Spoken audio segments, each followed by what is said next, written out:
W.F. House presents an unabridged recording of The Children God Forgot by Graham Masterton, narrated by Caroline Lennon. Chapter 1. Oh, Lua mia, oh my God! Chiyosoka was driving close behind a red 177 bus when she was stabbed by an excruciating pain in her stomach. She felt as if a 10-inch carving knife had been thrust into her, just below her navel, right up to the hilt. She bent forward over the steering wheel. Her foot slipped off the clutch, and her Mini jolted forward, its headlights smashing against the rear of the bus. She narrowly missed hitting a mother and her 2 young children who were starting to cross the street. "You dey crazy?" the mother shouted at her, flailing at the bonnet of her Mini with her woven shopping bag. "Ode baruku! You nearly kill us!" But Chiyosoka was in so much agony that she couldn't hear her. She couldn't say anything, or hear anything. After the initial stabbing sensation, she now felt as if her intestines were being churned up by some monstrous blender, tangled and untangled, and stretched and pulled. She brought up a thick mouthful of the fried plantain and eggs that she had eaten for lunch, and her bowels let out a small squirt too. Her car was now surrounded by 6 or 7 passers-by, and the bus driver was walking back to see how much damage she had done. But Chiyosoka's eyes were tightly closed, and her teeth were clenched, and she felt that she was going to be swallowed up by endless darkness and die. She was aware of her car door being opened, and a man saying, "Look at this woman, man. She's well sick. Hold on, I'll call for an ambulance." I have to," Chiyosoka managed to whisper. "You have to what, love?" "Listen, don't worry. We've called for an ambulance, and look, there's a cop car just turned up." "I have to pick up my daughter from school." "Don't you fret about it, darling. I'll tell these coppers. They'll take care of your daughter for you. What school does she go to?" Chiyosoka was gripped by another agonizing spasm, so that she jerked forward and banged her forehead against the steering wheel. The man held her shoulders and said, "Try to keep still, okay? The ambulance won't be too long, I hope." "John Dunn Primary," Chiyosoka told him. "Her name is Daraja."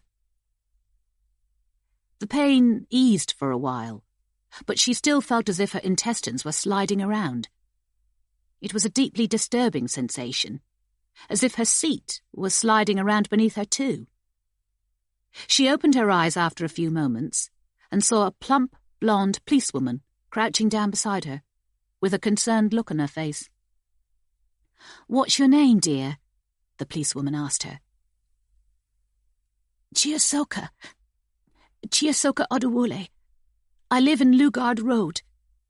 Last house on the corner by Bidwell Street." "Do you have your phone on you? Is there anybody we can contact?" "My cousin. We live with my cousin. Her name is a baby. My phone. Here, my phone is in my pocket." Chiyosoka could hear an ambulance siren warbling in the distance. She was just about to tell the policewoman her cousin's surname when she was seized by a pain so overwhelming that she went rigid from head to foot, gripping the steering wheel tightly in both hands, and biting her bottom lip until a bead of blood slid down her chin. She was vaguely conscious of the policewoman leaning across in front of her to unfasten her seatbelt. But then she passed out and was plunged into absolute blackness. When she opened her eyes, she found that she was lying on a hospital bed, wearing a flowery hospital gown and white surgical socks. She was in a private room, with a wash basin and 2 empty armchairs, and out of the window she could see leafless trees and a brown-tiled rooftop and low grey clouds. She rubbed her stomach. It still felt tender and swollen too, although the intense pain that she had felt in her car had subsided. She eased herself onto her left side and sat up, but immediately she felt swimmy and strange, and the bed felt as if it were rocking up and down, like a rowing boat moored to a harbour wall. She lay back down again and took several deep breaths. She was still trying to steady herself when the door opened, and a young, gingery-haired nurse came bustling in. "Ah, you're awake then, sweetheart. How do you feel?" "I feel very, very weird. Where am I?" "You're in the Warren Birthwell Centre at King's College Hospital in Denmark Hill. They transferred you here from A&E. "I don't understand. What is the Birthwell Centre?" "You've not heard of it? It's for fetal medicine, prenatal and neonatal. Best in the country by far." "But what am I doing here?" "I think I'd better leave that to Dr. MacLeod. He'll be along in a minute. He's just having a chat with the sonar technicians. Meanwhile, are you still feeling any pain?" "Only a little sore, that's all. What about my daughter? I was supposed to be picking her up from school when I was taken sick." "As far as I know, the police got in touch with your cousin, and your cousin went to collect her. As soon as you've had all your tests, we'll be calling her, and she can come in and see you." "Tests? Tests for what? What is wrong with me?" "Well, you've had a blood test already. I think Dr. MacLeod wants to give you an ultrasound on the basis of that. But he'll explain it." Chiyosoka sat up again and swung her legs off the side of the bed. When she tried to stand up, though, the floor seemed to surge underneath her like a tidal wave, and she had to snatch the windowsill to stop herself from pitching forward. "Here, love, you need to lie down again," said the nurse, taking hold of her arm to steady her. She helped her to climb back onto the bed and pressed her fingertips against her neck to check her pulse. "It's the painkillers they gave you, that's the trouble. They haven't worn off yet." "Do you have my phone? I need to call my cousin and make sure that my daughter is okay." "I'll find out who's got it and fetch it for you. Oh, look, here comes Dr. MacLeod now." A tall doctor in a grey three-piece suit appeared. His silvery hair was parted in the middle, and he wore heavy-rimmed tortoise-shell spectacles, which looked as if they were just about to drop off the tip of his nose. He was accompanied by two younger doctors, an Asian man with a neatly trimmed beard, and a white woman with a very flushed face. The man was smiling, but the woman looked anxious. "Good afternoon, Miss..." Dr. MacLeod began, and then frowned at the clipboard that he was carrying. "Miss Oddiwally. I hope I have pronounced that correctly." Chiyosoka didn't answer. She didn't care how he pronounced her name, so long as he told her what was wrong with her and reassured her that it was nothing serious. "My name is Dr. MacLeod, and I'm a consultant in fetal medicine. This is Dr. Baduri, and this is Dr. Simmons. You were brought across here because you were suffering severe abdominal trauma, and a blood test showed a high level of HCG." "What does that mean?" asked Chiyosoka. HCG stands for human chorionic gonadotropin. It's a hormone that indicates that you're pregnant." "Pregnant? But I can't be pregnant. It's impossible." "Well, that's why we need to double-check by giving you an ultrasound scan. Apart from your high level of HCG, there's some fairly boisterous activity going on inside your uterus, and that's what's causing you so much pain. You say that you can't be pregnant, but all of the external indications are that you are. Not only that, but your fetus is highly agitated for some reason." Chiyosoka could hardly breathe. "I can't be pregnant.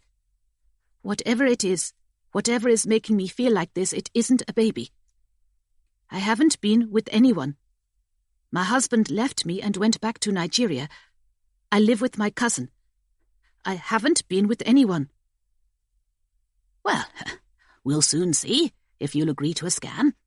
And I do advise you most strongly to agree, because we really need to find out what's going on inside you, Miss Ardewally. And to be perfectly honest with you, I can't imagine what else it could possibly be, apart from a fetus. Chiyosoka looked at the young woman doctor, and the expression on her face was so concerned that Chiyosoka's eyes filled with tears. I can't be pregnant, she wept. How can I be? I promise you, you have nothing to worry about. The scan doesn't take long, and it will cause you no discomfort. The technicians will explain to you exactly what they're doing every step of the way. I was pregnant, yes, but that was in April. You were pregnant? Asked Dr. MacLeod, taking off his spectacles.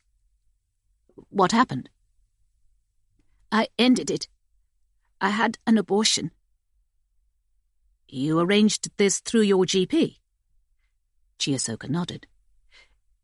She gave me the first pill, and then I went back for the second pills to take it home. One mifepristone tablet, I imagine, followed by 48 hours later by 4 tablets of misoprostol. I don't remember what they were called. They made me feel very sick. How many weeks were you? 10. And the termination was successful? You're sure of that? Yes, I saw it. And you believe that there's no way you could have become pregnant again after that termination? I was made pregnant by my cousin's husband. I never told my cousin what happened, because my daughter and I have nowhere else to live except for my cousin's house. I never told her husband that I was pregnant either, but I warned him that if he ever tried to touch me again, I will take a knife from the kitchen, and when he is sleeping, I will cut off his kofe. Oh dear. Yes, I believe I understand what you mean.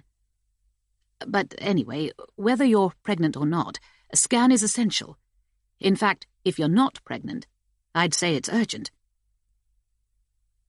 Chiyosoka closed her eyes for a moment. She couldn't believe that this was happening to her. It was the same unreal feeling she had experienced when she had come home from her day on the till at Peckham Sainsbury's and found that Inilo had packed his bags. He was waiting for her to come back to their flat, only so he could tell her that he was leaving her and going back to Lagos. It was bitterly ironic. In Yoruba, the name Inilo means the one who went away. What about me and Daraja? She had asked him. You have a job. You can keep the car. But I can't afford the rent, not on my own. I don't care, Chi. I just don't care. This is not the life I want anymore. In this country, I feel like a piece of shit. I get no respect from nobody, not like home. I did not tell you, but on Saturday, 2 policemen stopped me in the street and searched me for a knife. Didn't you tell them that you are an accountant? Yes, but they said it made no difference. In other words, I am black, so I must be a criminal. Don't you love us, Daraja and me? Enilo had looked away, as if his eyes were already focused on the future. How can I love anybody if I can't love myself? The nurse came back into the room, accompanied by a porter who was pushing a wheelchair. All ready to go? She asked cheerfully.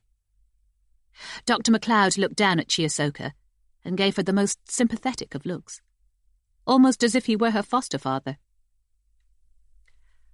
Whatever the outcome, we'll be taking good care of you, Miss Odiwally.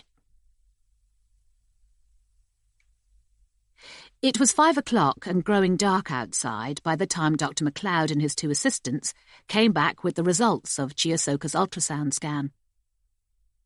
The nurse had found Chiyosoka's phone for her, and she had spoken to Daraja and told her that she was suffering from a tummy ache, but would soon be coming back to Cousin Abebe's. She had received a message too, from Tooting Police, telling her that her damaged Mini had been driven back to Luggard Road and parked at the back of her cousin's block of flats. She was still lightheaded, and she still felt as if something was sliding around inside her stomach. About 20 minutes ago, she had been given a cup of milky tea, but as soon as she'd swallowed the first mouthful, she'd promptly brought it back up, and it had splattered onto the floor. Dr. MacLeod pulled up a chair and sat down next to her, while his two assistants stood at the end of the bed. She was unsettled by the way they were looking at her now, almost as if she were a living exhibit in a freak show. "I've had the results of your scan," said Dr. MacLeod. "I have to tell you that you are indeed pregnant." "How can that be?" Chiyosoka protested. "How can that possibly be? I had the abortion. I saw it with my own eyes in the toilet, and I swear to God that I have been with no man since then." Dr. MacLeod held up a green cardboard folder, although he didn't open it, and he kept it out of her reach. "I'm sorry to say, Miss Odawali, that the scan clearly shows that you have a living fetus in your uterus. I have to add, though, that the fetus is somewhat abnormal. In fact, without beating around the bush, it's severely abnormal. Abnormal to the extent that we'll almost certainly have to remove it by C-section." Chiyosoka stared at him. "What do you mean, severely abnormal?" she whispered. "What is wrong with it?" "I have never asked an expectant mother this before, but are you sure you want to see? I can assure you that, given its abnormalities, there is no possibility whatsoever that this fetus could survive, and you may prefer us to proceed with a termination without further delay. Let me put it this way, it is not something that you will be able to unsee." "How can it be that bad? I do not even know how it could exist at all." "Once we've terminated your pregnancy, we can carry out DNA tests, which may enable us to establish who the father is." "There is no father." "Can I take it then that we can proceed with a termination?" "How can you expect me to abort it without even knowing where it came from, or what is so wrong with it? I have to see it. I don't care how bad. Wherever it came from, half of it is me." "Are you quite sure about this?" asked Dr. MacLeod. "Show me," said Chiyosoka. Dr. MacLeod turned around to look at his two assistants. Then he opened up the green cardboard folder and took out a 3D ultrasound scan which showed the fetus inside Chiyosoka's womb in 3 dimensions and in colour. Chiyosoka took it and held it up. Then, slowly, she lowered it, her mouth opening wider and wider. She stared at Dr. MacLeod in utter disbelief, and then she heaved and brought up the rest of her lunch into her lap. Chapter 2. Detective Constable Jerry Pardoe had paused by the front desk of Tooting Police Station to chat to PC Susan Lawrence when his iPhone rang. It was DS Bristow. "Where are you, Pardoe? Have you taken yourself off home yet?" "I'm on the verge, Sarge." "That's all right, then. I'm going to need you to do a spot of overtime. There's been a stabbing outside that karate club on Streatham Road, the one over Tesco. There's 2 squad cars and an ambulance on the way there now. Mallet can go with you." "Oh, shit. What is it, fatal?" "Don't know yet. 2 blokes having a barney over some bird, apparently." "Hope she was worth it." "OK, you can tell Mallet that I'll meet him out the back, in the car park." He turned to PC Lawrence and pulled a face. He had fancied her ever since she'd been posted to Tooting 3 weeks ago. She had high cheekbones and feline eyes and short-cropped light brown hair, and her white uniform blouse only emphasised her very large breasts. He had said to his friend Tony at the garage that she had the face of a TV weather girl and the figure of a Playboy model. He'd been just about to ask her if she fancied a tie at the Khao restaurant in the High Street when she finished her shift. But now it looked as if he was going to be spending the rest of the evening trying to get some sense out of blood-stained teenagers, out of their brains on Diz. "Oh well, duty calls," he told her. "You don't happen to be free tomorrow night, do you?" "Tomorrow? No, it's my partner's day off. We're going ice skating." "Won't catch me doing that, I'm afraid. Last time I tried, I spent most of the time sliding around on my arse." "I'm not that good either. But my partner, she's brilliant."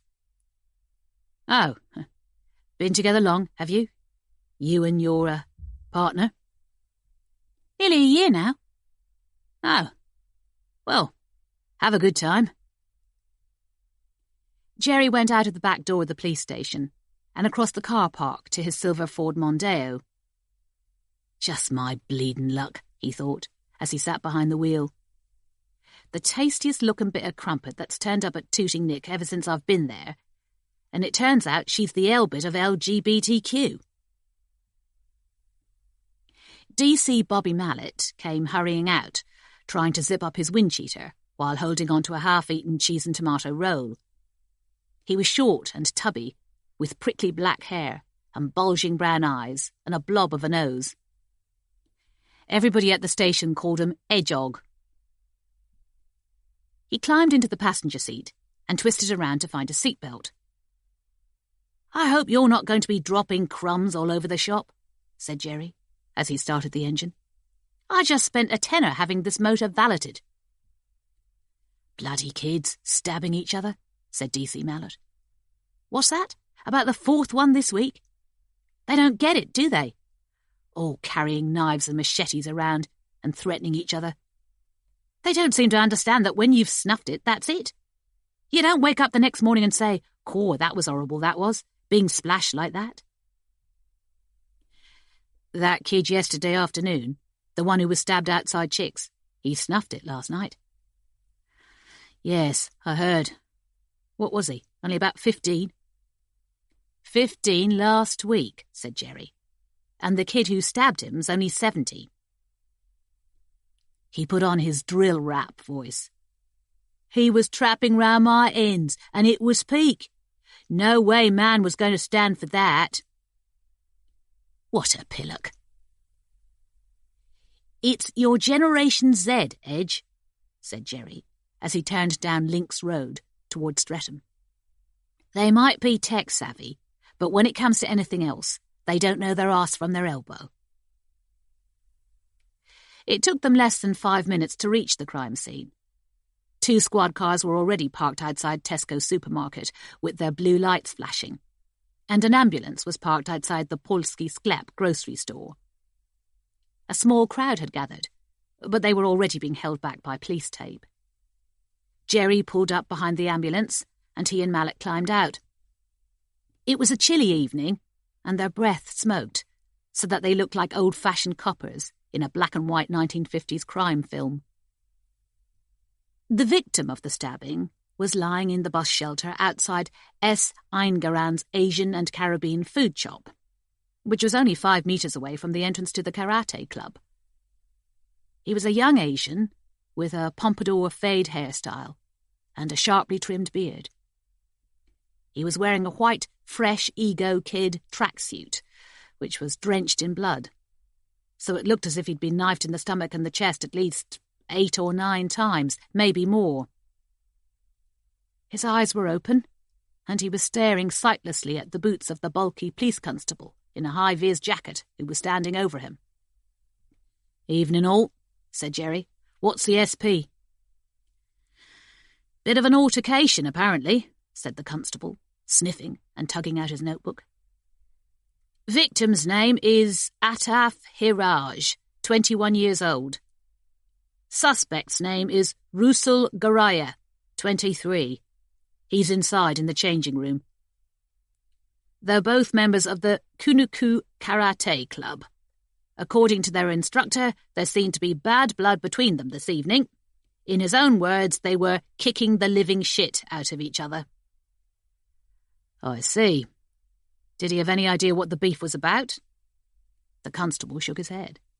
He thought it was over some girl that they'd both been going out with, but he couldn't be sure because the only thing they were saying to each other was, "You're clapped," and "You're a waste man," apart from a fair amount of effing and blinding.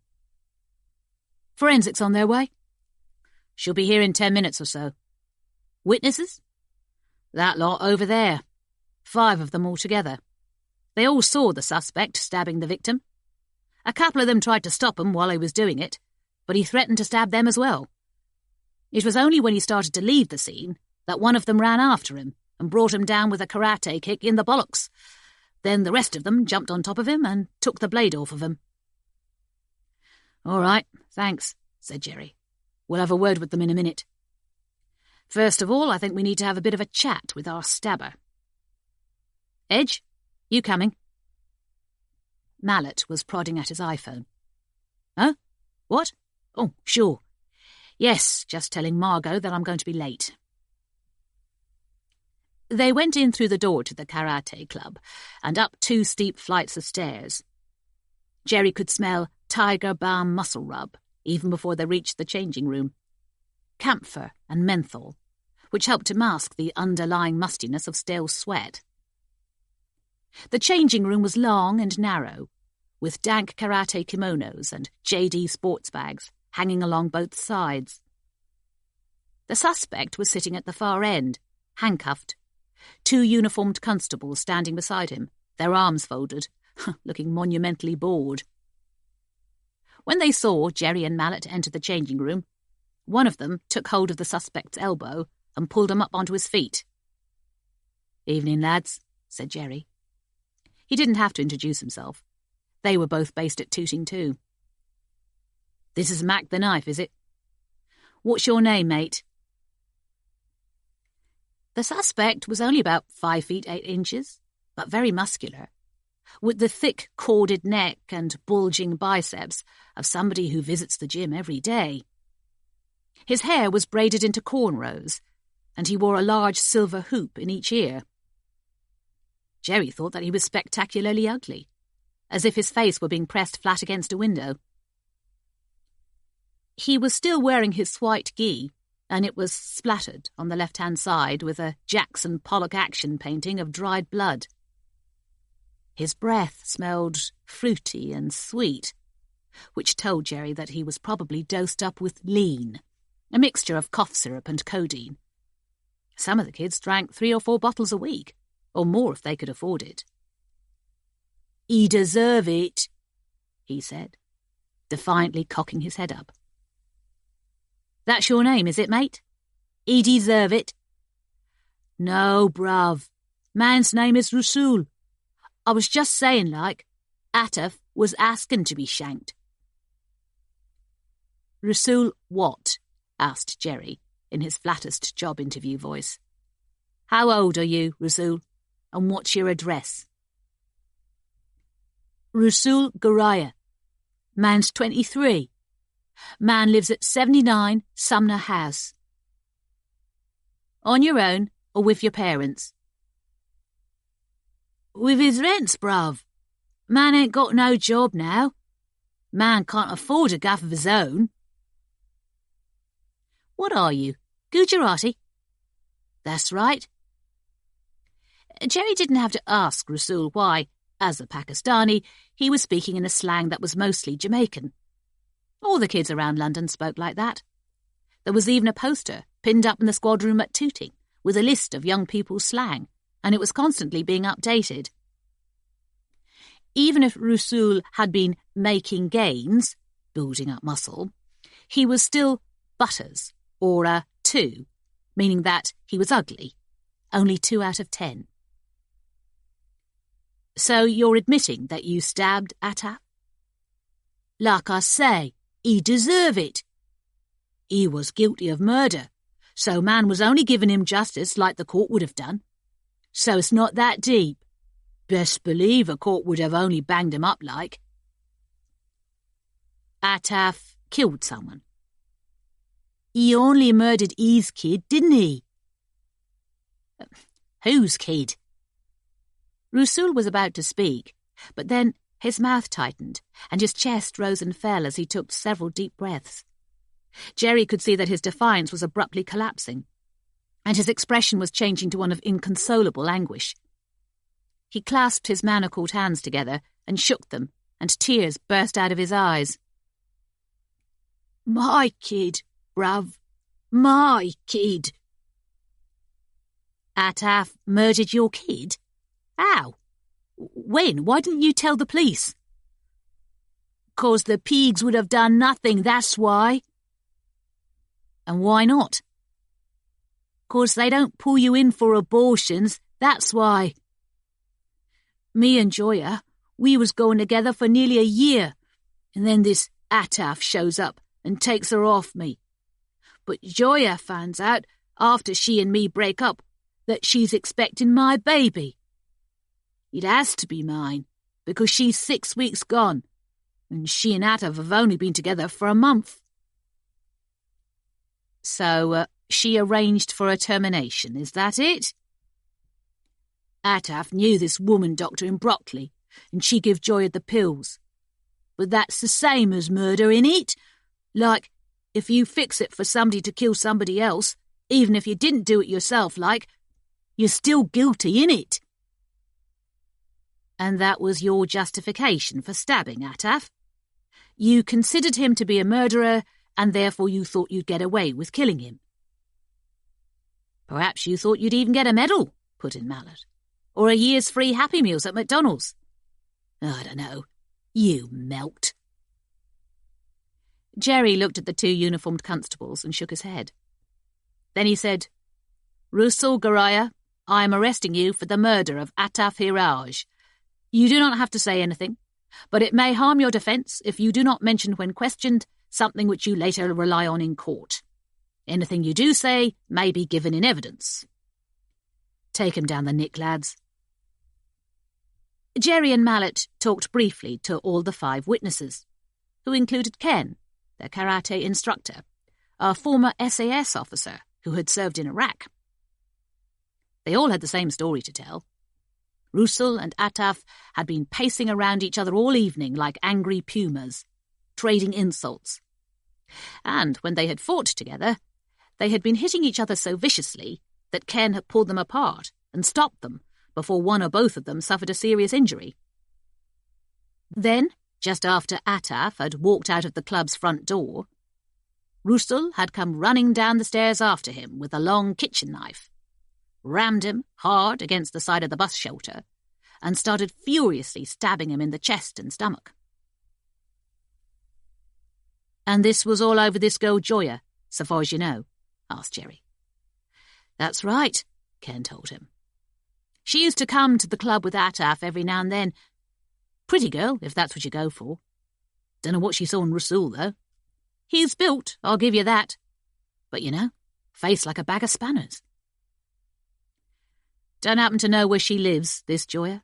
Don't worry if you don't. We should be able to get in touch with her through Ataf's phone. Or by waterboarding Rusul, put in Mallet. I think she lives in Streatham. I'm not sure where. Her dad runs a halal grocery shop on Streatham High Road, said one of the young men who had witnessed Ataf's stabbing. Well, that narrows it down to the nearest 24, said Jerry. Thanks. They took down the names and contact details of all the witnesses, and by now the forensic technicians had arrived and were waddling around in their blue Tyvek suits, taking flash photographs of Ataf's body and the sticky bloodstains on the surrounding pavement. Jerry and Mallet waited around until they had completed their initial examination, and Ataf's body had been lifted onto a stretcher by 2 paramedics. Mallet smoked half a cigarette, but then he started coughing so much he had to punch himself repeatedly on the chest and flicked the rest of it into the gutter. You want to try them e-cigarettes, said Jerry. What? And go round smelling like a puff? Leave it out. The ambulance drove away. No siren, no lights. "Fancy a pint before we go back to the Nick?" asked Jerry. Mallet stared at him. "What are you, some kind of mind reader?" Chapter 3. "We found out what the problem is," said Gemma, clunking down her white safety helmet on Martin's desk and tugging down the zip of her white protective suit. "And I'm afraid you're not going to be happy." "I didn't become a drainage engineer to be happy, Gem," said Martin, staring at her helmet with distaste, as if it was going to infect his paperwork. "I derive my happiness from other pursuits, squash mainly, and box sets. Tell me the worst." Gemma went over to the large map of London that was pinned on the wall of Martin's office. She pointed to the red line that ran diagonally up through Peckham from southeast to northwest. "We have a fatberg blocking the Earl Main sewer from here, just past Peckham Road, to here." "Tell me you're joking. How big is it?" "Only about half the size of the Whitechapel one, but it's at least 130 metres long, and my estimate is that it probably weighs well over 100 tons. "Oh, crap." "Well, crap, of course, but all the usual rag too. Cooking fat mostly, but wet wipes and tampons and condoms and cotton buds and even more wet wipes. We even found a litter of newborn puppies that some animal lover must have flushed down the toilet." Martin stood up and joined Gemma beside the map. He had waves of dark, wiry hair, and he was blandly handsome, like a leading character from a Netflix drama. Today he was wearing a charcoal grey jacket, with a paisley handkerchief in his breast pocket, and a matching paisley tie. He always dressed smartly, because he'd recently been appointed field manager for Crane's Drains, and he was very conscious of his new authority, especially over engineers who had been working down in the sewers since before he was born. Next to him, in her white protective suit, Gemma was tiny. She had blonde hair drawn back into a bun and a heart-shaped face, with large brown eyes and slightly pouting lips. When she was younger, she'd thought of becoming a nurse. But when she was at secondary school, she had taken a tour of London's Victorian sewers and been fascinated by the complex hidden world beneath the capital streets. All those miles of tunnels and chambers and ladders and secret doors. It reminded her of the time machine, in which the hideous Morlocks laboured in the darkness underground, while the elfin Eloi danced blissfully in the sunlight up above. "So, have you found what caused it?" Martin asked her. "Tree roots, by the look of it. They've penetrated the brickwork just here at the junction with Charles Coveney Road. And, of course, the rag started catching onto them. There's lots of snotty noses on the walls there too, from the last time they were patched up. I've checked the records, and it's over 3 years since that was done." By snotty noses, she meant cement drips, which could catch non-human waste like wet wipes and tampons, and start the gradual build-up of solidified cooking fat. "Right then," said Martin. "If you can start drawing up a schematic, Gem, we can plan how we're going to clear this monster out. I'll come up there and take a shufty myself later, but as much CCTV as you can provide us with, please. And samples, of course." Gemma said, "Some of the fat's still softish, but most of it's saponified, and in places it's as hard as concrete. I don't think digging's going to get us anywhere. It's going to be all high-pressure hoses." "Thames Water are going to be pleased, aren't they? Nearly $2 million it cost for that Whitechapel job." "Mr. Crane won't be complaining, though, will he? Did you hear what he said when he came down the other day about wet wipes?" "Can't say that I did." "If it hadn't been for wet wipes, I could never have afforded my holiday house in Marbella." That's what he said. She didn't add that Mr. Crane would be less than delighted that Martin had allowed a fatberg of this size to build up under his watch. Mr. Crane liked to turn a profit, But this blockage was big enough to make headlines in the Evening Standard, and he was almost religious about his company's reputation for keeping the capital sewers flowing freely. The company's logo was a crane sitting on a rooftop, with a musical semi-quaver wafting out of its beak, and the slogan, "Cranes, clean as a whistle." Gemma drove back to Peckham Road in her mint-green Fiat 500. Her three-man crew was still there, gathered around the open manhole on the corner of Southampton Way. They had just brought up the Quick View camera, which they had first used to discover the northern end of the Fatberg by Charles Coveney Road, where raw sewage and shreds of wet toilet paper had been intermittently bubbling up from underneath the manholes. They had lowered the haloptic camera down the manhole on a pole, and its bright reflected light had enabled them to see along the sewer for a distance of nearly 200 metres. Gemma parked and climbed out of her car, pulling on her thick red protective gloves. She had already been down the manhole at Charles Coveney Road. Now she needed to go down and take a first-hand look at this end of the blockage, to see how seriously it had solidified. "So, what did his nibs have to say?" asked Jim Feather, who was her most experienced flusher. He was about 55 years old, with a grey moustache, a broken nose, and no front teeth. About 10 years ago he had been accidentally hit in the face with one of the high-pressure hoses they used to dislodge hardened fat. They pumped out water at 15,000 psi, and if you weren't careful, they could blow the skin clear off your fingers, like pulling off a rubber glove. "He's coming up here later to take a look for himself." "What? He didn't believe you?" "Oh, don't be too hard on him, Jim. He's only trying to show that he's down with the team and that he doesn't mind getting his hands dirty." "He wouldn't know a macerating toilet from a monkey's rear end, that one. God knows why they made him field engineer." "He's good with the council, and his uncle's a director of Thames Water. Didn't you know that?"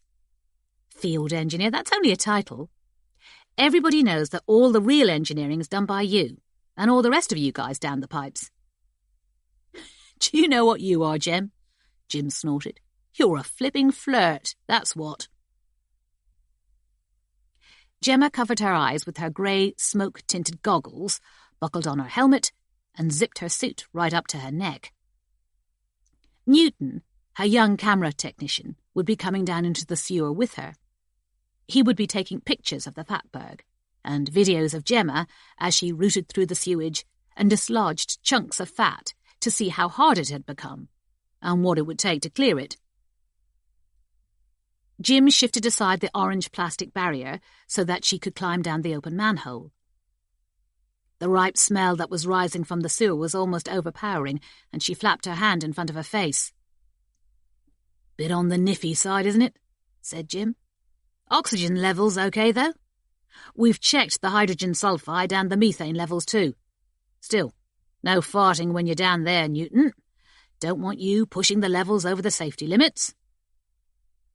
Newton gave him the finger, but grinned. Jim never stopped ribbing him about the strong-smelling packed lunches that his mother made for him, which always included akara, fritters made from peeled black beans. "The amount of beans you eat, Newton, I reckon you could blast away a Fatberg on your own." Gemma climbed down the rungs in the manhole wall. She splashed into the tawny, turgidly flowing sewage, which came halfway up her knee-length rubber boots. Then she started to wade her way slowly northward, with the halogen lamp on her helmet illuminating the curved tunnel walls. Newton followed close behind.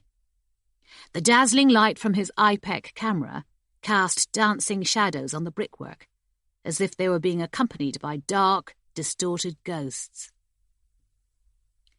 About 30 metres along the sewer, the lumps of fat in the sewage began to thicken, and Gemma found it increasingly difficult to force one leg in front of the other. Ahead of her, a greasy blockage gradually rose up until it left a gap that was less than 20 centimetres below the ceiling. The sewage was trickling through the Fatberg, but not rapidly enough to cope with the tidal waves of foul water and feces and wet wipes that came surging along here every morning and every night when the population of Peckham took baths and showers and went to the toilet and did their washing. Gemma sniffed. The sewage smelt like sewage always smelled, but she thought she could detect an unusual lemony aroma to it too. She stopped and said, "Can you smell that?" "I can't smell anything except menthol," Newton told her. "I always shove Vicks up my nose before I come down the sewers." "All right," said Gemma. She waded along a few metres further, then she beckoned Newton to stand beside her so that he could film her, picking up handfuls of nappies and tampons and saponified cooking fat. Some of the sewage was still reasonably soft and easily separated into lumps, but as she dug deeper, she found layers of fat that had become almost as hard as limestone. As she was pulling 2 lumps apart, she came across an onyx bracelet. She couldn't imagine how that had found its way into the sewer, or what the story was behind it. She'd found so many objects that appeared to be of sentimental value, rings, brooches, and once she'd come across a locket with a photograph of a small child in it. She dropped the bracelet into the plastic bag that she always had attached to her wrist. She would clean it once she returned to the office and post it on Twitter in the hope that somebody would claim it. On the left-hand side of the sewer, stratified fat rose up at an angle like the White Cliffs of Dover. Gemma beckoned Newton again to come closer, and then she took hold of the top of the cliff and started to tug it clear of the sewer wall. It was the consistency of old-fashioned kitchen soap, and it was stuck so hard to the bricks that she had to prise it away in thick, crumbly lumps. "Bloody hell," she said. "We're going to need the high-pressure box unit to clear this lot. There are so many tree roots in it. Look! That's the main cause of it. Roots, and this sloppy grouting didn't help." The roots had grown down from the plane trees that were planted all the way along the road above. They had wriggled their way in between the bricks so that they were dangling down into the sewer, trapping the tides of waste that flowed through it. Now they were threaded through the solidified fat as thickly as human veins and arteries. They were too fibrous for picks and shovels to cut through them, and so they would have to be blasted away with high-pressure water jets. Newton scanned the fatberg with his video camera from all angles, and took close-ups of Gemma, breaking up chunks of fat of different densities, as well as chunks of soiled wet wipes that had stuck together like layers of phyllo pastry. "Right," she said, after 10 minutes of digging. "I think we've got more than enough to show Martin what we're up against. I don't know about you, but I'm absolutely gasping for a breath of fresh air." She was rubbing her hands together to wipe the fat off her gloves when she thought she glimpsed a movement in the gap at the top of the fatberg. It didn't alarm her. It was almost certainly a rat. In fact, she was surprised that they hadn't come across a single rat since they'd been down here. The sewers were usually teeming with them, especially around fatbergs, which they fed on greedily. She lifted her head a little so that the lamp on her helmet lit up the root-hairy brickwork on the ceiling. The only sound was Newton splashing his way back to the manhole, and the trickling of sewage as it percolated through the crevices in the mountain of fat. She wished she had never learned that poem at school, where Alf, the sacred river, ran through caverns measureless to man. No, she thought, it was only a bloody rat. But as she was about to turn away, a face suddenly appeared in the gap. A face as white as milk. Gemma stood motionless, staring at it. She felt a crawling sensation down her back, as if her protective suit was infected with wood lice. And although she opened her mouth, she couldn't speak. It looked like the face of a very young child, but a child whose head had been stretched so that its skull was narrow and its features were elongated. It had black, glistening, near-together eyes that seemed to have no irises, with gaping nostrils and a downturned mouth, as if it were about to start sobbing. It was bald, and its skin gleamed with the same opalescence as the fat all around it. Gemma had never seen anything as terrifying as this in her life, not even down in the sewers. What made it even more terrifying was that it didn't appear to be aggressive, like rats could be, especially when they were cornered, but neither did it appear to be frightened of her. It was simply staring at her with eerie curiosity, as if it were wondering what she was and what she was doing down here. At last, she managed to croak out, "Newton?"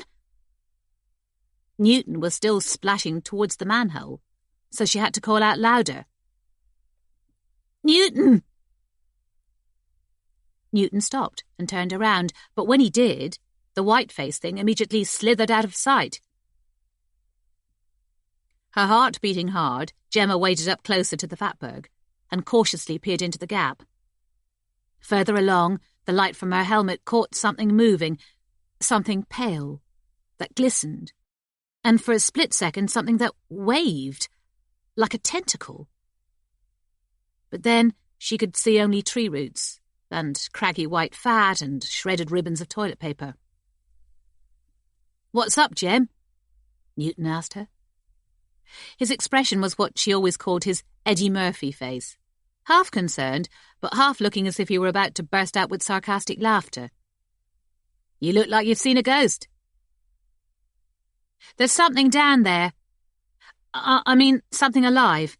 And before you say rat, it wasn't a rat." "Well, if it isn't a rat, maybe it's an alligator."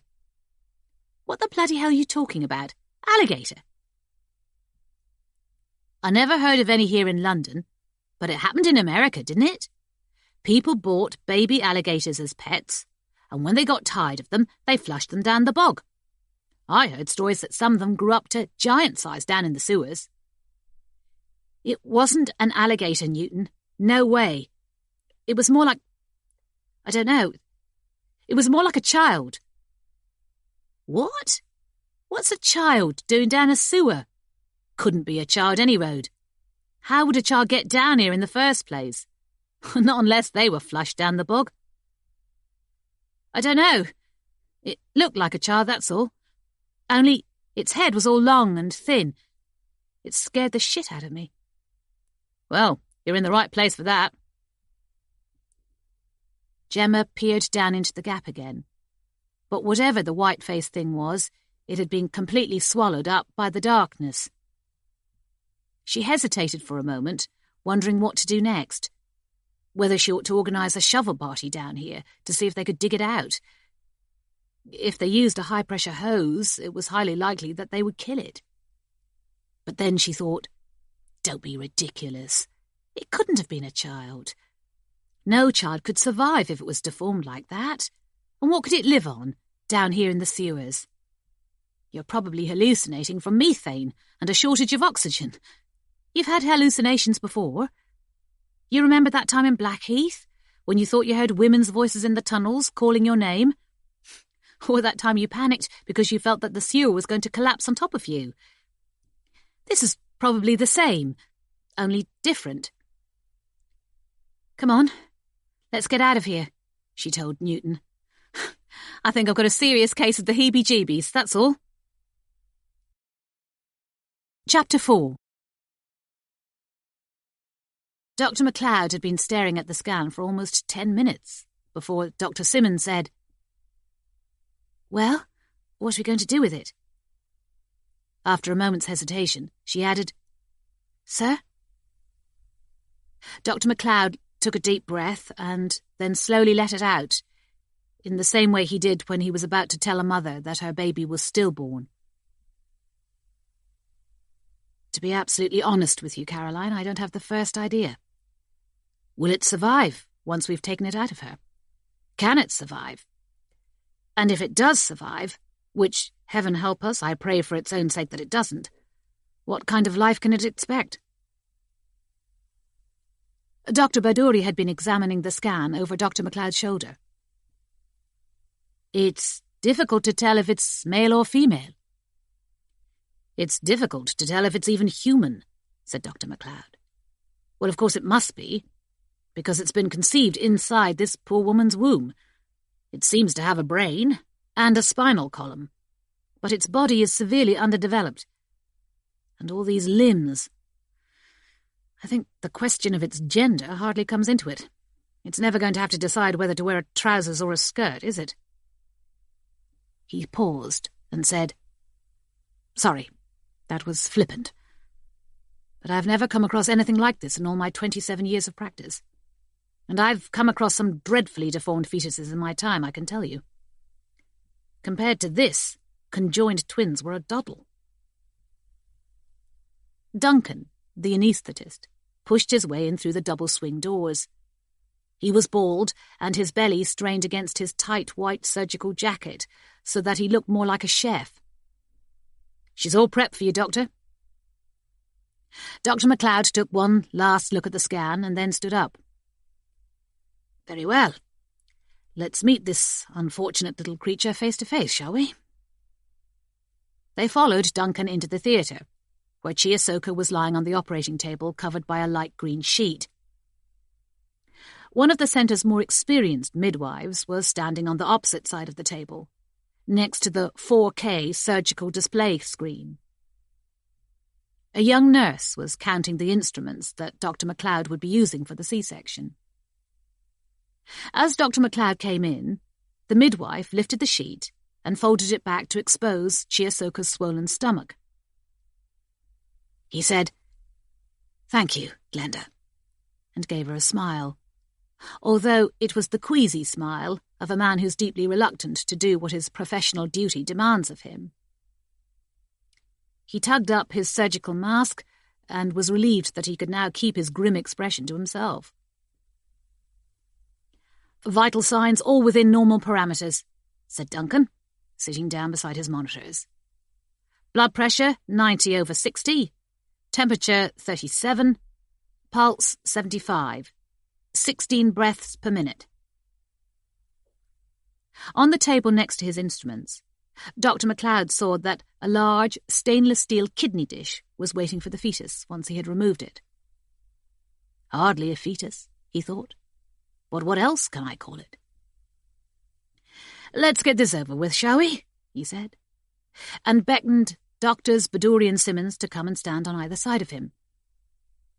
Usually he liked to have music playing while he operated, Debussy's La Mer, but today he wanted absolute silence, apart from the beeping of the heart monitor.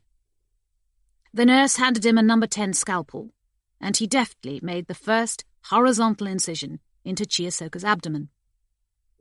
Blood ran down on either side, which the nurse quickly swabbed. Next, he cut open the thin, glistening tissue of her uterus. Dr. Pardoe inserted retractors into the incision, to open it wide, and to hold it open, so that Dr. MacLeod could reach inside and lift out the fetus. "Oh, Jesus," whispered Dr. Simmons behind her mask. Normally, when they opened up the womb, they were presented with the top of the baby's head, and then with its face, its eyes squinched tight. All they could see inside Chiyosuka was a mess of tubes, like a bowl full of thick cannelloni, although some of the tubes appeared to have rows of small knobbles on them, which could have been rudimentary fingers. Of course, Dr. MacLeod had already seen these tubes, or tentacles, or whatever they were, in the ultrasound scan, and he had studied them closely.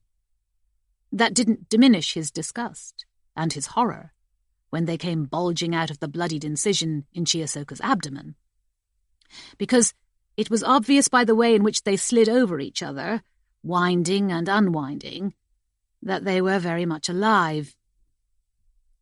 Dr. Simmons turned away, went over to the corner of the operating theatre and retched. Duncan opened and closed his mouth, but he was speechless. And Glenda, the midwife, and the nurse stood stunned, even though Dr. MacLeod had shown them the scans, and warned all of them beforehand that the fetus was catastrophically deformed, with supernumerary limbs, among other defects. While the scans were detailed, they were just stills. It was the way that the tubes were writhing and struggling that appalled them most of all. Dr. Pardoe looked at Dr. MacLeod, his chestnut-coloured eyes wide over his surgical mask. "What do we do now, sir?" "The first thing we do is get it out of her. Then I don't know what. Duncan, how are her vitals?" "Her pulse is a little quicker, and her blood pressure's down, but there's nothing to panic about, except for that bellyful of calamari she's got there. I mean, bugger me." While Dr. Pardoe stretched open the incision as wide as possible, Dr. MacLeod slid his hand into Chiyosoka's womb and took hold of the fetus as gently as he could, although it wriggled furiously as soon as he tried to get a grip on it. He could feel that the tentacles were jointed, with thin, stick-like bones inside them, like frogs' legs. So, deformed as they were limbs. "Come on," he breathed behind his mask. "Come on out, you little monster." He had to tug harder and harder because the fetus seemed to be resisting every effort to extract it. He would manage to pull it out 6 or 7 centimetres, and then it would immediately slither back into the incision. After this had happened 3 times, he buried the fingers of his right hand deep between its squirming tentacles so that he could use all his strength to drag it out. It clung on for a few moments, but then Dr. MacLeod gave it one final wrench, and it slopped out onto the sheet between Chiyosoka's thighs, bloody and slippery with amniotic fluid, and still angrily writhing. It continued to writhe for a few more seconds as Dr. MacLeod clamped and cut its umbilical cord. He was panting with effort. Over the years, he had performed scores of grisly operations, but the feeling of this fetus's tentacles flopping against his hands caused him to bring up a mouthful of acidic bile, which he had to swallow. Dr. Simmons was still standing in the corner of the theatre with her back turned, while both Glenda and the nurse had turned away too, and Duncan was staring at the fetus in disbelief. "Dr. Pardoe," said Dr. MacLeod. "Oxytocin."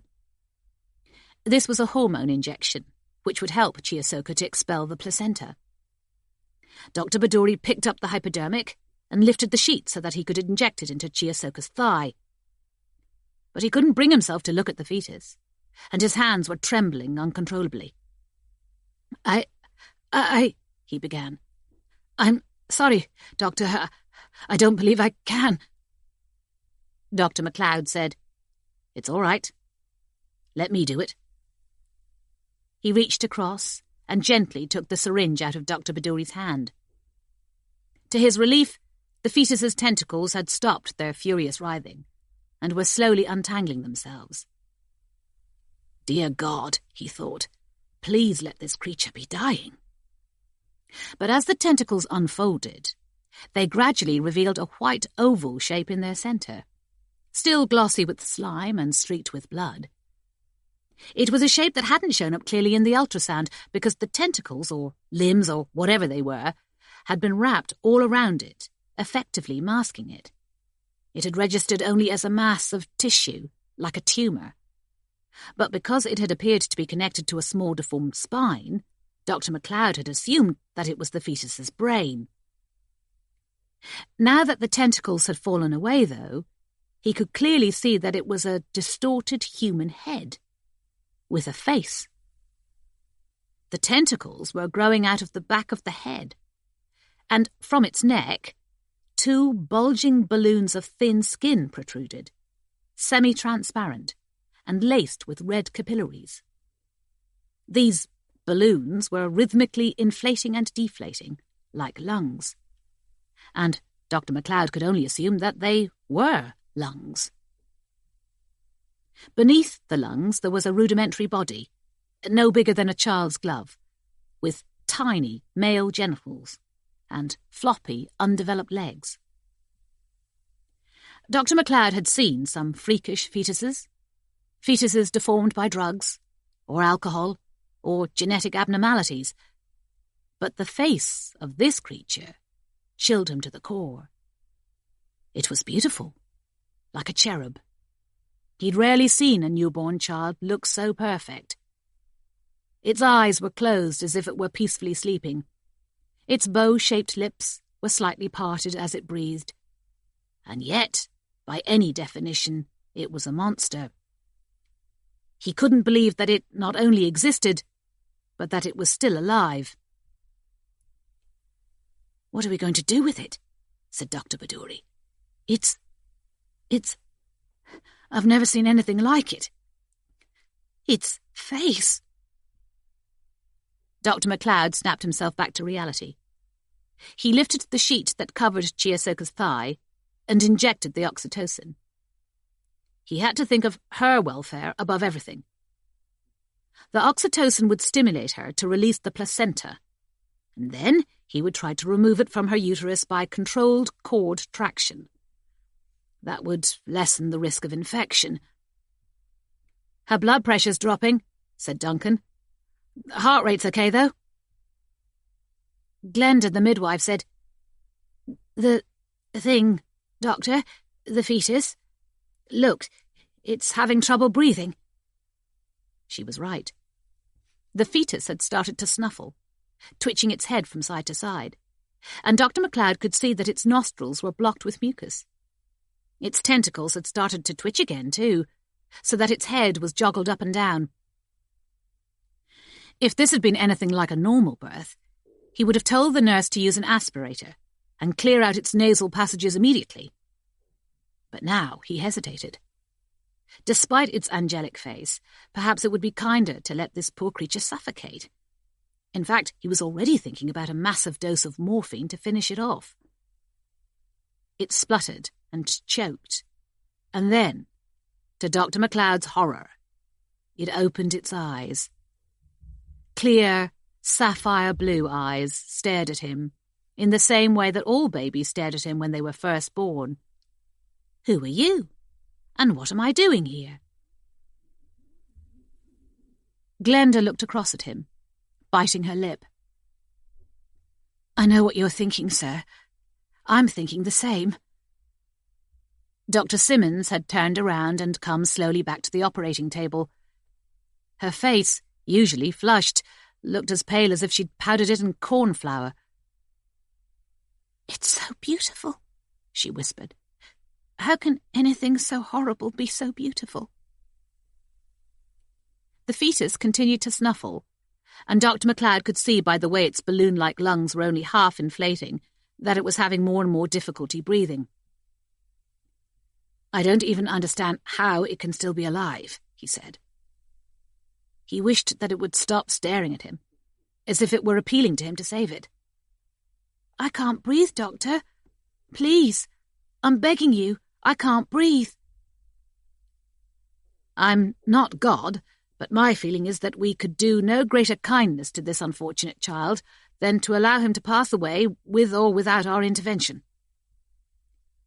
He was aware that he had called the fetus a child, and that he had also called it him. But he'd found it impossible to say it when the child was staring at him like that. "What do we all think?" he said. "Are we in agreement?" "Yes," said Dr. Pardoe, and "Yes," said Dr. Simmons. Glenda, the midwife, nodded. "Nurse, would you fetch me 200 milligrams of morphine, please?" said Dr. MacLeod. Then, with great care, he lifted the tangled fetus off the operating table. It couldn't have weighed more than 3 or 4 pounds. Its bony tentacles wriggled a little, and it was whining for breath. And even when he set it down in the stainless steel kidney dish, it continued to stare at him with those unblinking blue eyes. "I'm sorry," he told it, even though he knew that it couldn't understand him. But then it took a clogged-up breath and started to cry. Chapter 5. Jerry said, "Where'd you get the knife, Rasool?" "The shank?" Man bought it in Asda. It's not a shank, you twat. It's a Victorinox kitchen knife for cutting up cauliflowers. I doubt if it said anything on the packaging about murdering your mates with it. When did you buy it? Yesterday morning. So you bought it with the specific intention of killing Ataf? Man don't know blood. Man wanted to teach that pagan a lesson, like. But man didn't think about him actually being dead, like. You didn't think that if you stabbed him 11 times with an 8-inch kitchen knife, there was more than a remote possibility that he might snuff it? Man was so aggy. Man didn't not think about that. That Ataf, he was always irking me, like. But that was always just jokes, you know what I mean? But then he started chirpsing with Joya and took her off me, even though she was my wifey, you know? And she had my baby inside her, and he only offed it. How would you feel, blood, if this pig here offed your baby? Would you forgive him? Jerry turned and looked at Mallet. I think the chances of that happening are what you might call infinitesimal. And here in the Nick, Russell, we usually refer to ourselves as officers. Otherwise, blood, we get irked. We might even get aggy. It was 11:30 in the morning, and they were sitting in the bare, beige-painted interview room. Jerry and Mallet were facing Russell across the table, and Russell's duty solicitor was sitting next to him. A thin young man in a blue Marks & Spencer suit. He had a prominent nose and thinning blonde hair, and Jerry reckoned that he would be bald in less than 3 years. Well, said Jerry, closing the file in front of him, I don't think there's a lot more that I need to ask you. You've admitted that you purchased a knife earlier in the day with the deliberate intention of taking your revenge on Ataf. It wasn't as though you picked up some random knife that was lying around the karate club and stabbed him in a spontaneous fit of rage. You purchased the knife to kill him, and you had all day to think it over. So you could have changed your mind, but you didn't. He turned to Russell's solicitor and said, Anything you want to add, Mr. Teep? Mr. Teep was wiping his nose with a crumpled-up tissue. I'm going to apply for my client to undergo a full psychiatric examination. I am strongly of the opinion that he suffers from an underlying mental disorder, and that this disorder led to his violent overreaction when he discovered that his former partner had been encouraged to terminate her pregnancy. You didn't know that Joya was pregnant when you and she split up, though, did you, Russell? Asked Jerry. That's beside the point, said Mr. Teep. Whether he was aware that she was pregnant or not, it was a tragedy nonetheless. Supposing she had gone full term and given birth to the child, and then, years later, he had found out that he was a father, but had never known. But she had an abortion, and she was well within the 24-week limit, and the choice was totally hers. If he was going to be angry at anybody, he should have been angry at her. But it was her body, and ultimately it was her decision, and it certainly gave him no justification to murder Ataf. I'm sorry, said Mr. Teep. Manslaughter on the grounds of diminished responsibility, that's what we'll be going for. He picked up his cheap leather briefcase and tucked his notes into it. Mallet switched off the voice recorder. Don't count on it, Mr. Teep. Murder on the grounds of being a jealous, dim-witted arsehole. That's what we'll be going for. They found Joya in the back of her father's grocery store. It was halfway along Streatham High Road, a wide 2-mile stretch of the main A23 into central London, lined on either side with a tatty collection of discount stores and Chinese restaurants and travel agencies and vaping shops. Sanghavi's Halal Foods was gloomy inside and smelled pungently of cinnamon and turmeric and allspice and cloves. The shelves were packed with Najma chorizo sticks, and royal gajar halwa dessert, and haludis chicken fillets, as well as brown rice and parathas and poppadoms. Mallet took a deep breath and said, "Blimey, if this doesn't clear me catarrh, nothing will." A tubby Pakistani man in a green-striped apron was standing behind the counter, prodding furiously at a tablet. He had a shiny bald head and circular spectacles, and a heavy black moustache that reminded Jerry of the brushes in front of a road sweeper. "Looking for a young lady by the name of Joya," said Jerry, holding up his warrant card. "Joya? Yes, I am her father. What do you want of her?" "And your name is?" "It is over the front of my shop. Sanghavi." "OK, Mr. Sanghavi.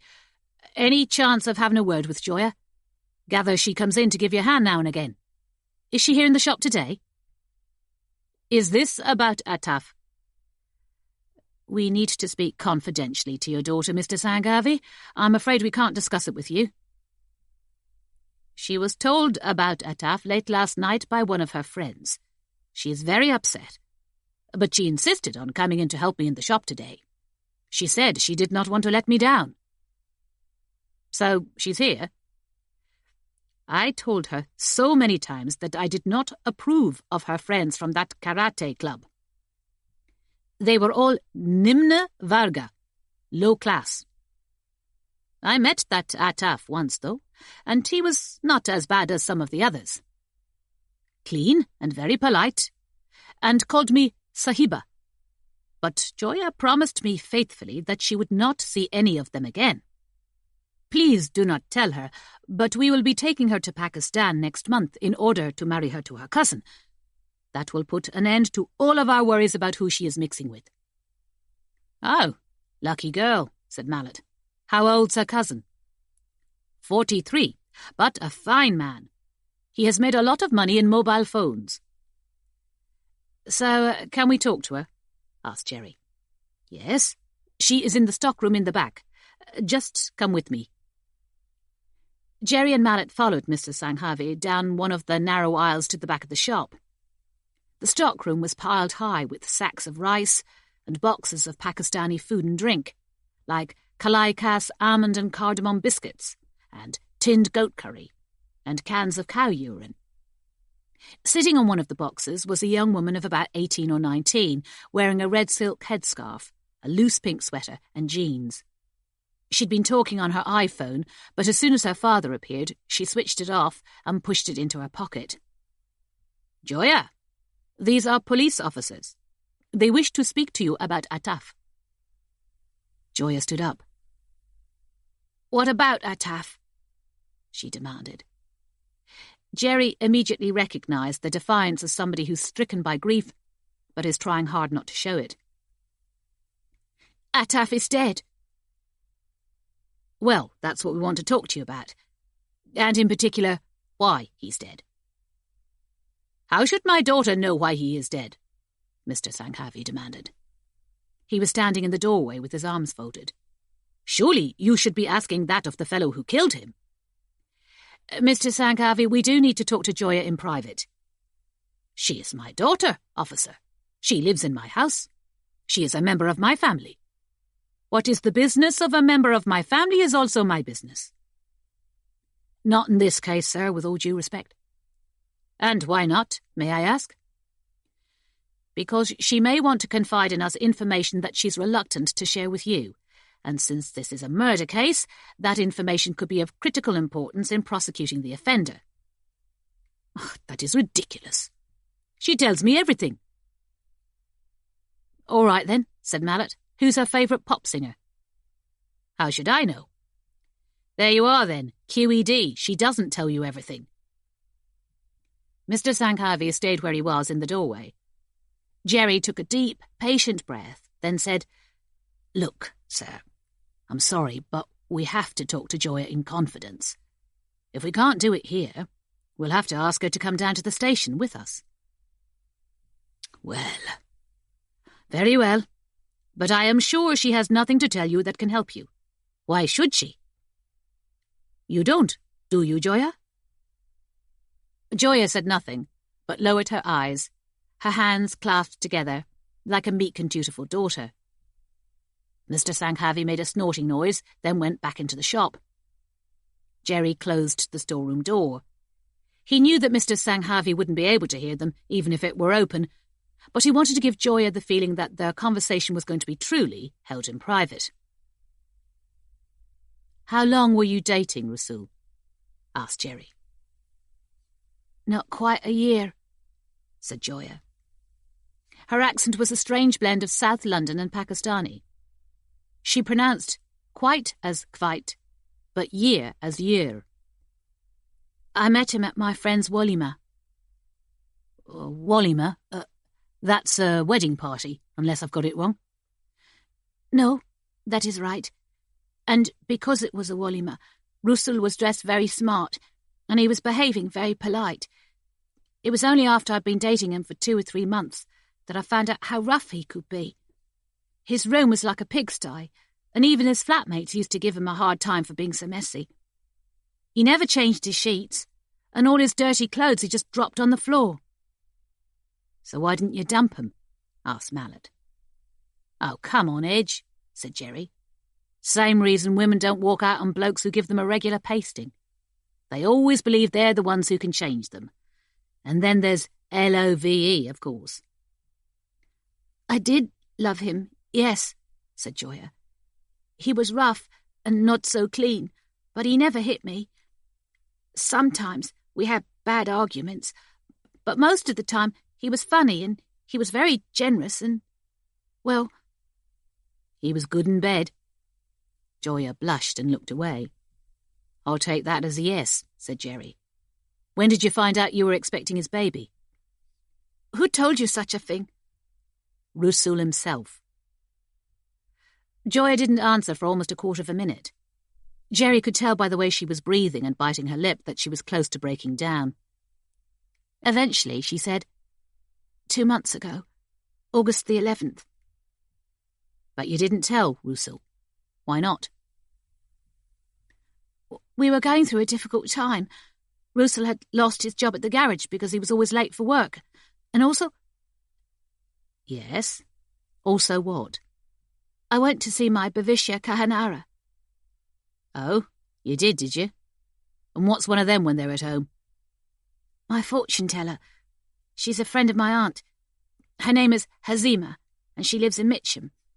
Somehow she knew that I'd come to see her because I was pregnant, even before I told her that I was expecting Rasul's baby." Joya paused and sat silent again, her black eyelashes sparkling with tears. Jerry and Mallet stood patiently and waited for her to collect herself. Eventually, Joya said, "Hazima gave me a blessing. Then she laid her hand on my stomach and closed her eyes so that she could tell what the baby's life was going to be like. When she took her hand away, she told me that there was something wrong with the baby. She wasn't sure exactly what it was, but it wasn't growing proper." "How did she work that out?" asked Mallet. "She's got X-ray hands, has she?" "Everything she has ever told me in my life has always come true," said Joya. "She told me when I was only 14 that I would meet a man who liked to fight and that I would give him a strange baby. She also told me that after that, I would marry an old man with lots of money." Jerry looked at Mallet and pulled a face. "Have to meet this Hazima," said Mallet. "Maybe she can tip me the wink about Friday's lotto numbers." "I love Hazima," said Joya. "I love her and I trust her. I can tell her things that I could never tell my mum or my dad." "So, after what she told you about the baby, that's why you decided on a termination?" asked Jerry. "Not straight away, but it put me off Rasul even more. I went to the karate club to meet him one evening, and that's when I met Ataf." "And that's when you gave Rusul the old heave-ho?" "Ataf was so sweet and gentle and understanding. His family welcomed me too. I used to go to his house, and his mother taught me how to cook cardamom kheer." But it was Ataf who arranged for you to have a termination. Yes. I told him that there was something wrong with the baby, and he said that I should. He said that Ibn Hajar al-Asqalani believed that it was the right thing to do when a baby isn't right. Oh, well, said Mallet. So long as old Ibn Hajar al-What's-his-name thought it was okay, no worries. He's a great Islamic scholar, said Joya. Jerry said, as I understand it, you got the pills off a doctor in Brockley that Ataf took you to, and you had the termination at home. At Ataf's parents' house, when they were away for the weekend. And I'm sorry to have to ask you this, and I know that it probably wasn't nearly developed enough for you to tell, but did you see any evidence that the fetus wasn't properly formed? Joya shook her head and shivered at the recollection. I felt it when it slipped out, but I didn't look. Only one more question, then. Did Rasul say anything to you about how he felt about Ataf? Did he say he was angry or jealous? Did he threaten to hurt him at all? When he found out about the baby, he came to me and asked me if it was true. He didn't shout or scream when I said that it was, but I could tell that he was very angry. All he said was, Jivana, Mate, Eka, Jivana. That means a life for a life. At the time I didn't really understand what he meant. Of course, I do now. Would you be prepared to repeat that in court if you were asked to? He killed Ataf. I loved Ataf. If this was Pakistan, he would be hanged. So that's a yes, then. Chapter 6. Martin climbed out of his silver-grey Audi and crossed the road, narrowly avoiding being hit by a Deliveroo rider on a moped. The Deliveroo rider shouted something at him that included the words, "Fucking blind or what?" But he didn't catch the rest. Jim Feather was waiting for him by the barriers, smoking and talking to Newton.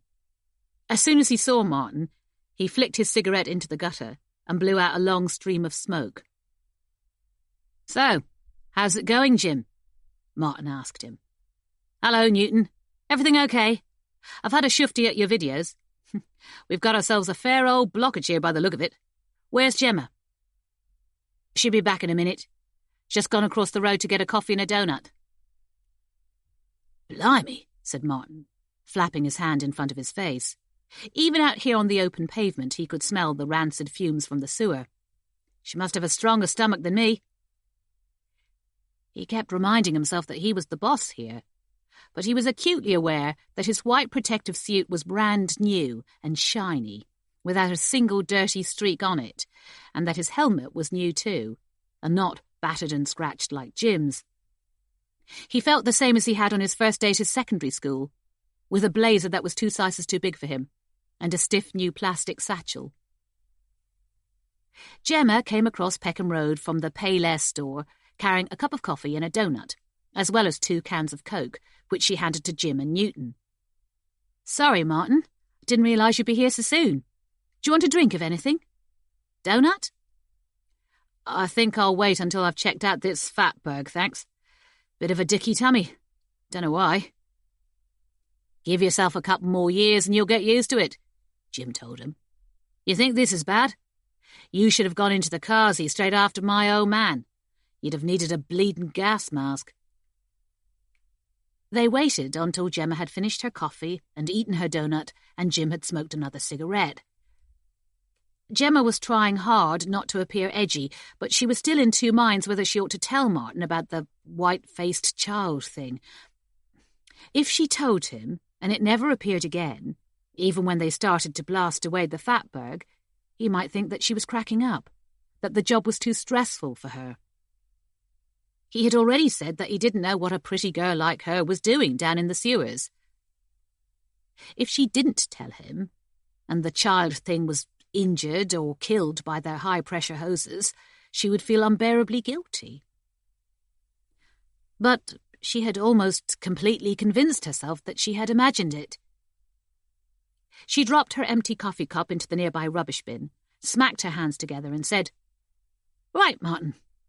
We're ready now." Martin caught the tension in her voice and gave her a questioning look, but she turned away. They all buckled up their helmets and pulled on their protective gloves. Jim Feather would be joining them this time, so that he could give Martin an assessment of the most effective way to clear the fatberg and start the sewage flowing freely again.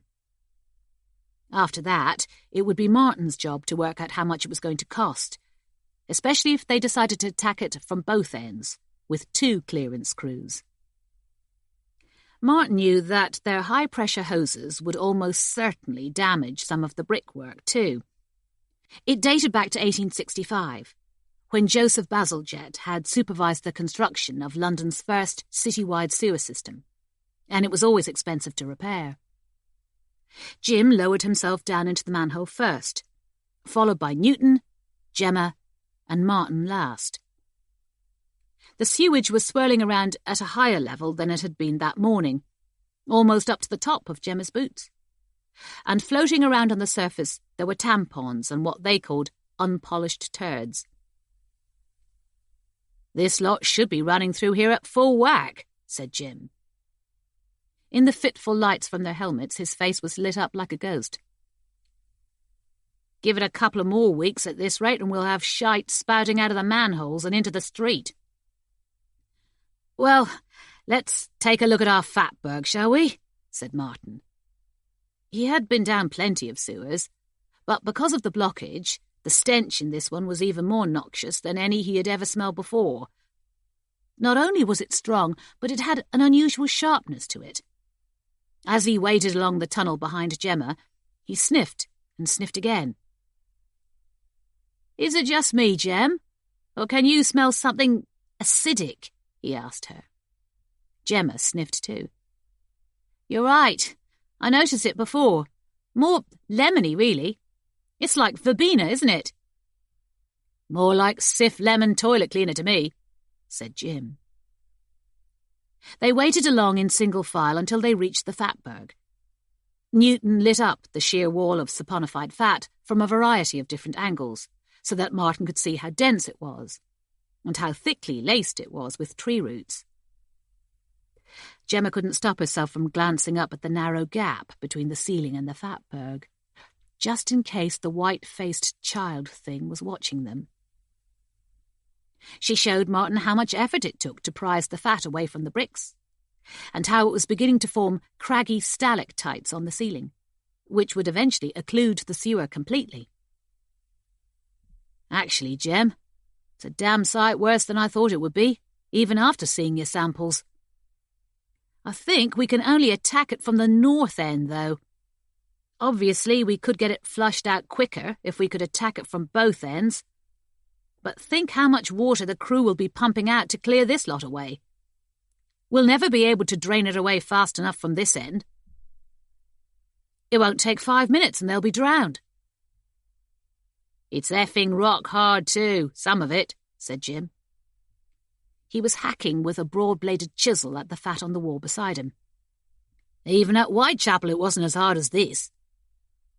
He broke off a large yellowish lump, which must have weighed at least 4 kilos, and it tumbled into the thick beige sewage with a splash. "Look at this. There's so much rag mixed up in it, as well as roots. And stuff you don't normally see. Not just your tea bags and your tampaxes and your rubber johnnies." He dug into the fat with his chisel to expose something that looked like a flat black stick. He tugged at it and waggled it from side to side with his fingers, and after a few seconds, he pulled out a tarnished dessert spoon. "I mean, who throws their cutlery down the crapper, I ask you?" He started digging again, but this time he stopped suddenly. "Whoa," he said, wading back a step. It was noticeable now that the sewage was rising. It was at least 5 centimetres deeper than when they had first entered the sewer. "What's up?" asked Martin. She didn't really know why, but Gemma's first instinct was to glance up at the gap again, There was no sign yet of the white-faced child thing, if it existed at all. But then she looked down and saw why Jim had backed off. Half buried in the fat was a severed human hand. A woman's hand, by the look of it. Greenish-grey, because it was partly decomposed. Its nails were painted with chipped orange polish, and there was a thin gold wedding ring on its third finger. "Bloody hell," said Jim. "That's enough to make a maggot gag. Wonder where the rest of her is." Martin didn't come any closer. He felt nauseous enough as it was. He swallowed, and he was sure that his saliva tasted of lemony sewage. "I don't believe this," he said. "We're well and truly buggered now. We'll have to notify the police before we start flushing, and God alone knows how long they're going to hold us up. You remember what they were like in Catford last month, when we found that missing kid's trainer? And they'll want to dig out all of this fatberg inch by inch, in case the rest of her body's buried in it too." Jim thought for a while, frowning at the woman's severed hand, as if he were trying to put a value on it. Then he said, "Not necessarily, Gov." "What do you mean?" "I mean, if it wasn't for this fatberg, her hand wouldn't be stuck here, would it? It would have floated down to the Thames and out to the sea by now, along with any other bits and pieces of her, if there are any other bits and pieces of her dotted around." So, we could just give nature a hand, no pun intended, dig it out, take it up to Butler's Wharf, drop it in the river and think no more about it. That's where it would have been anyway, if half of Peckham hadn't poured their bloody cooking fat and coffee grounds down the sink and wiped their arses with washlets. Martin shook his head. "No, Jim, sorry, we can't do that. That would be, tampering with evidence." "All right, Gov, you're the boss. I'm only trying to think of a way to save us time and money. And she's brown bread anyway." "Yes, but think of the poor woman's family. Supposing she just disappeared, and they've no idea what happened to her. They're going to be desperate for closure, aren't they?" "And what about whoever it was who cut her hand off?" Gemma put in. "He could still be roaming around, couldn't he, looking for vulnerable women to chop up, like Jack the Ripper." "Take a few pictures, will you, Newton?" said Martin. "We'll run them straight along to the cop shop and see what they have to say. They may want to dig around this end of the fatberg, but that shouldn't necessarily hold us up from making a start on the other end." Newton waded forward with his camera, switched on its lamp, and began to take bursts of photographs of the severed hand. The light was so bright that even with her tinted goggles, Gemma had to lift her forearm in front of her face to shield her eyes. Then, with no warning at all, the light went bing and went out. A split second afterward, their helmet lamps went out too, and they were plunged into total, seamless blackness. "What the hell just happened?" said Martin. Newton said, "Hold on, I've got a spare flashlight." "Don't anybody move," Martin told them. "I don't want you slipping over." They waited without speaking for almost half a minute. The only sound was the lapping of the sewage against their boots. But then Newton said, "The flashlight don't work neither. I don't know what's wrong with it. I've only just put a new battery in it too." "Oh, bollocks," said Martin. "Listen, we're going to have to make our way back to the manhole, but let's take it slowly, shall we? Newton, you go first. Gemma, you put your hand on Newton's shoulder, and Jim, you put your hand on Gemma's shoulder, and I'll bring up the rear." Gemma reached out into the blackness with both hands, trying to remember exactly where Newton had been standing. She took 3 cautious steps forward through the sewage, but even with her arms held out straight in front of her, she couldn't find him. "Newton, say something," she said. "I'm here," he told her. "I haven't moved." "Where's here?" "I'm waving my arms around, but I still can't feel you. Keep talking." "I haven't moved since the lights went out." "Keep coming. I think I can hear you splashing." "That's it. Keep coming." I'm sure you weren't that far away from me. Keep talking. Anything. The blackness was so total and so overwhelming that she was beginning to panic. She'd been terrified of the dark when she was younger. She'd always insisted that her parents left the landing light on at night. In her early teens, though, she'd gradually grown out of her fear, and she no longer believed that witches were hiding in her wardrobe, or that her dressing gown was going to drop off the hook on the back of the door and come scuttling under her bed. But this was different. This was underground, and the stench was stifling her, and she could feel by the pressure on her boots that the sewage was rising. Slowly, but relentlessly. And she knew that at this time of day it wouldn't subside. Suddenly, she felt Jim's strong hand on her shoulder. He gripped her firmly and gave her a reassuring squeeze. "Got you, love. Have you found Newton yet?" Now that Jim was holding on to her, Gemma felt confident enough to take a sloshing step forward. And then another. And at last, she felt the slippery back of Newton's protective suit. She grasped his collar and held on to it tight. Newton said, "Gah! Strangle me, why don't you?" Sorry, but I thought you'd vanished." "Martin, you there?" Jim called out. "Newton and Gemma and me, we're all ready to go." "Hold on," said Martin, somewhere in the blackness. I can feel the wall, but I'm kind of disorientated here." "Just keep walking forward," Jim told him. "We won't move until you catch up with us." As they waited for Martin, Gemma saw a flicker of light further down the sewer. It was thin and pale, and it appeared only for the briefest of moments, but she thought it looked like a slender figure, twisting itself around and throwing up its arms. "Did you see that?" she asked Newton. "What? I can't see sod all." It was kind of a light, but I don't know. It looked like a child dancing." "Phosphorus, probably." "No, phosphorus is green. This was white." "You're not seeing things again, are you?" I still can't find you," said Martin. He was beginning to sound anxious. "Are you sure you haven't started walking off?" "We're right here, Gov," Jim told him. "Haven't budged an inch." It was then that Gemma saw another flicker of light, closer this time, and this time it didn't immediately disappear.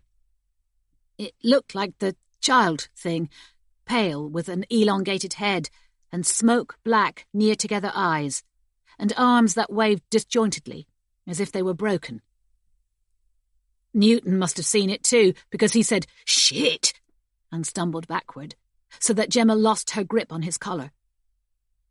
By the dim light that the child thing gave off, she saw him hit his shoulder against the greasy sewer wall, lose his footing, and splash onto his knees, with sewage almost up to his waist. "What's that?" he screamed.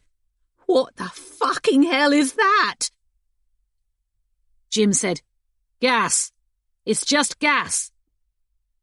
But then the child thing began to move toward them, with its boneless arms waving, and it opened its dragged-down mouth and let out a harsh, high-pitched cry. "Christ almighty! No, it's not!" Jim shouted. "What is it?"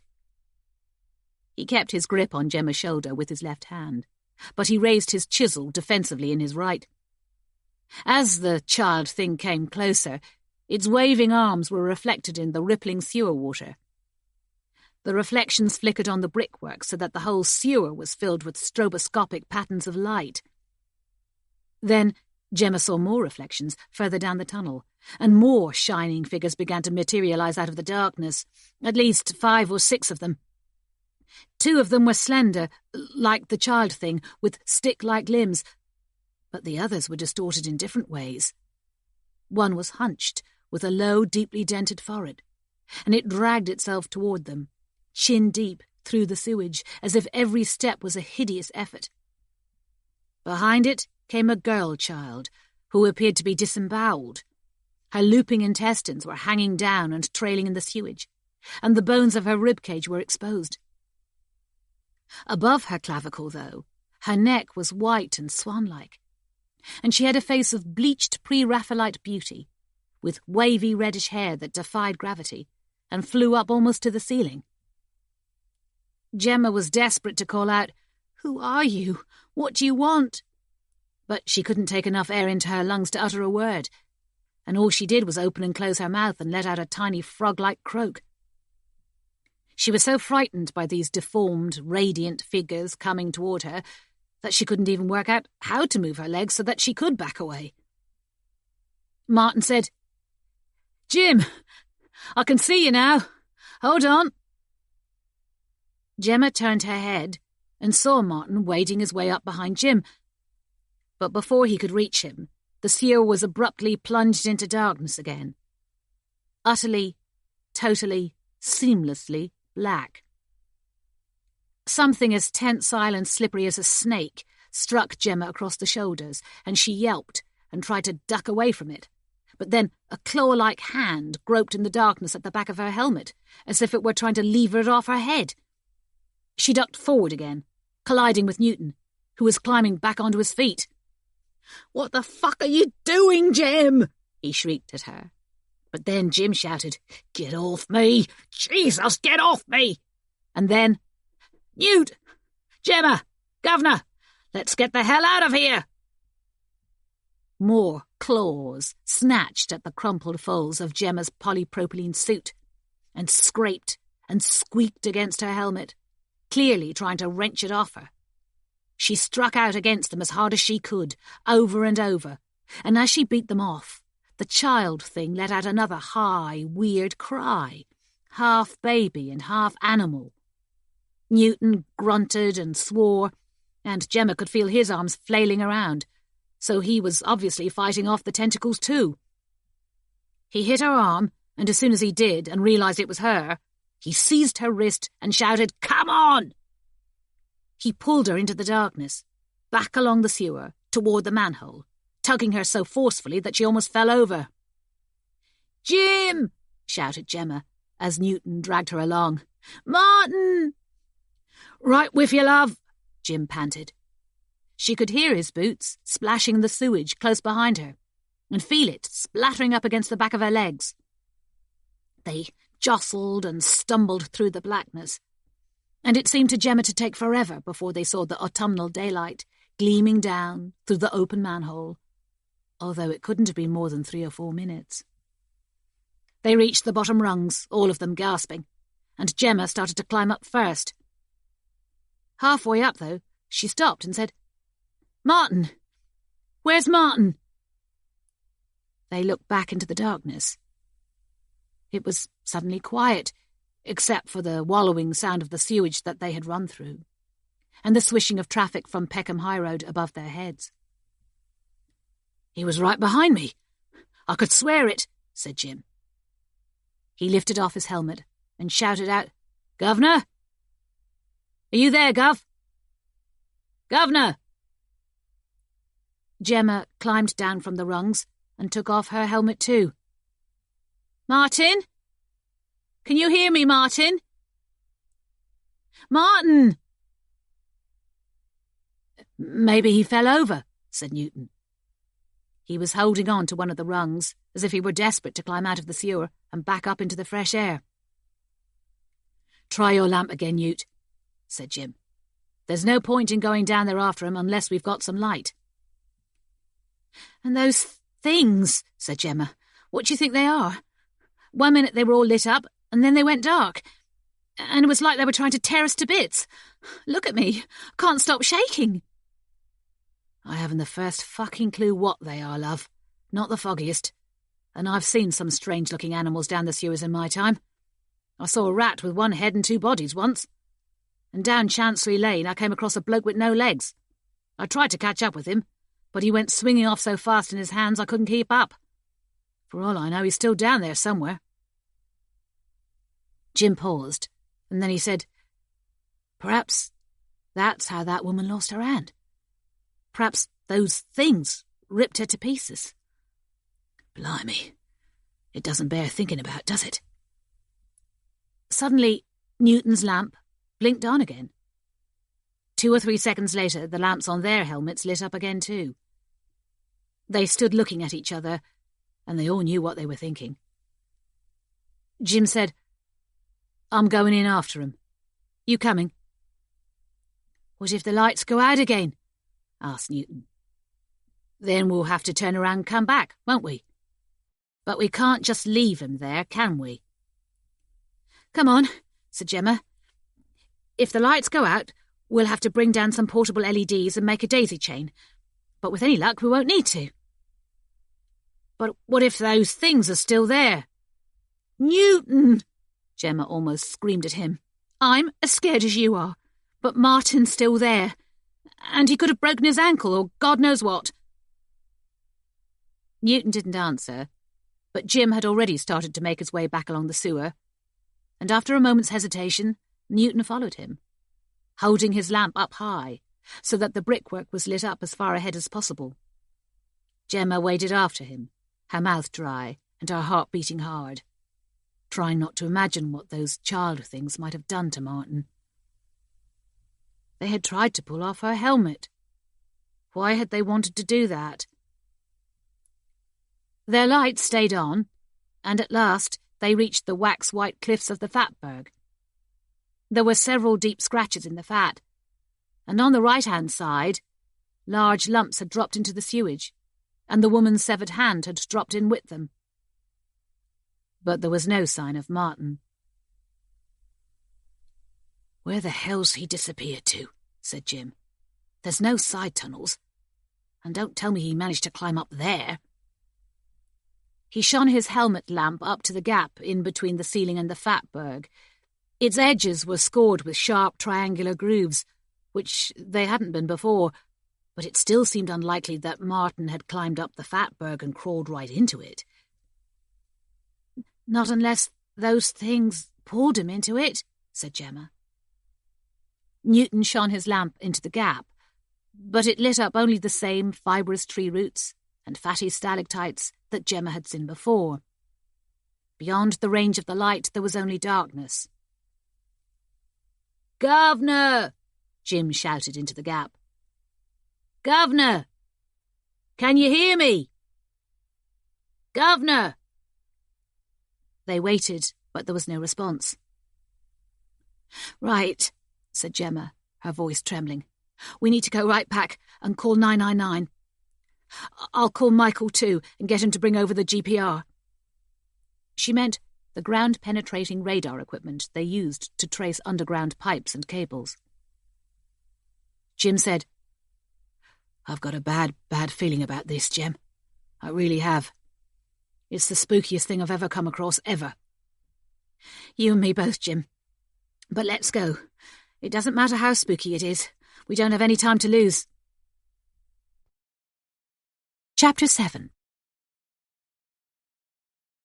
When Professor Karounis returned from his meeting with the hospital's trust managers in central London, Dr. MacLeod was waiting for him outside his office.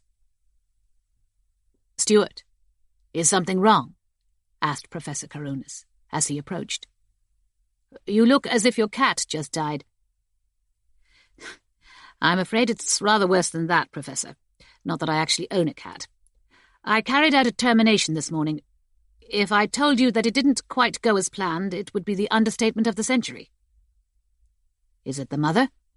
"No, the mother's recovering well. It's the fetus."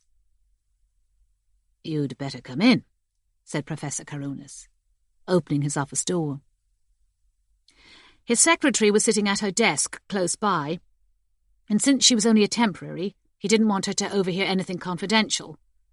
Medical liability lawsuits could cost millions. He closed the door behind them, took off his dark grey overcoat and hung it up, and then crossed over to his huge mahogany desk. He had been director of the Warren Birthwell Centre for 8 years now, and although he had developed a certain arrogance, it was probably deserved. He had drummed up huge financial support and made sure that the centre led the country in prenatal and neonatal care. with some of the most advanced techniques and medical equipment anywhere. He was a small, neat man, with a gleaming bald head like a giant horse chestnut, a close-clipped beard, and rimless spectacles. And he had never been seen at the centre wearing anything but his grey three-piece suit and red bow tie. "So, what's the problem?" he said, sitting behind his desk, and indicating that Dr. MacLeod should sit down too. Dr. MacLeod remained standing. "The mother's a Nigerian woman, 35 years old. She was brought here from A&E suffering from acute abdominal trauma. We scanned her and discovered that she was pregnant, although she couldn't understand how she could be, since she had only recently had an abortion, and according to her, she had had no sexual relations since. The ultrasound showed that the fetus was congenitally malformed. And when I say congenitally malformed, I mean that it was difficult to determine if it was even human. We could see that it was suffering from polymylia, with an unprecedented number of extraneous limbs, a severely underdeveloped body, a small curved spinal column, and gastroschisis. Here," he said, handing Professor Karunas the green cardboard file. "Here are some pictures of it. It has male genitalia, so I suppose to be quite accurate we should call it a boy, but you can see for yourself that it is nothing much more than a head, with multiple arms and legs and only rudimentary organs." Professor Karunas opened the file and studied the photographs inside. After he had examined them all carefully, he looked up at Dr. MacLeod, and it was clear that he was shaken. "I don't know what to say, Stuart. I have been in obstetrics for 26 years, and never have I seen anything like this. Never." "Well, Professor, that makes two of us. All these extraneous arms and legs, and the lungs exposed like this. But the face, Stuart. I mean, Orthaerston Arano." "I know. He's like a cherub, isn't he?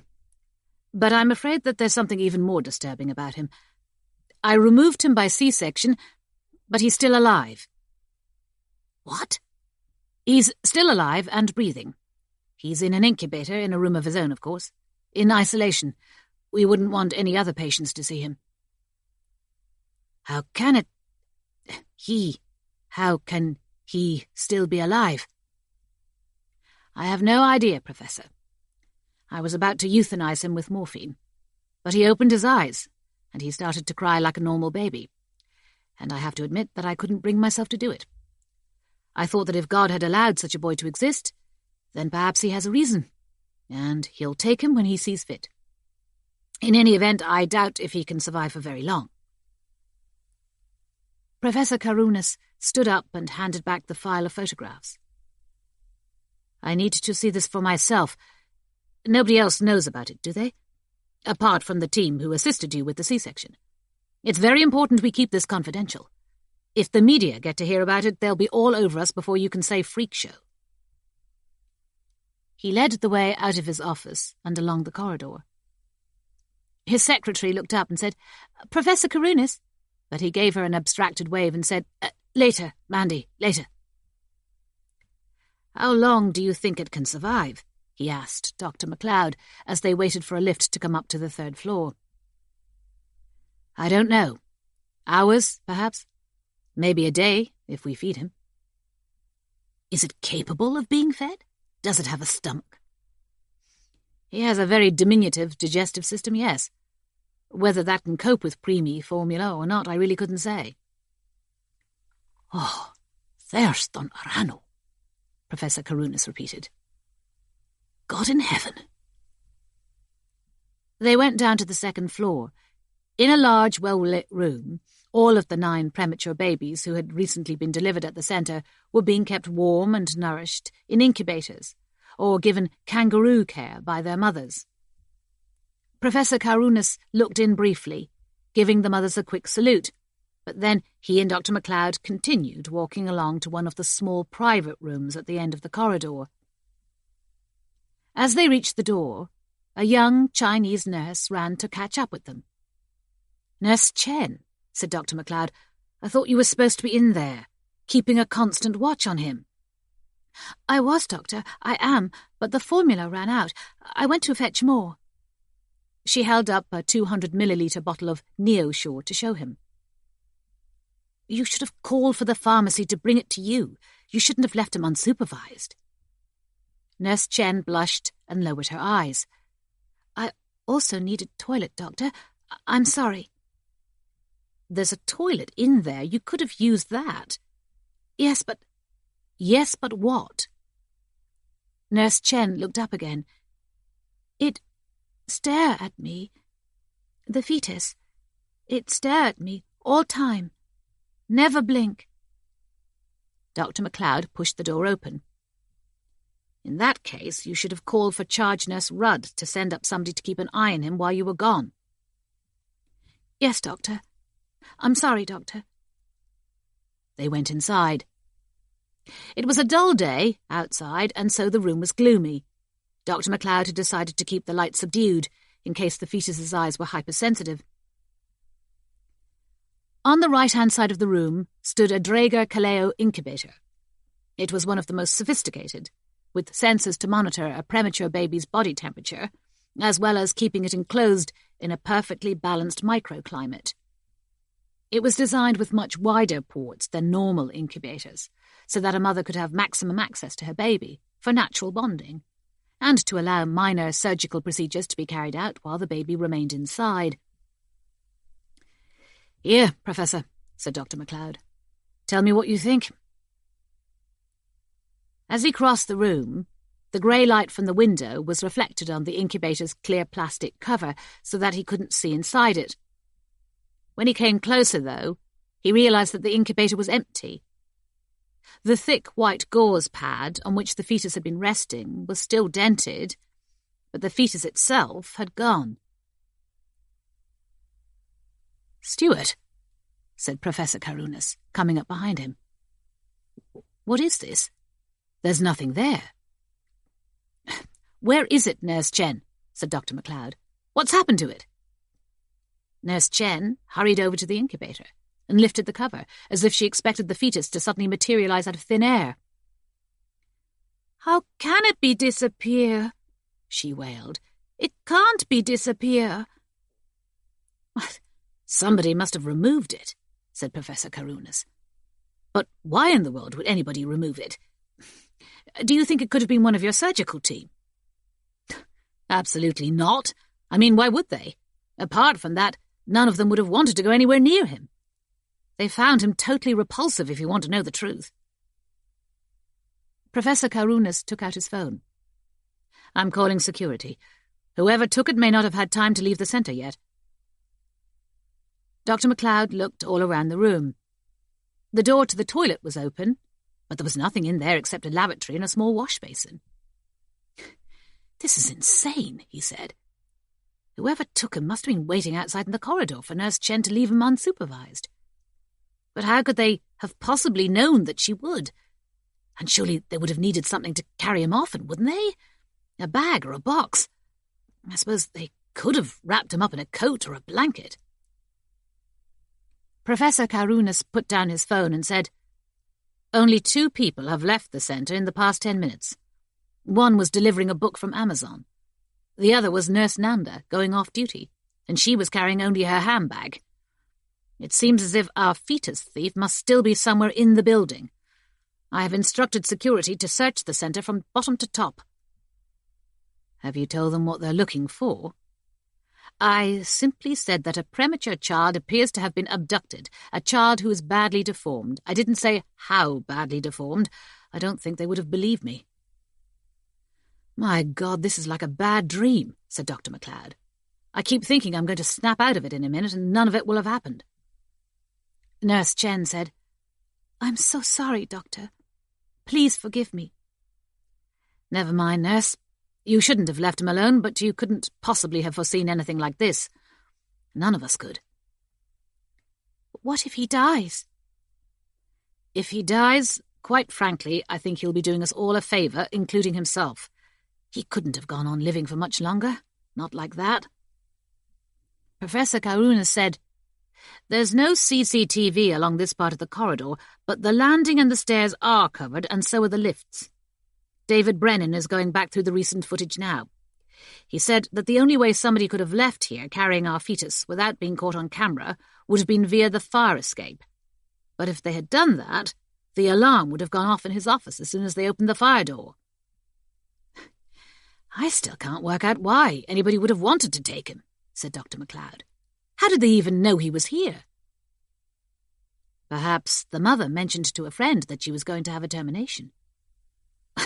Well, that's possible. But the impression I got was that she was too embarrassed to tell anybody about it. Her husband left her months ago and went back to Nigeria. And the only man with whom she's had any kind of relationship is her cousin's husband. He was the one who made her pregnant before she had her abortion. And she says that, after that, she warned him in no uncertain terms never to touch her again. Even if he did, and even if it was him that made her pregnant again, that still doesn't give us any idea why he or anybody else would have taken the fetus. I have to confess that I am the same as you, Stuart. Perde menos. Totally baffled. They returned to Professor Karunas' office. We should call in the team who assisted you with the C-section one by one, said Professor Karunas. They are the only ones who saw the fetus. And apart from Sister Rudd and Nurse Chen, they are the only ones who know that it is still alive, or was still alive the last time it was seen. Yes, very well. But I can't believe that any of them would have taken him. It makes absolutely no sense at all. Professor Karunas' secretary located all of Dr. MacLeod's surgical team and called them up to his office. Glenda the midwife was first, and she sat with her mouth open in shock and bewilderment when Dr. MacLeod told her what had happened. I thought this day was mad enough already, she told him. That shook me so much, the state of that fetus. I was just on my way to ask Mary Masimba to take over my next delivery for me. I'm afraid I have to ask if you took the fetus yourself, said Professor Karunas, with his hands steepled in front of his face like a prosecuting barrister. Or, if you didn't, if you have any idea who might have done. Of course I didn't take it. Heavens above, it frightened the wits out of me. That face, and the way it kept staring at me. I shall be having nightmares about it for the rest of my life. So you can't hazard a guess as to who might have taken it? Or why anybody would have wanted to? Glenda pursed her lips and shook her head, but said nothing. It was clear that she was deeply upset that Professor Karunas had considered even for a moment that she might have been responsible for the fetus's disappearance. When she had left the office, Dr. MacLeod leaned over and said quietly, "If you don't mind my saying so, sir, I think you need to go a little easy on the accusations. We don't want to find ourselves in court, accused of harassment." "What are you suggesting? That we forget the whole thing?" "Not exactly, sir. Well, maybe we should. How many malformed fetuses do we dispose of every year? This one was unusual, yes, because of the severity of its malformation. But we have to face it. There was no possibility at all that it could have survived for any length of time. We have to ask ourselves whether it was a living human being or simply a collection of malformed tissue." "Stuart, you said yourself that you hesitated to euthanize it because of the way it looked at you. But in any case, that's not really the point. The point is that someone breached security and removed a fetus, whether it was alive or dead or somewhere in between. We should call the police. Next time it could be a perfectly healthy newborn, and you can imagine what kind of trouble we would be in then. Our good name would be tattered. That's the right word, isn't it? Tattered." Dr. MacLeod wasn't in the mood to correct him. "Very well," he said. "But before we involve the police, let's at least wait until David Brennan has finished searching the building and checked his CCTV footage. For all we know, whoever took the fetus made a perfectly innocent mistake. Perhaps it stopped breathing while Nurse Chen was out of the room, and somebody took it away to resuscitate it." come on. They took it away to resuscitate it? Something that looked like... I don't know, something that looked like an octopus? Would you have taken it away? And how would you have tried to start it breathing again? With mouth to mouth? I know it has a face like an angel, but I really don't think so. Dr. MacLeod didn't answer that. He knew how unlikely it was that anybody had taken the fetus to give it artificial respiration, but he was becoming desperate to think of a logical explanation for somebody to remove it. Regardless of its condition, he was still responsible for it. Dr. Badauri knocked at the door. When he came in, Dr. MacLeod could tell by his expression that he had already found out what had happened. Before Professor Karunas could say a word to him, he lifted both of his hands as if he were under arrest and said, "It wasn't me, sir. I didn't take it. I swear by Gita." Chapter 8. Jerry sat down at his desk, peeled the lid off his maraschino, and prodded the on button of his desktop computer. It was raining hard outside, and his hair was wet because he'd left his umbrella at Charlene's flat the last time he'd gone round to see her. They had argued in the morning, and he had stormed out in a huff, and he hadn't seen her since. He had texted her 6 or 7 times to say sorry, but she hadn't replied. Bloody Charlene. He had decided that his love life was doomed. He still had a tattoo of a heart with an arrow through it on his left shoulder, and the name Jane, but he couldn't even remember what Jane looked like, except that she was mousy-haired and very skinny with an overbite. Pretty, though. D.S. Bristow came into the squad room, red-faced and prickly-moustached and paunchy. He had a small round plaster on his chin where he'd cut himself shaving. "Seems like your reputation has predeceased you, Jerry," he said, in his clipped military tones. "I've just had a call from DCI Walters from the major investigation team that covers Peckham." "Yes, I know DCI Walters. I was on his team at the Kremlin when that MP got bashed on the head with a cricket bat. Remember that? He was only a DI then.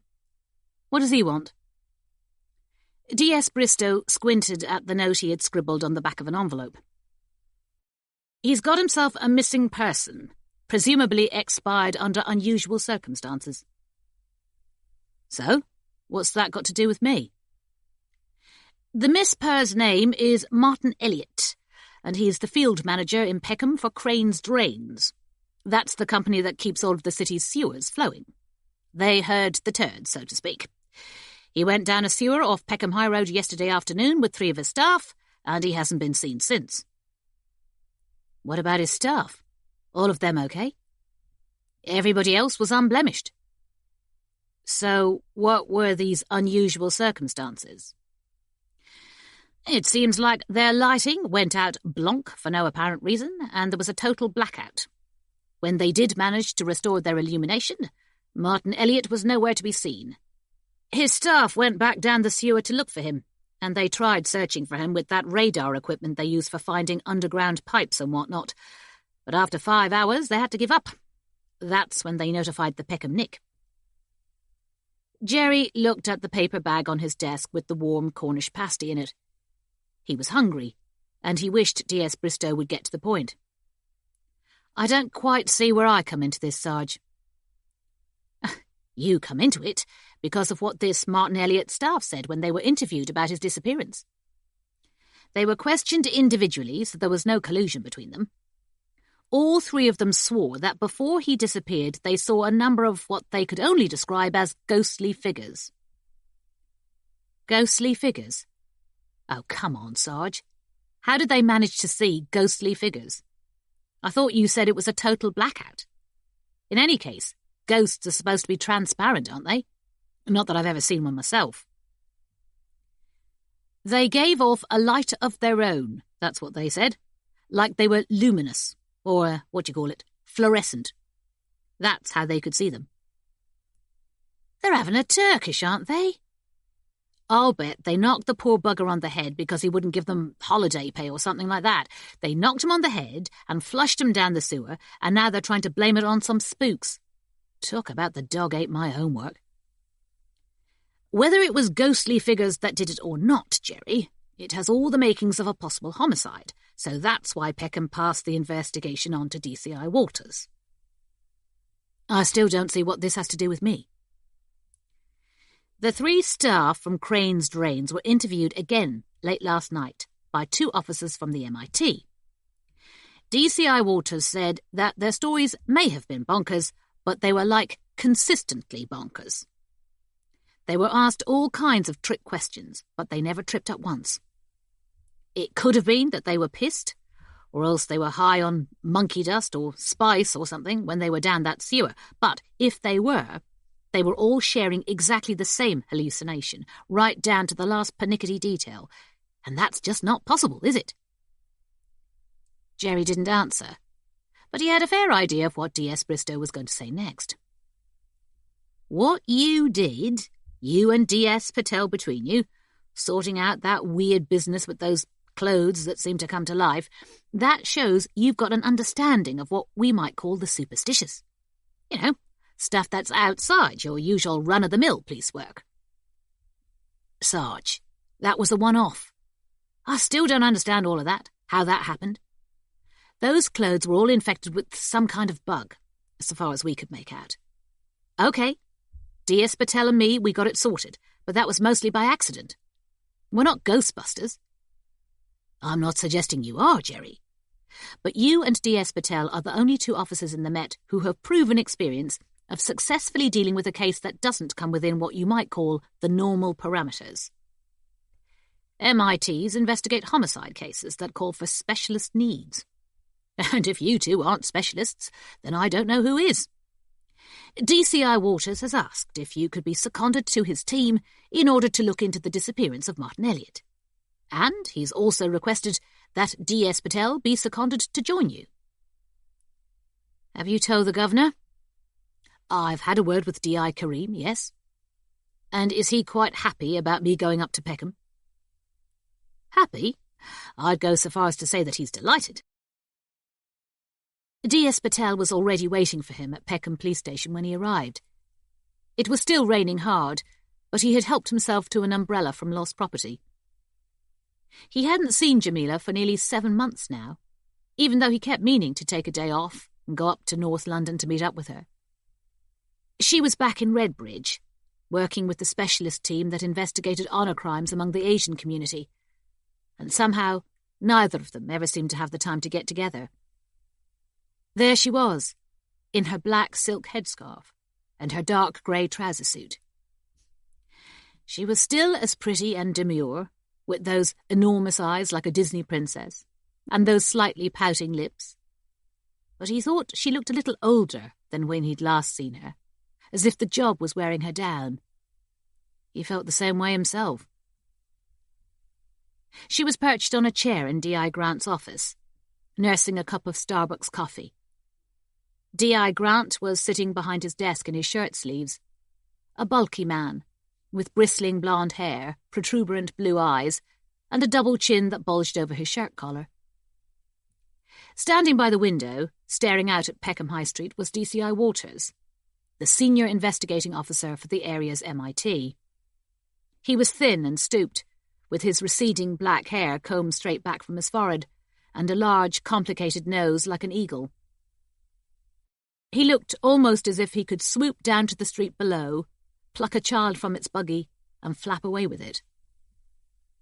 There were 2 other MIT detectives there, a chunky ginger-haired man in a bronze puffer jacket, and a plain woman in a thick white roll-neck sweater, who reminded Jerry of his old headmistress. Maybe it was the dry, dark brown bob and the heavy eyebrows, as well as the large mole just above her lip. "Sorry I'm late," said Jerry. "Traffic was even crappier than usual." "That's all right," said D.I. Grant. "Gave us plenty of time to talk about Brexit. DCI Walters, this is D.C. Pardoe." DCI Walters turned around and looked Jerry up and down. I must say you're not what I expected. His voice was whispery and dry, and there was a faint hint of a Scottish accent. Jerry was about to say, "So what did you expect? Father Karras?" But he decided against it. In his experience, Detective Chief Inspectors were almost always lacking in any sense of humour, especially if they were Scottish. "Of course you know D.S. Patel, and this is D.C. O'Brien and D.C. Pettigrew, both from the MIT. It was these two officers who interviewed the 3 staff members from Crane's Drains who were down in the sewer with Martin Elliott when he disappeared." Jerry sat down next to Jamila. She looked across at him and smiled and said, "How are you, Jerry?" "Bearing up. Still trying to lose weight. If only we didn't have a Greggs just around the corner." "And the job?" "We've had a surge in knife crime round Tooting in the past 6 months. I think the kids are bored a fortnight and think it's more fun to go around shanking each other." "Oh, it's acid attacks in Redbridge. Mostly against girls who want to marry a lower caste boy. Or married women who are suspected of being unfaithful." "That's right. Nothing like a face full of the old sulphuric if her indoors starts to misbehave herself, eh?" "D.C. Pardoe?" DCI Waters interrupted. "Oh, yes, sorry." He turned to DC's O'Brien and Pettigrew. "Sorry, you two. Just having a quick catch-up." Jamila said to them, "I understand that you interviewed each of those 3 witnesses separately, but each one of them insisted that they had seen ghostly figures." "That is correct," said D.C. O'Brien.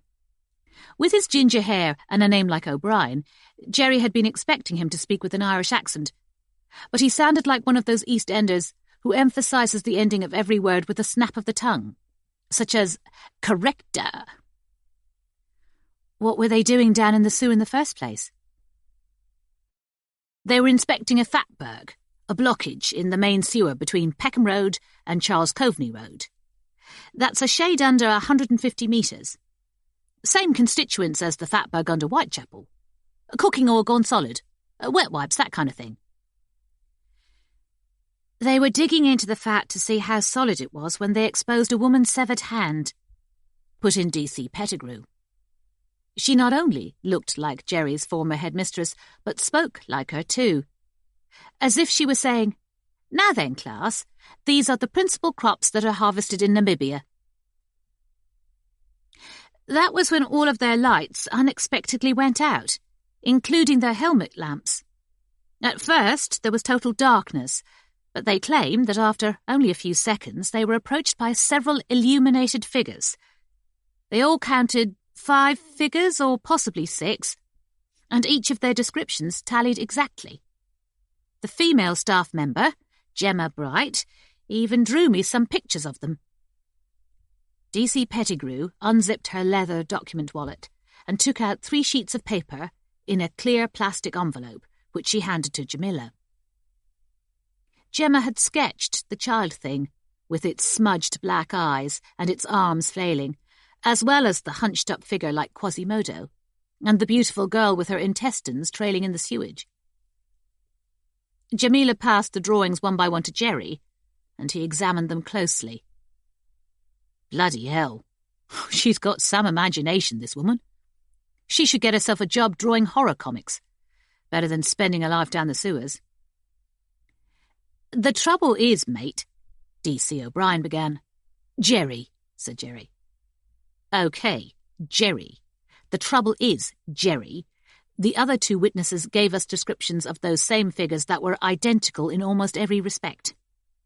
As you very well know, you don't often find that eyewitness accounts tally in every detail, especially after a traumatic incident like this one. But these 3 did. 5 or 6 illuminated figures, a skinny one with waving arms, a hunchback, one with all her guts hanging out. And what was more, these figures attacked them." "Attacked them? What, like had a go at them? You're joking." "No, they attacked them. And all of them said that the ghostly figures were hitting them and trying to pull off their helmets. Martin Elliott was still with them when that happened. The last words they heard him say were something about him being confused about where he was. And then he just said, "Hold on." After that, everything went dark again, and the three of them made their way back to the manhole in the belief that Martin Elliot was following them. When they reached the inspection chamber and realised that he wasn't, they went back along the sewer to look for him. But there was no sign of him nowhere. DCI Walters came away from the window. He looked as if he hadn't laughed since he was at primary school. They brought in specialists from Crane's Drains, with ground-penetrating radar equipment. We've called in the same specialists ourselves in the past once or twice, when we've suspected there might be a body or some weapons buried or such like. They also sent out teams of experienced flushers. That's what they call them. The engineers who keep the sewage flowing. They've searched all the surrounding sewers for him, but no luck so far.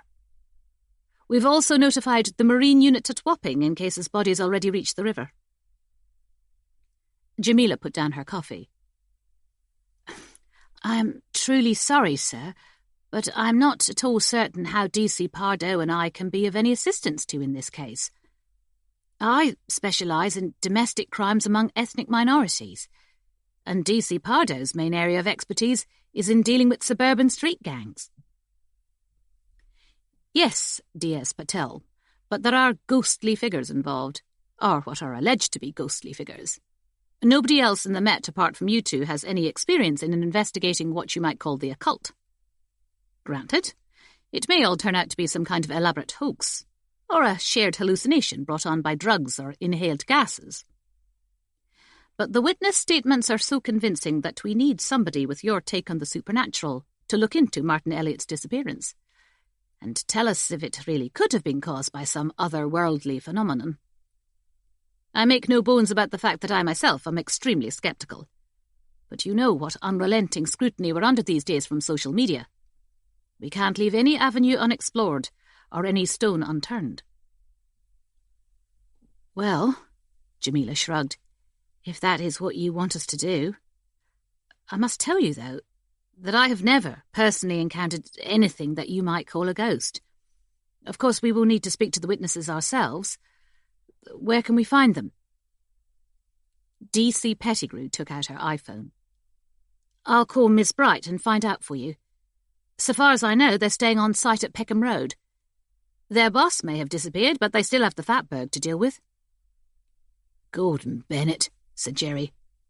"I hope that doesn't mean we have to go down the sewers too. I didn't bring my clothes peg with me." Chapter 9.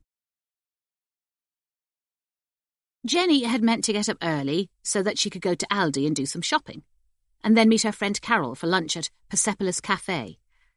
But this was her first weekday off in 2 months. And last night, she and Mick had gone to the Rye pub, and she'd drunk about 3 fruity bangers too many. She couldn't even remember walking home to their flat. Maybe Mick had carried her. She had a throbbing headache, and her tongue felt as rough and dry as glass paper. She knew they had run out of baked beans and coffee and milk, and they had nearly run out of toilet paper. But the bed was warm and comfortably rumpled, and it was gloomy outside, and she could hear that it was raining. She could always meet Carol for lunch and go shopping afterward. Or maybe she could go shopping early tomorrow morning, before she had to go to work. She turned over in bed and looked at the framed photograph of her and Mick sitting on their hotel balcony in Gran Canaria. She was lifting her glass of sangria and smiling, but Mick was frowning. That photograph had been taken about half an hour after he had asked her to marry him, and she had said no. Well, more like not yet. She was only 23, and even though she loved Mick, she didn't want to settle down yet. She wanted to party and have fun, and she also wanted to build her career as an actress. She'd already been given a small part in EastEnders as a waitress. It had been a speaking part, too. Her line had been, "Ready to order yet, love?" She closed her eyes and dozed off again. She dreamed that she was walking around Peckham, trying to find her friend Tina's house. But the streets in this dream Peckham were all different from the streets she knew, and wet, and deserted, and she was lost. Although it was daytime, All the houses had their curtains closed, so she felt that even if she rang their doorbells to ask for directions, nobody would answer. It was still raining, and she was barefoot and wearing nothing but her white nightshirt, which was soaking. She saw a newsagent's shop on the corner with its windows lit. When she reached it, she found that a closed sign was hanging in the door, although she was sure she could see a hunched-up shadow moving around inside. She was about to knock at the window when she was woken up by her cat, Persephone, mewling in the corridor outside her bedroom. She opened her eyes and stared at the side of the chest of drawers next to her bed. Persephone mewed again and then hissed, and Jenny was sure she could hear her clawing at the carpet. Perhaps she had cornered a mouse, although they hadn't had any mice in the flat since last year, after the landlord had arranged for most of the small overgrown garden at the back of the house to be bricked over. She sat up in bed. The bedroom door was half open so that she could see the opposite wall of the corridor, with a framed reproduction of a print by M.C. Escher, of people climbing up endless flights of stairs. But she couldn't see Persephone, and she couldn't see a mouse. "Perse," Jenny called out. "What's the matter, sweetie?" But Persephone had stopped mewling and hissing, and all Jenny could hear was the rain pattering against the window. "Perse," she called one more time. And then she flopped back onto the pillow and dragged the duvet right up to her chin. Another 20 minutes dozing wouldn't make any difference. In fact, she might even ring Carol and tell her that she didn't feel well and couldn't make it for lunch. She closed her eyes again, but as she did so, she felt the duvet being lifted at the end of the bed, and then a brief cold draught. She heard a scratching sound too.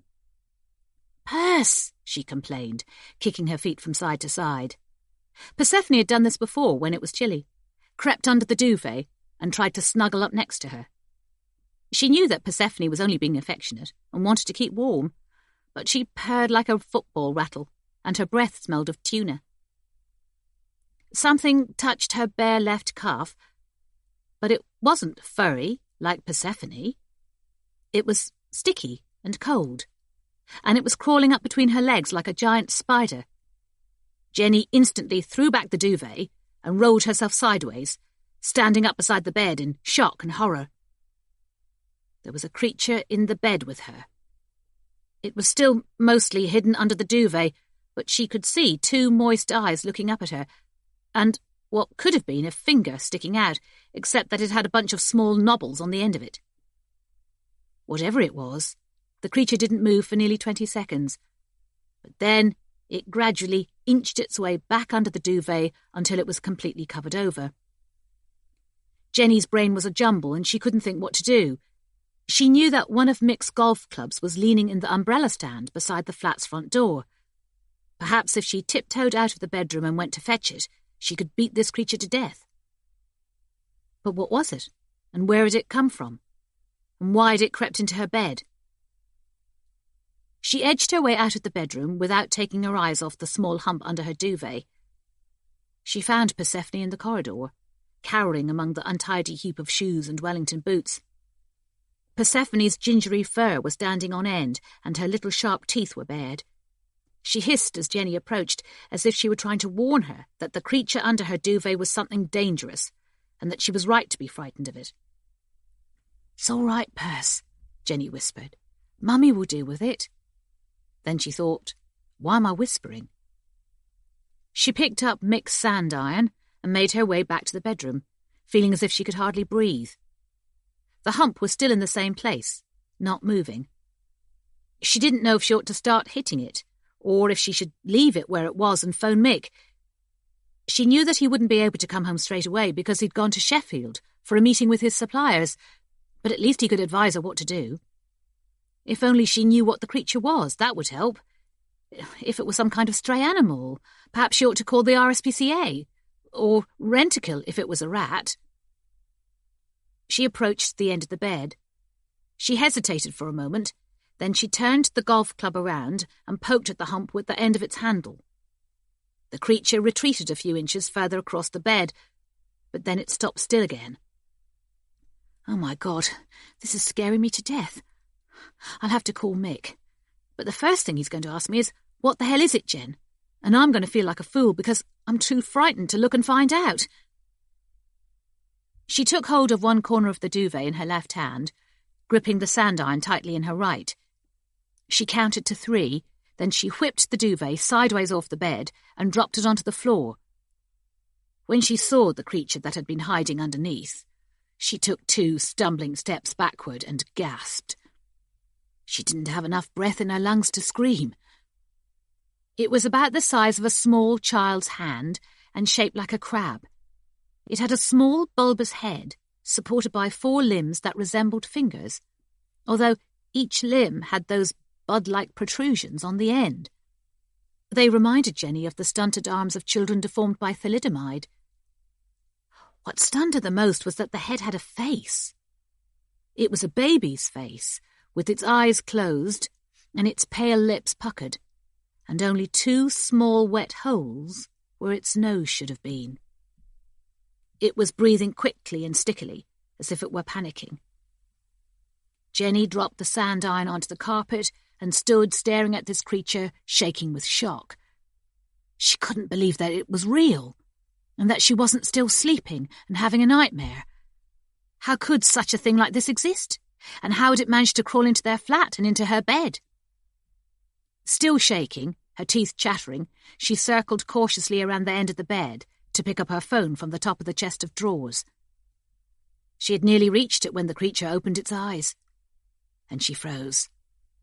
It stared at her, unblinking.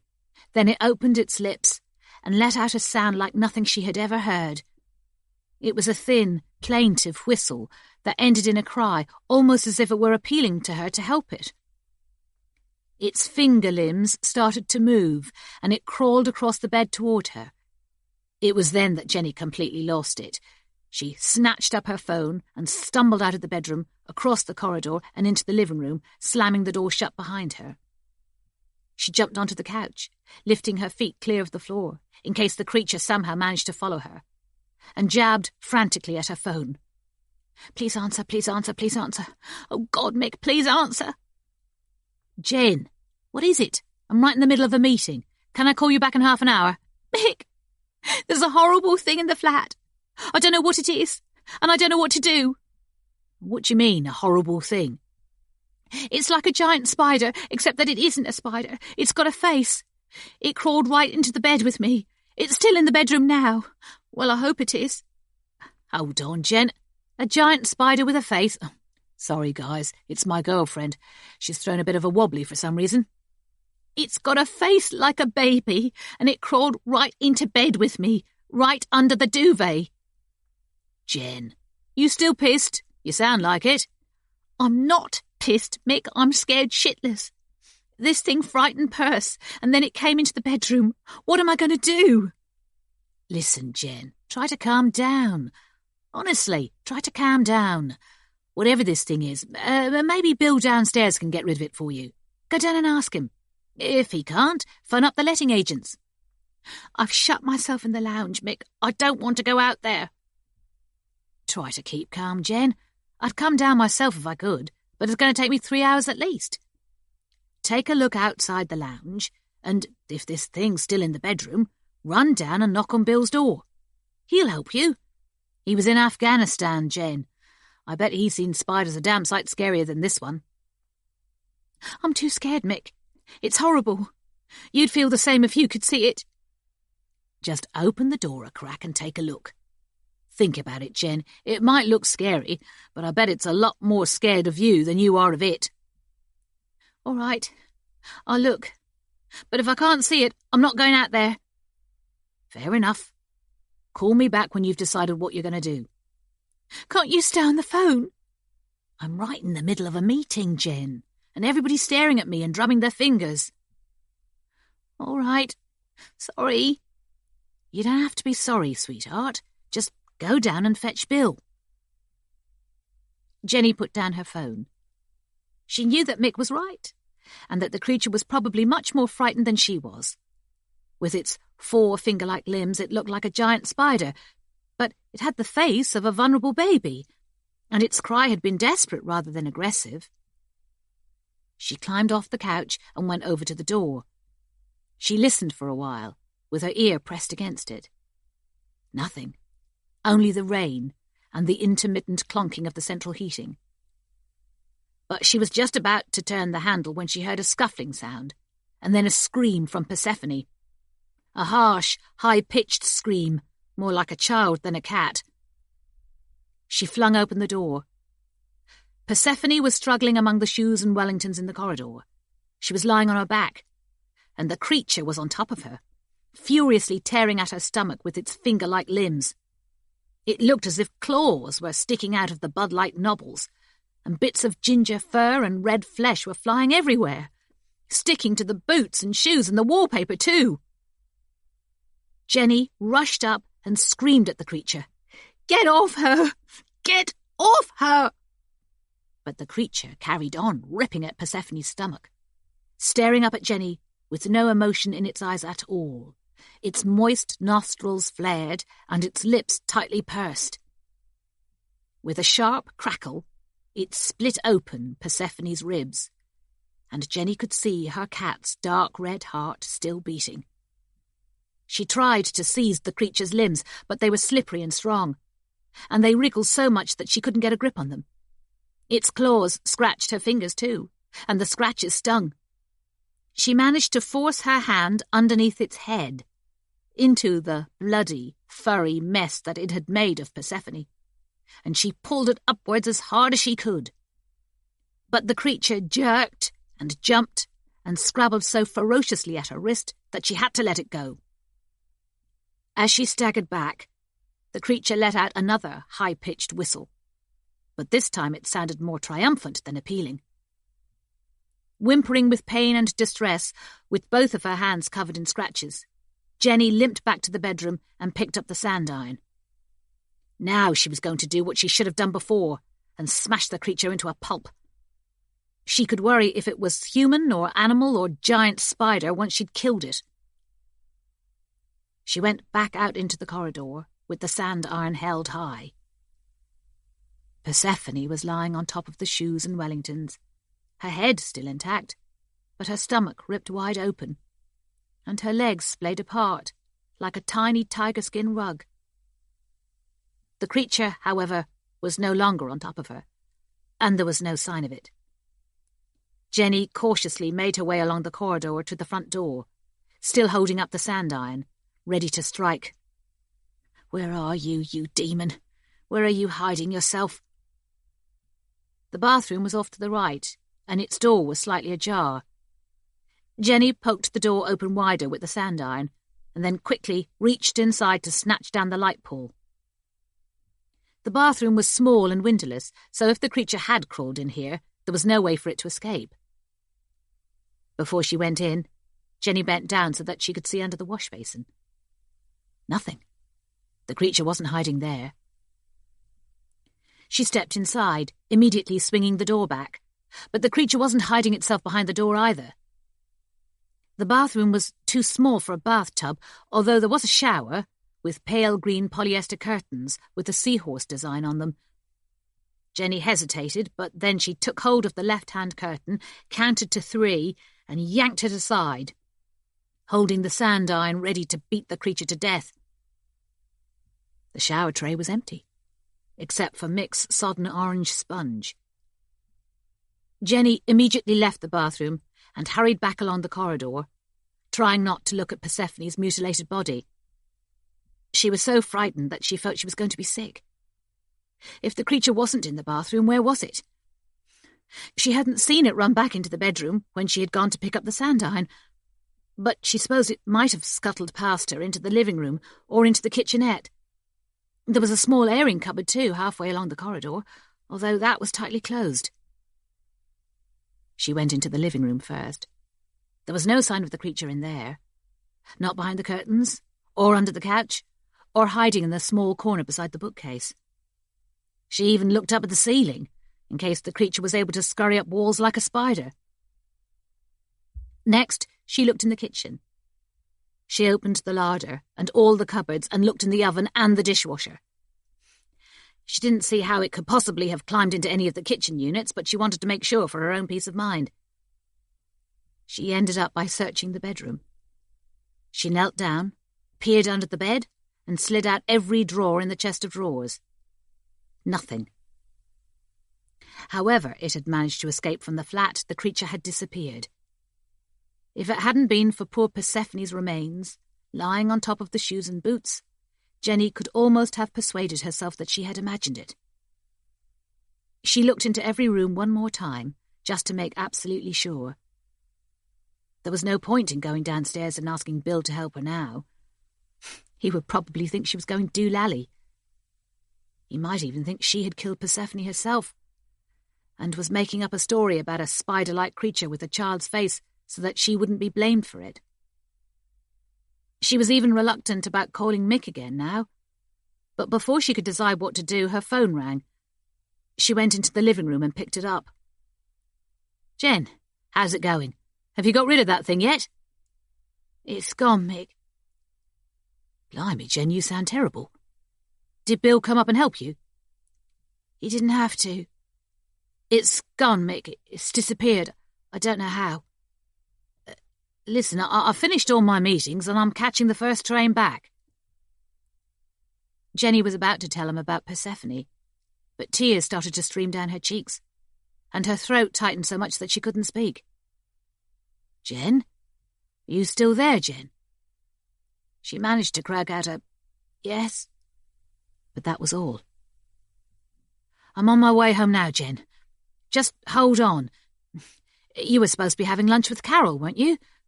Why don't you call Carol to come over?" Jenny managed another "yes," but then she had to put down her phone. She sat on the couch, numb with shock, while the rain continued to trickle down the window, and Mick's tiny voice kept repeating, "Jen? Are you still there, Jen?" Chapter 10. It had stopped raining by the time Jamila and Jerry turned into Southampton Way and parked behind the large white Crane's Drains van. They unbuckled their seatbelts, but before they climbed out of their car, Jamila turned to Jerry and said, "You know, Jerry, I have very grave doubts about this." "Me too, Sarge, to be honest. I mean, weird isn't the word, but what's bugging you about it?" It was DCI Waters. He said he was sceptical, but it seemed to me that he was too quick to assume that Martin Elliott's disappearance had something to do with the supernatural. I reckon he wanted to wash his hands of it. Do you know what I mean? It's all too screwy for the MIT, so he passed it across to us. Didn't want to spoil his success record. You're probably right, but I find these ghostly figures really hard to believe in, don't you? Well, yeah. I suppose they could have been some kind of hallucination, couldn't they? There's methane down the sewers, isn't there? And carbon monoxide. And if you breathe in too much of those, you can start seeing things. And God knows what other solvents might have been dumped down the drains. But to be fair to Waters, how can 3 people all have the same identical hallucination? It's very rare, but it has happened. In psychology, they call it folie à deux, or a madness shared by 2 people. In this case, it would be folie à trois. There's even folie à plusieurs. Sorry, Sarge, I've forgotten all my frog. It means madness shared by many. My friend from the crime branch in Delhi told me about a case that he had to deal with in Burari in the summer of 2018. 11 members of the same family hanged themselves from the ceiling of their house, all together. Apparently, they had talked a lot about shunyata, but otherwise they were a normal family, and they were not into the occult or anything like that. A psychiatrist decided they were suffering from shared psychosis, or what they sometimes call induced delusional disorder. What's shunyata when it's at home? It means emptiness or voidness. It's a meditative state of empty awareness. Like when you look down into your glass and realise you finished your beer. No, Jerry, it's a belief that all things are empty of intrinsic existence. Sorry, Sarge, you've lost me, but it doesn't sound like something that's worth hanging yourself for. I simply feel that the MIT should have brought in a forensic psychologist first, to interview the witnesses, before they called on you and me as Ghostbusters. Why didn't you say that to Walters? Because I didn't want to question his judgment, not in front of his own detectives. And also because I think that you and I are quite capable of making an intelligent assessment of the witnesses' credibility. If they do need to be seen by a forensic psychologist, then I think we will know once we've talked to them. I get the feeling you're even more sceptical about this than Walters. Jerry, I was brought up among people who believe absolutely in the existence of ghosts and demons. My uncle used to sacrifice goats to ward off evil spirits, so I know what's real and what isn't. Those clothes that came to life, that wasn't supernatural, that was an actual virus. I do accept that people see ghosts, but there's always an explanation. As you say, methane and carbon monoxide can give you hallucinations. How many times have you heard people with faulty boilers say that they have seen intruders in their house? Only once, but then the fellow who reported it was pissed as arseholes too. They climbed out of the car and walked along to the orange plastic barriers on the corner. 3 engineers were standing around talking and smoking, and as they approached, Gemma was climbing up out of the manhole and Jim was holding out his hand to help her. Newton came after her, lifting up his camera so that it wouldn't knock against the manhole's metal frame. Jamila lifted her hand in greeting. Miss Bright, Detective Sergeant Patel, and this is Detective Constable Pardoe. Gemma came over to the barrier and dragged it aside so that Jamila and Jerry could join her beside the open manhole. Oh yes, she said. Those other detectives told me you'd be coming to talk to us. Did they tell you why? Gemma took off her helmet and shook her hair. Not really. Only that you were specialists. Did they tell you specialists in what? No, not exactly. They just said that you'd dealt with this kind of thing before. You could say that, yes. But what you told those detectives, what all 3 of you told those detectives, about those things, you mean? Said Gemma. We can hardly believe it ourselves. Honestly, it was like being in a horror film, except that it was real. But those things did attack us, and I think they would have hurt us if we hadn't managed to get away. Hurt us? Put in Jim. They would have bloody torn us to bits if we'd let them and had us for lunch. We would have been 3 shit sandwiches, and don't think I'm joking. I'm sorry, said Gemma. This is Jim Feather. He's our senior flusher. And this is Newton Akamba. He's our lighting and camera engineer.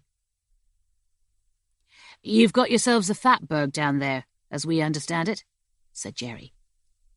That's right. The sewer's almost totally blocked all the way from here to Charles Coveney Road. That's about 1/8 of a mile. We went down there so that Martin could take a look at it and decide how we were going to clear it. You found a severed hand, apparently. That's right, a woman's hand, stuck in the fat. It was just after we'd found it that our lights went out and those things appeared. Luminescent, they were, said Jim, wiping his nose with the back of his hand. A bit like a watch dial, you know what I mean? Glowing in the dark. And you all saw them? That's right, said Gemma. They weren't hallucinations, because the methane and hydrogen sulfide levels were well within the safety limits, and there was no evidence of any unusual gases. Sometimes we can detect arsine from the semiconductor industry, but that smells like garlic or fishy, so you can always tell. Then there's ethylene oxide, which they use in antifreeze and for sterilising food. That can give you headaches and hallucinations, but again, there was no trace of that. A crime scene team will be coming down later to examine the location where Martin Elliot was last seen, said Jamila. Meanwhile, we'd like to take a look for ourselves if you can show us. We've protective suits and boots and helmets in the van, Jim told her. He looked her up and down and then he said, Not sure we've got one small enough for you, love, but you don't mind baggy, do you? This isn't a fashion parade, Mr. Feather. Any size will do. It was growing dark by the time Jerry and Jamila had struggled into their white protective suits and boots, buckled on their helmets, and were ready to climb down into the sewer. Newton had set up a portable LED light tower on the corner, so that the area around the manhole was lit up like a film set.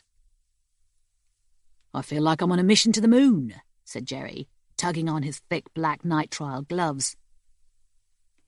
Gemma said, "We'll be walking single file and quite slowly because we don't want too much splashing.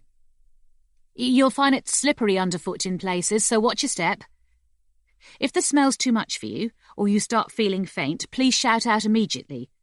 The sewage is knee-deep this time of day, especially with this blockage, and we don't want you falling over and going under. If you do, though, shut your eyes tight, keep your mouth closed, and hold your breath." "In the Met, that's what we call redundant information," said Jerry. Gemma gave him a ghost of a smile. "Perhaps, but 2 of our flushers have drowned in the sewers in the past 18 months. And if you did happen to go under and we fished you out, we don't really want to be giving you mouth-to-mouth." Jerry thought, "I like this girl. She gives as good as she gets."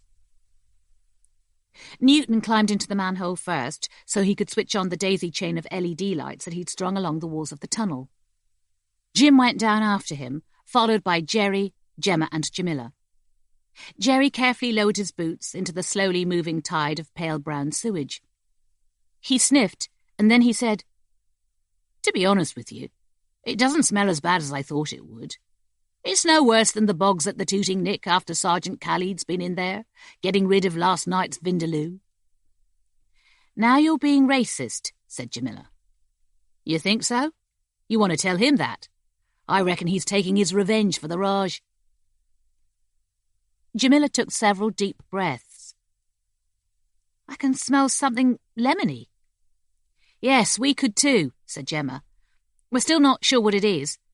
One guess is that it could be dipentine, which is a paint thinner and a byproduct of waste tyres, but we haven't had the time to carry out an analysis yet, as you can imagine." "Maybe it's lemons," Jerry suggested. "There's plenty of pubs round here serving their drinks with ice and a slice." Gemma went first, with the rest of them wading slowly behind her. "We've searched the whole length of the Fatberg with ground-penetrating radar," she said, over her shoulder. Her voice echoed from the curving brickwork so that it sounded as if there were 2 of her speaking in chorus. "We've also sent flushers all the way north along the sewer from Charles Coveney Road as far as the Thames outflow." "But no sign of Martin Elliot," said Jamila. "No, only the usual rag." "What about that severed woman's hand you saw? Did you find that?" "No, we couldn't find that either." "You're sure it was a woman's hand, and not a glove or something like that?" "It was a real hand, all right," Jim put in. "It was going green because it was rotting, and you could see a bit of the wrist bone sticking up." "But the GPR didn't pick it up?" "No, but then it does have its limitations, especially with high-conductivity soil like clay. The hand could still be there, buried in the fat. If it is, we'll find it soon enough when we get the high-pressure hoses on it." They arrived at the glistening wall of fat and sewage clutter. Jerry said, "Jesus," and shook his head in disbelief.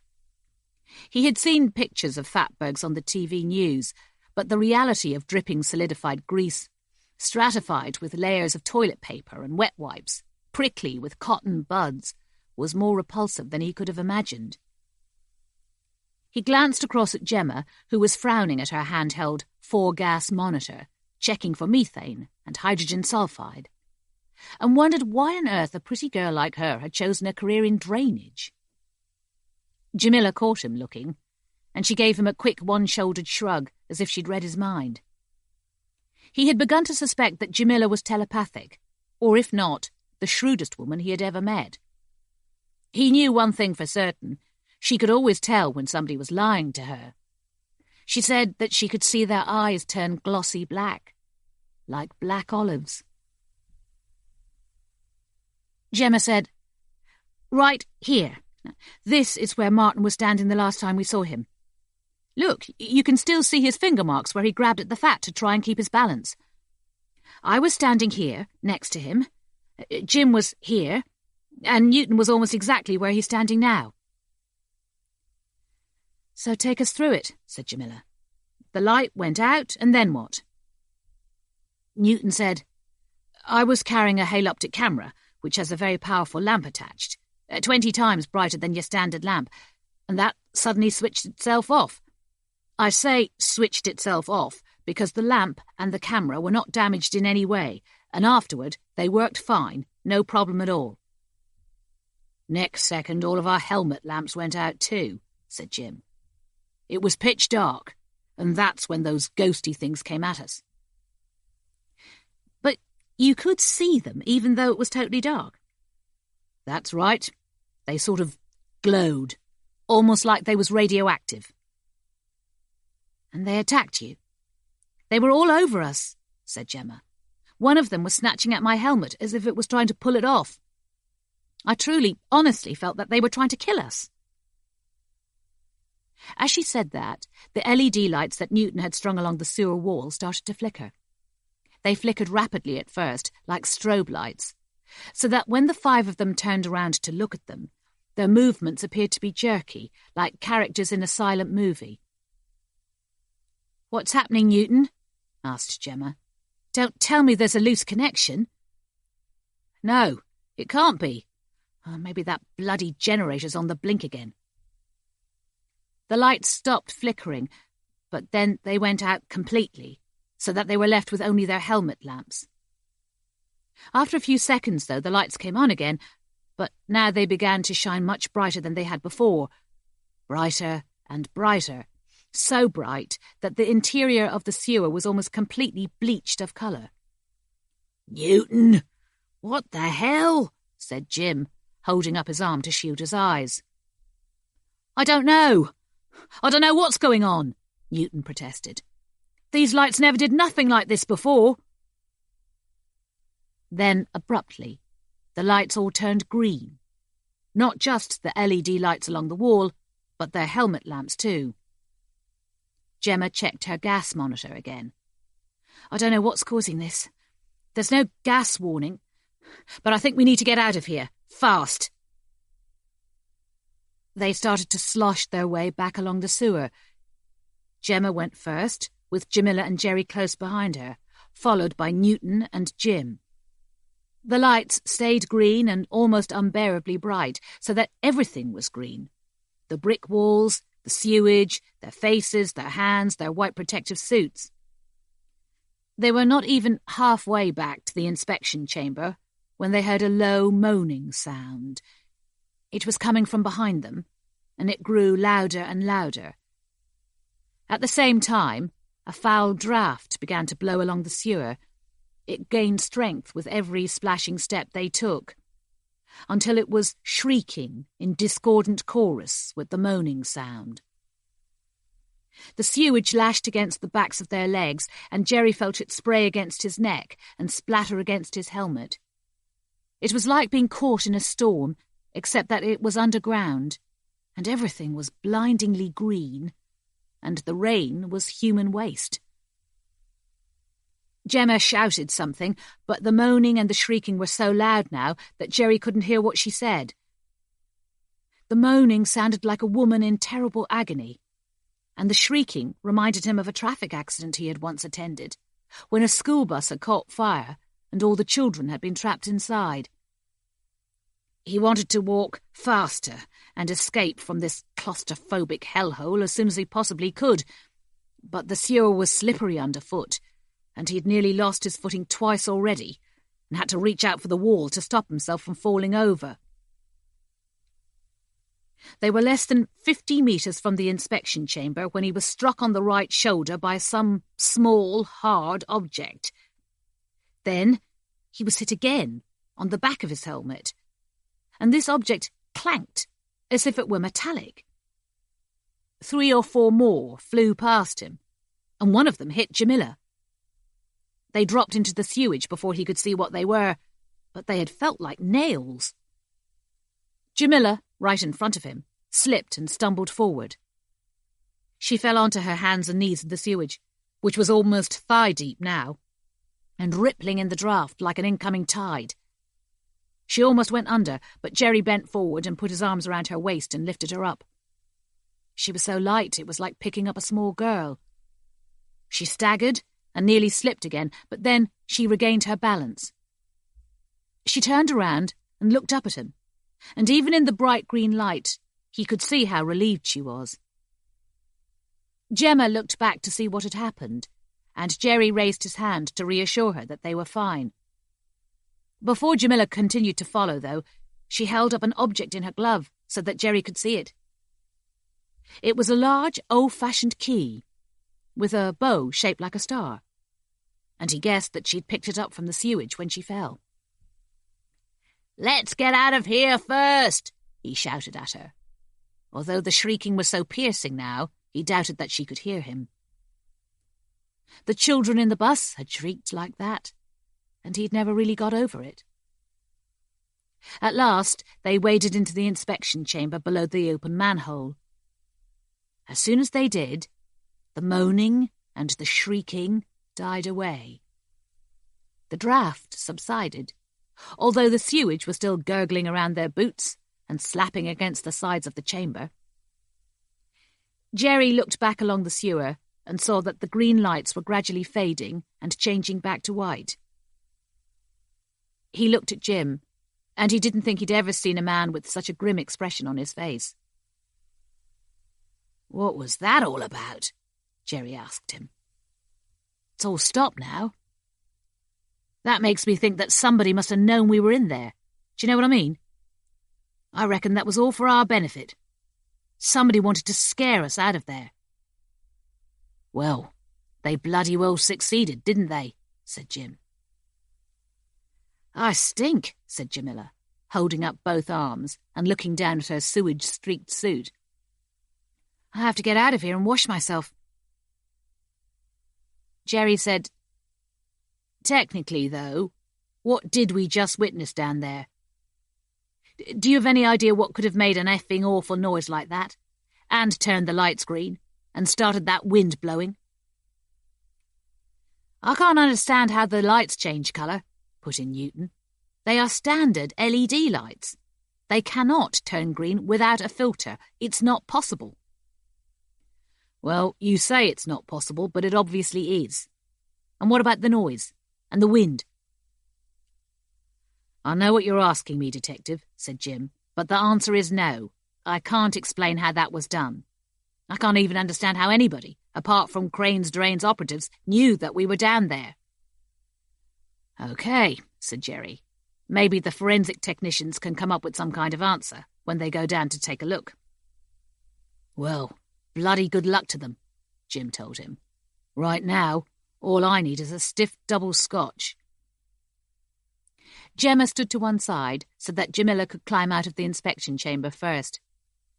2 of the sewage engineers helped her out of the manhole, and Jerry heard one of them say, "Went for a swim, did you, love? You'd be better off down the leisure centre. Not quite so smelly." Jerry climbed up after her. "Didn't you hear anything?" he asked the engineers, stamping his foot to shake off a piece of toilet paper that was wrapped around the tover's boot. "Hear anything? Like what?" "Like somebody howling. Aye! And like the wind whistling. Whee!" The 2 engineers looked at each other in bewilderment. "No, mate. Didn't hear nothing like that." "Nothing at all? How about the lights? Didn't you see the lights going green?" "What lights?" "The LED lights, the ones you've strung out along the sewer." They both shook their heads. "No. But then we wasn't really looking, to tell you the truth. We was over there, having a quick snout." Gemma climbed out of the manhole and pulled off her gloves. "You can come back to our offices if you like, detectives. We have showers there that you can use." "Thank you," said Jamila. "And when we've cleaned up, we need to talk about this. You're the experts on sewers. You must be able to come up with some explanation." "I'm going to tell the forensic team to delay their inspection until we have some understanding of what just happened down there. Maybe the fatberg is giving off some type of unusual gas that you don't know about. I don't want anybody else going missing, or worse." They walked over to the Crane's Drains van, and Jim slid open the side door for them. Jamila sat down and Jerry bent over to pull off her boots for her. "Still convinced that it's nothing supernatural?" he asked her, keeping his voice down so that Gemma couldn't hear him. "There's something down there, Jerry, I'll grant you." "You don't really think it's some kind of gas?" "No, I don't. There may be gases that turn lights green, and there may be gases that can cause dramatic changes in air pressure, and that was why that wind started blowing. And that moaning sound, maybe that was gas blowing through holes in the fatberg. You know, like organ pipes." "But you don't believe that, Sarge, do you? Not for a moment." "No," said Jamila, and she held up the key that she'd picked out of the sewage. "Whatever extraordinary properties gases may have, they can't throw keys at people." Chapter 11. Dr. McLeod was locking his office door when Professor Coronis appeared at the end of the corridor. "Stewart, you're not going yet, are you?" "Well, yes. I don't have any more patients booked in for today, and I thought I might pick Beverly up from the library." "Have you told her that you would?" "No, it's a surprise. I was thinking of taking her for supper at the Peckham Bazaar." "Perhaps you can treat her another evening. I've called the police, and they're sending an officer over to talk to us. He should be here in 10 minutes or so." "You call the police? I thought we were going to give David Brennan a chance to look into it first." "He has. He has combed the building high and low, and he has talked to everybody who was here at the time the fetus disappeared. But he hasn't found anything to suggest who could have taken it. But somebody must have done, and that is why I called the police. We have a reputation to uphold here, Stewart, at the Warren. Our security must be of the highest order. Who's going to trust us if babies can be taken, even if they are stillborn, or have only a limited time to live?" "I completely understand your concern, Professor," said Dr. McLeod, as they walked along the corridor toward the lifts. "But if we don't announce that this fetus went missing, who's to know?" "The birth mother knows. She may well be asking, where is it, and what was it like? She didn't realize she was pregnant, did she? She may ask us for a DNA test to establish who the father was, and what can we say to her then? 'Oh, sorry, madam, but your fetus has mysteriously vanished, and we don't know how.'" "We can simply tell her that it couldn't survive, and that it's been disposed of." "Yes, but that would not be completely true, would it? And I know that you trust your surgical team, but it would only take one of them to let slip what had happened to the wrong person, and the story would be out." They reached Professor Coronis' office. Once they were inside, Professor Coronis indicated with a wave of his hand that Dr. McLeod should sit down.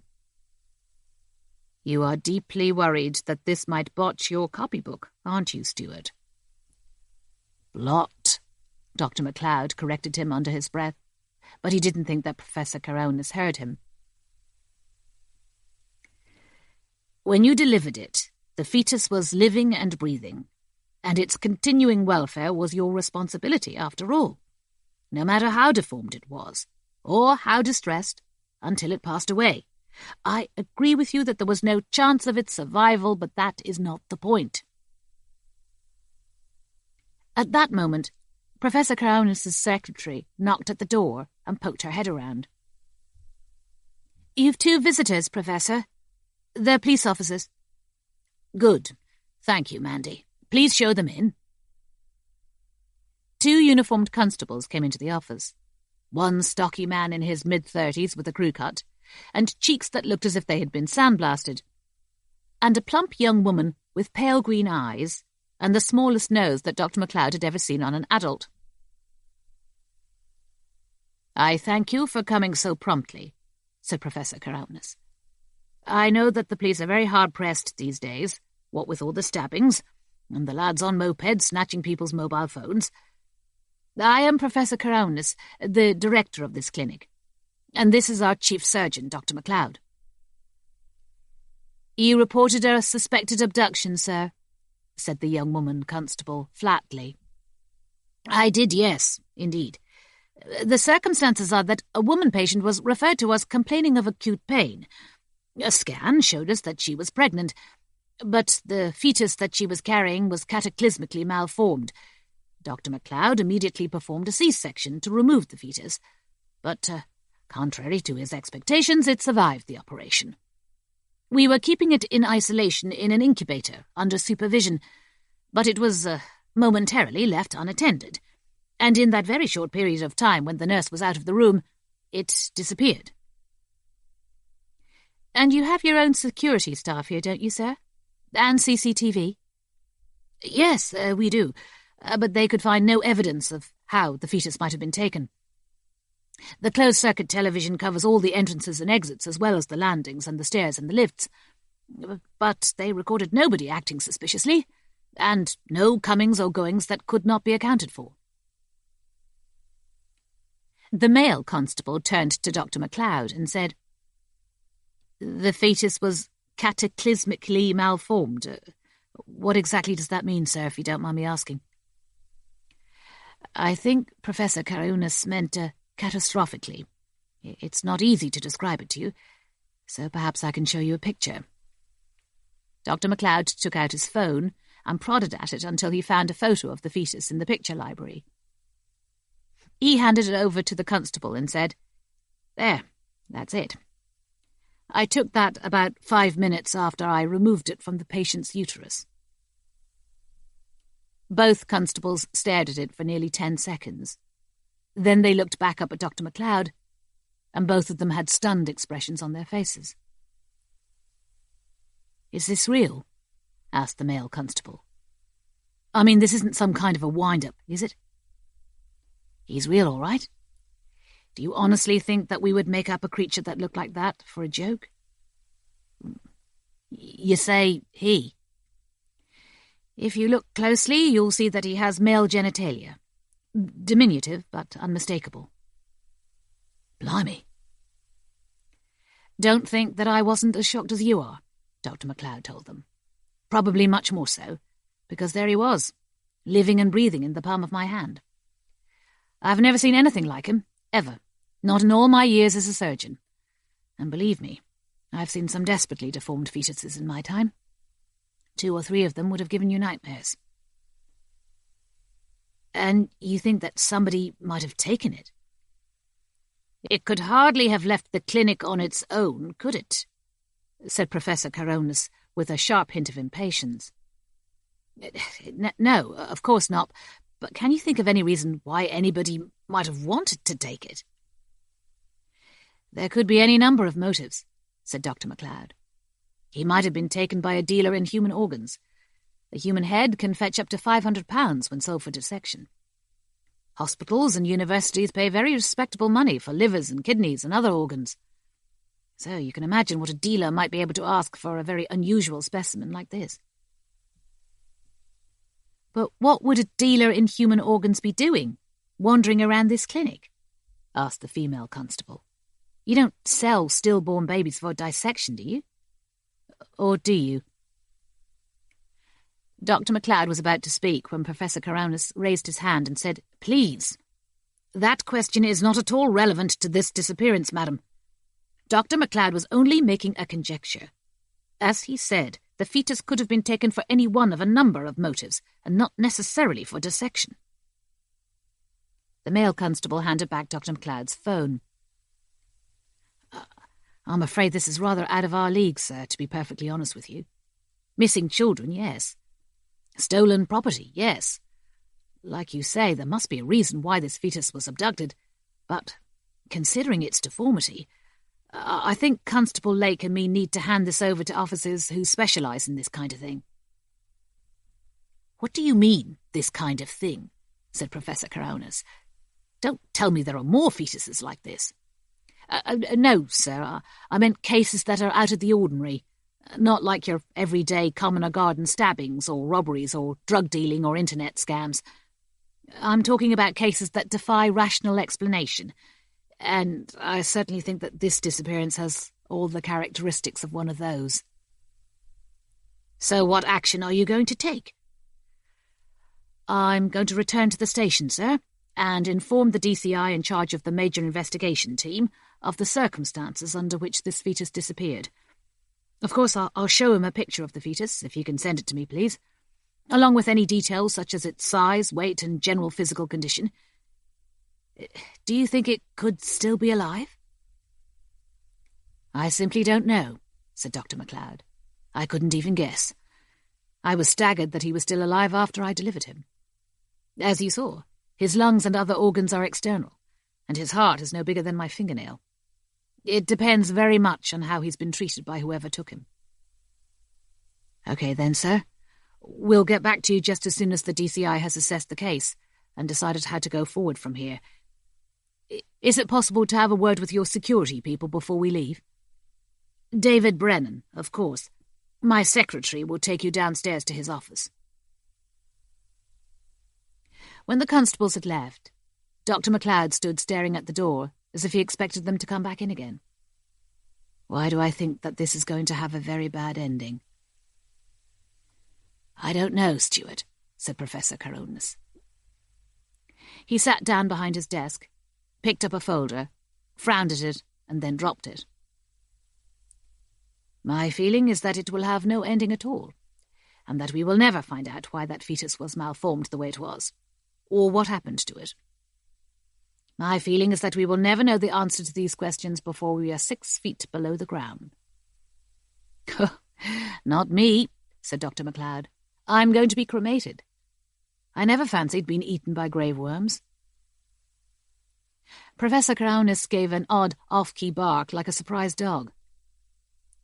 You're not intending to donate yourself to science? You surprise me. You've just said that your body parts can make very good money. As soon as he had left Professor Caronis's office, Dr. MacLeod called his wife, Beverly. She had already left Peckham Library and was on her way home to Dulwich, and in any case, she said that she was exhausted and didn't feel like going out to eat. Oh well, he told her, maybe another day.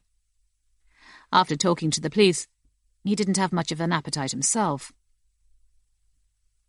He looked in on Mrs. Adams to see how she was recovering from the C-section he had given her that afternoon. She was drowsy but smiling, and her husband was there too, and gave him a grateful handshake that almost broke his fingers. He was halfway across the car park when his phone rang. It had started drizzling again, so he climbed into his Mercedes and closed the door before he answered it. It was Dr. Pardoe, and he sounded breathy and overexcited. Dr. MacLeod, are you on your way home yet? I'm about to. What is it? It's Susan Nichols, that young woman who suffered a placental abruption. Yes, I know who you mean. Dr. MacLeod had treated Susan Nichols yesterday, after she had lost her baby at 19 weeks, which was unusually late for a miscarriage. It was sad, but the operation had gone smoothly, and there had been no complications. He had given her a D&C, and she was due to be discharged early tomorrow morning. About 2 hours ago, she started complaining of acute abdominal pain, said Dr. Pardoe. It became so severe, 10 out of 10, that she couldn't even speak, and so I put her on an opioid drip.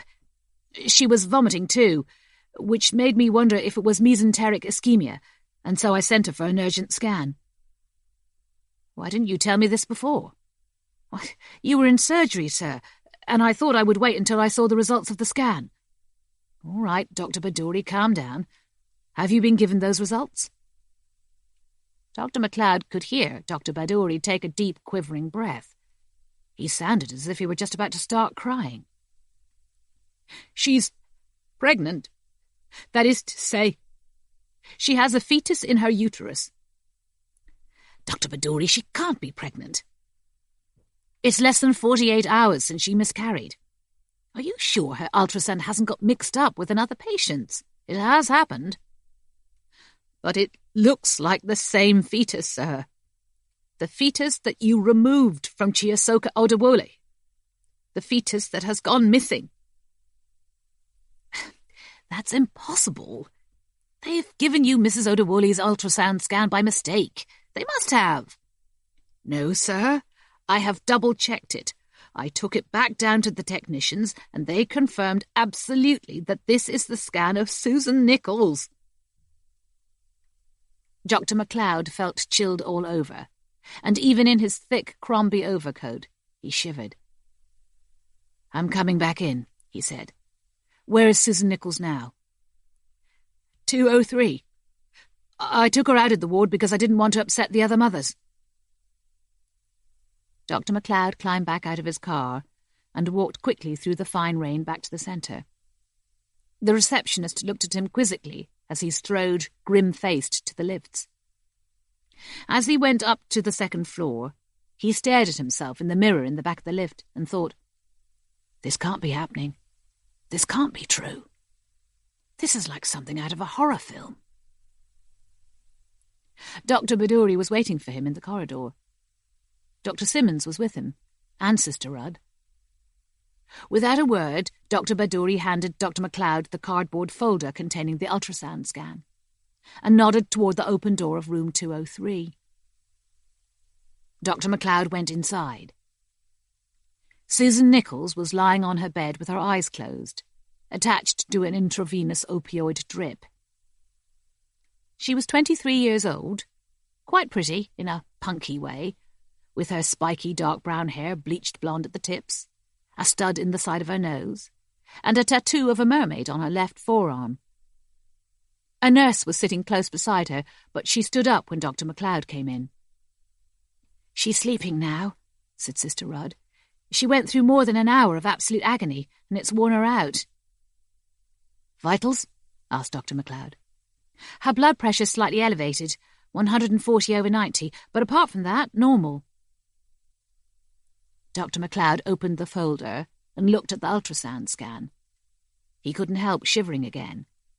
It showed the fetus that was curled up inside Susan Nichols' womb, and it looked exactly like the malformed fetus that he had removed from Chiasoka Odewole.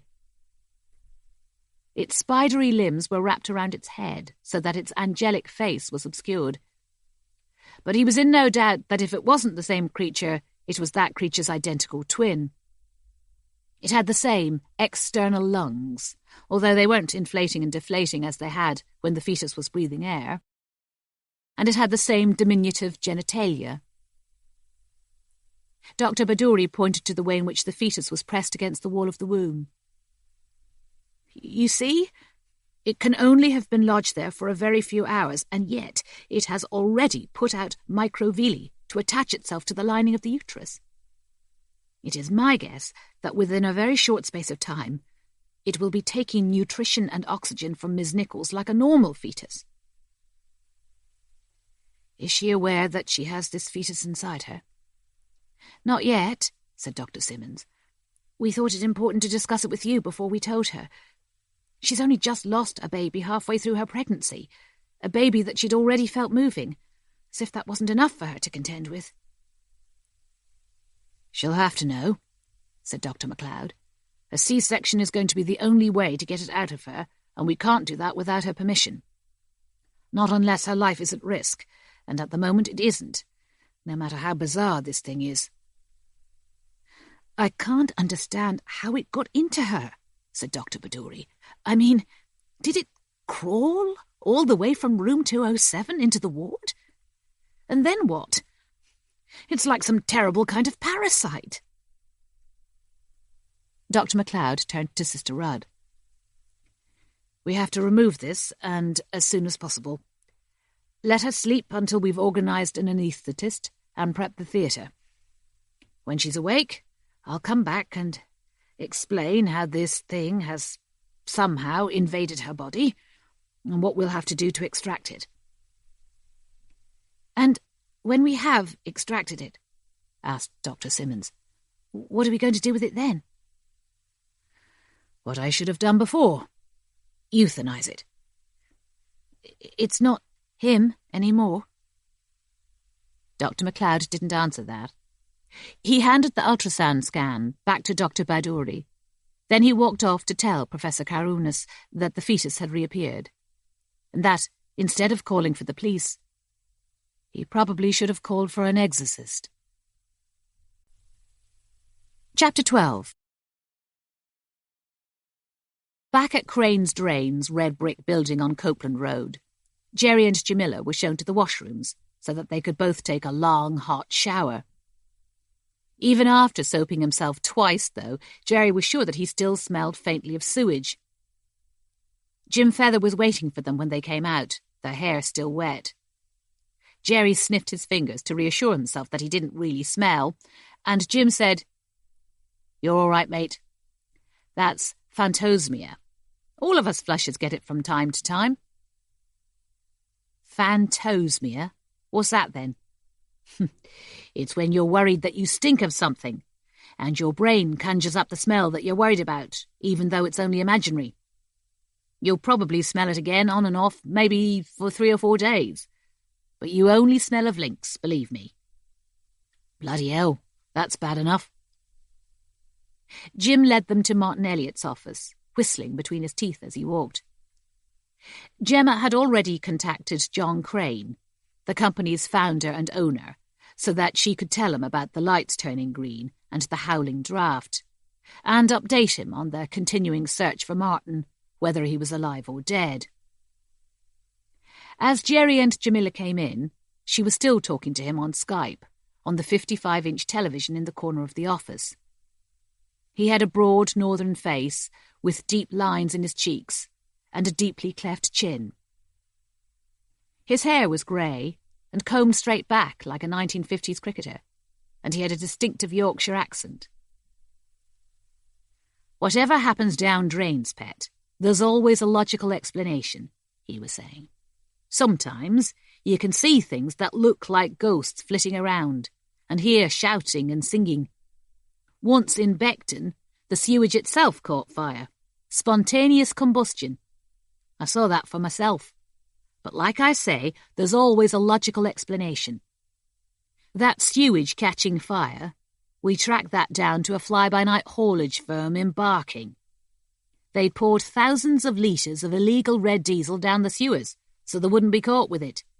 Somebody probably dropped a lighted fag end into the drain, and blammy, up it all went." "I understand what you're saying, sir," said Newton, but I can't think of any logical way in which those LED lights could have turned green."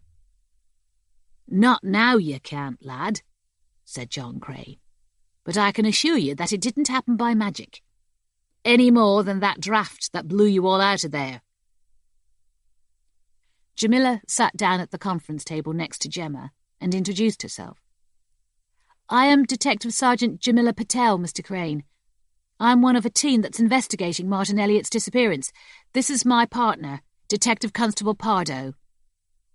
"How do you do, officer? If there's aught I can do to help, you only have to ask."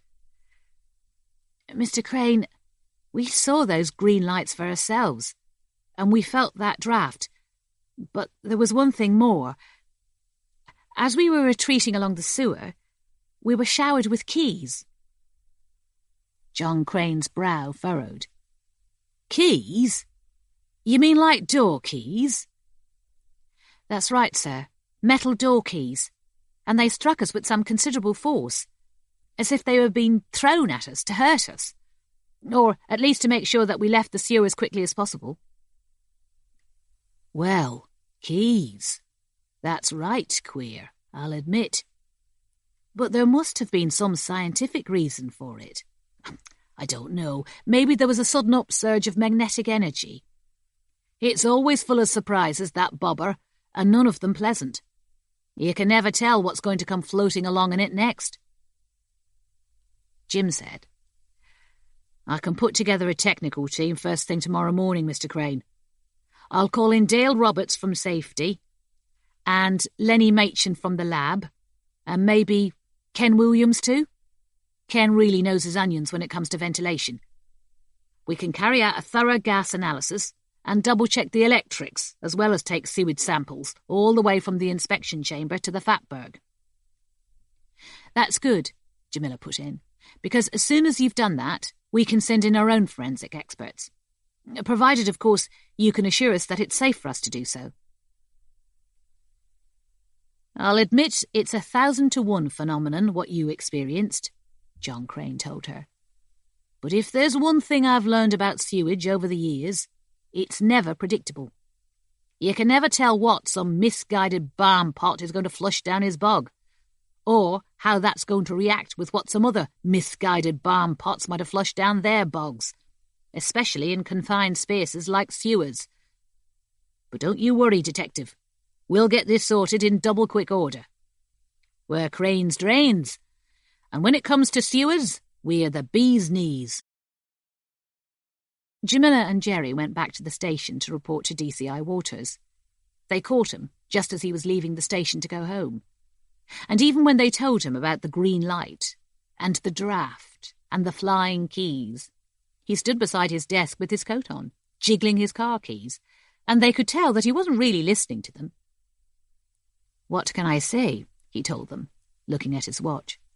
"I think that more than justifies my calling you two in to investigate, considering your experience with strange stuff like that."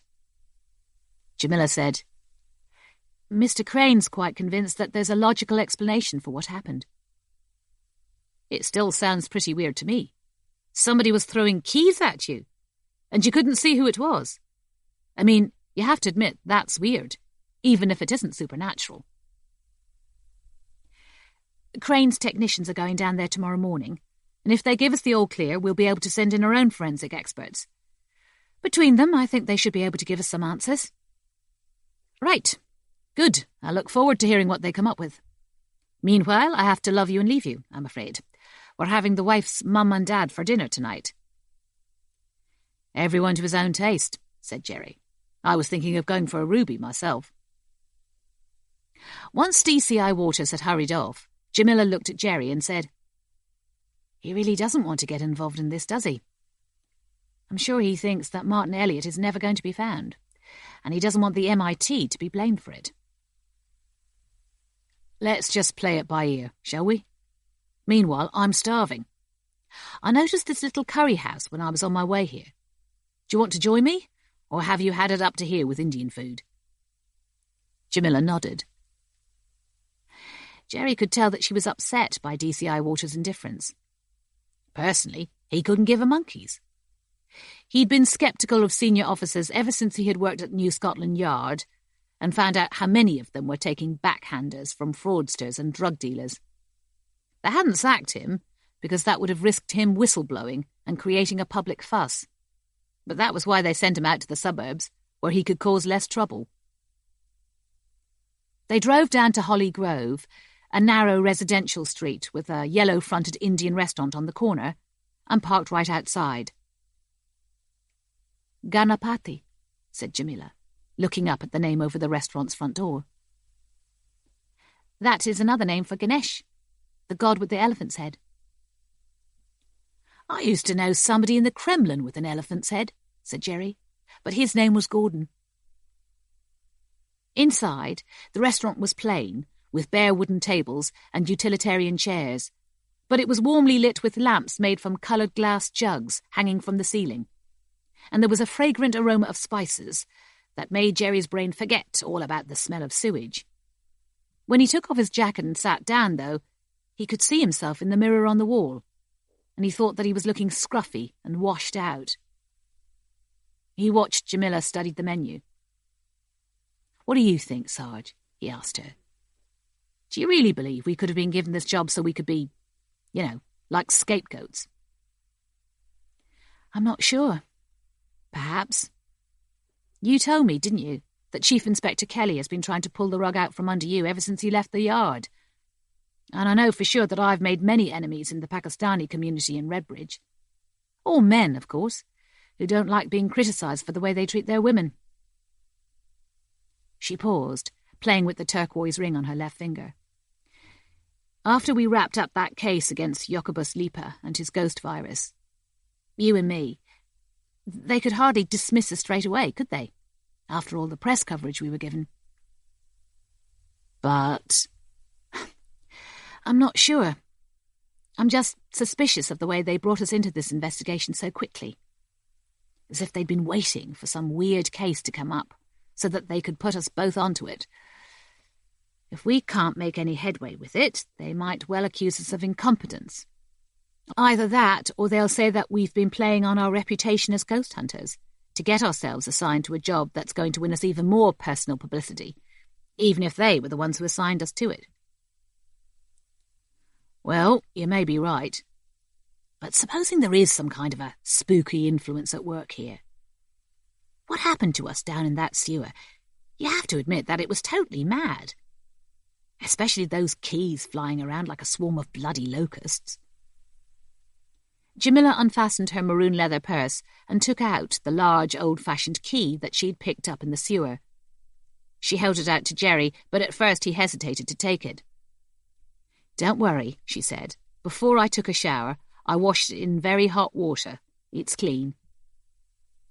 Jerry took it and peered at it closely. It was about 14 centimetres long, with an elaborate bow, a long shank, and star-shaped key wards cut into the bit. It was iron and pitted with corrosion, so it was obviously old, but exactly how old he couldn't guess. "We need to ask a locksmith to take a shufti at this," he said, passing it back to Jamila. "I know the manager at Kevin's Keys in the Broadway. If he can tell us what kind of a lock it was used for, maybe we'll have a better idea of why it was being thrown at us." "Yes, perhaps. And we'll ask that Gemma Bright if her team can find us any more keys when they go down into the sewer tomorrow. But it's an antique, isn't it? So I think we'll need more than your local key cutter. We'll need somebody who's an expert on historical locks and keys." A smiling waiter came over and asked them if they had decided what they wanted to eat. Jamila chose a vegetarian thali, and Jerry asked for the Odeon lamb, with fenugreek, tomatoes and green chilies. He also ordered a pint of 4 pure pale ale, brewed in Bermondsey, while Jamila was content with tap water. He knew he shouldn't drink on duty, but he persuaded himself that when they had left the Cranes building, they had technically knocked off for the day. "That Crane bloke. Maybe he's right, and there is a logical explanation," he said, snapping a poppadom in half and cramming it into his mouth. "I mean, he's been in the sewage business for donkeys, hasn't he? And like he said, you never know what some plonker has decided to flush down the Kazi." "For now, I am keeping an open mind," said Jamila. "My teacher always said to me that some monkeys became men, while the monkeys who didn't are still jumping around in the trees making faces at them." "Really? My teacher told me to stop flicking ink pellets." They were still waiting for their main courses when Jamila's phone rang. "DS Patel?" "Yes?" "Yes, I'm still here in Peckham. I'm having a quick supper before I go back to Redbridge." She listened, and as she listened, her eyes widened, and she looked across the table at Jerry as if she were being told that there was a bomb in the restaurant and they had only minutes to get out. Eventually, she said, "Yes," and "yes" again, and took a ball pen out of her coat pocket. She scribbled something on one of the paper napkins and then said, "Right away. Of course. We'll see you there." "What's happened now?" Jerry asked her. "Don't tell me somebody else has disappeared down the drain." "Martin Elliot has just been found. A gang of Tideway construction workers came across him lying in a sewer about half a mile north of Greenwich Pumping Station." "Brown bread, I'm assuming." "No, he's still alive, but he's seriously injured. He's lost both of his legs and he's been blinded. They've rushed him to King's." "He's lost both of his legs and he's been blinded, and he's down a sewer, and he's still alive? Bloody hell. My Uncle Harry fell over outside the pub and cracked his skull on the pavement, and he was playing a harp in heaven by the following morning." "Come on," said Jamila, standing up and lifting her coat off the back of her chair. "We need to get to see him as soon as we can." Jerry stood up too, just as the waiter was bringing their curries on a tray. "Sorry, mate, we have to be going." He took 3 £10 notes out of his wallet and tucked them into the waiter's shirt pocket. "Keep the change. Don't spend it all on scratch cards." With that, he and Jamila hurried out of the restaurant and back to Jerry's car. It was freezing cold outside now, and the windscreen was already beginning to ice up. Before they could drive off, they had to sit for 3 or 4 minutes with the engine running, until it had gradually cleared. "Did you see that nosh there?" said Jerry. "It looked incredible. And did you smell it? I mean, if nostrils could have orgasms, why couldn't they have found this Martin Elliot geezer half an hour later?" "It's part of the job, Jerry. You know that. You wouldn't like to be sitting in some council office from 9 to 5, would you?" "My brain wouldn't, no. But my stomach wouldn't mind, believe me." It took them only 10 minutes to drive to King's College Hospital on Denmark Hill. When they arrived, the receptionist showed them through to a chilly waiting room, where 2 young constables from Lewisham Police Station were sitting next to an aquarium full of listless goldfish, looking bored.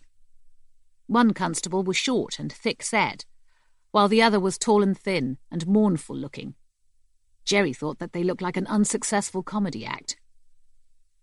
Jamila introduced Jerry and herself, and then she asked the constables for an up-to-date briefing. The short, stocky constable spoke first. Every now and then he jerked his head sideways, as if he were being annoyed by a fly. "We was notified by Thames Water shortly after 7:15 that the victim had been located in a new sewer pipe, what they've been drilling as part of the tideway construction." "Did you go down into the sewer yourselves?" "Oh, we did, yes.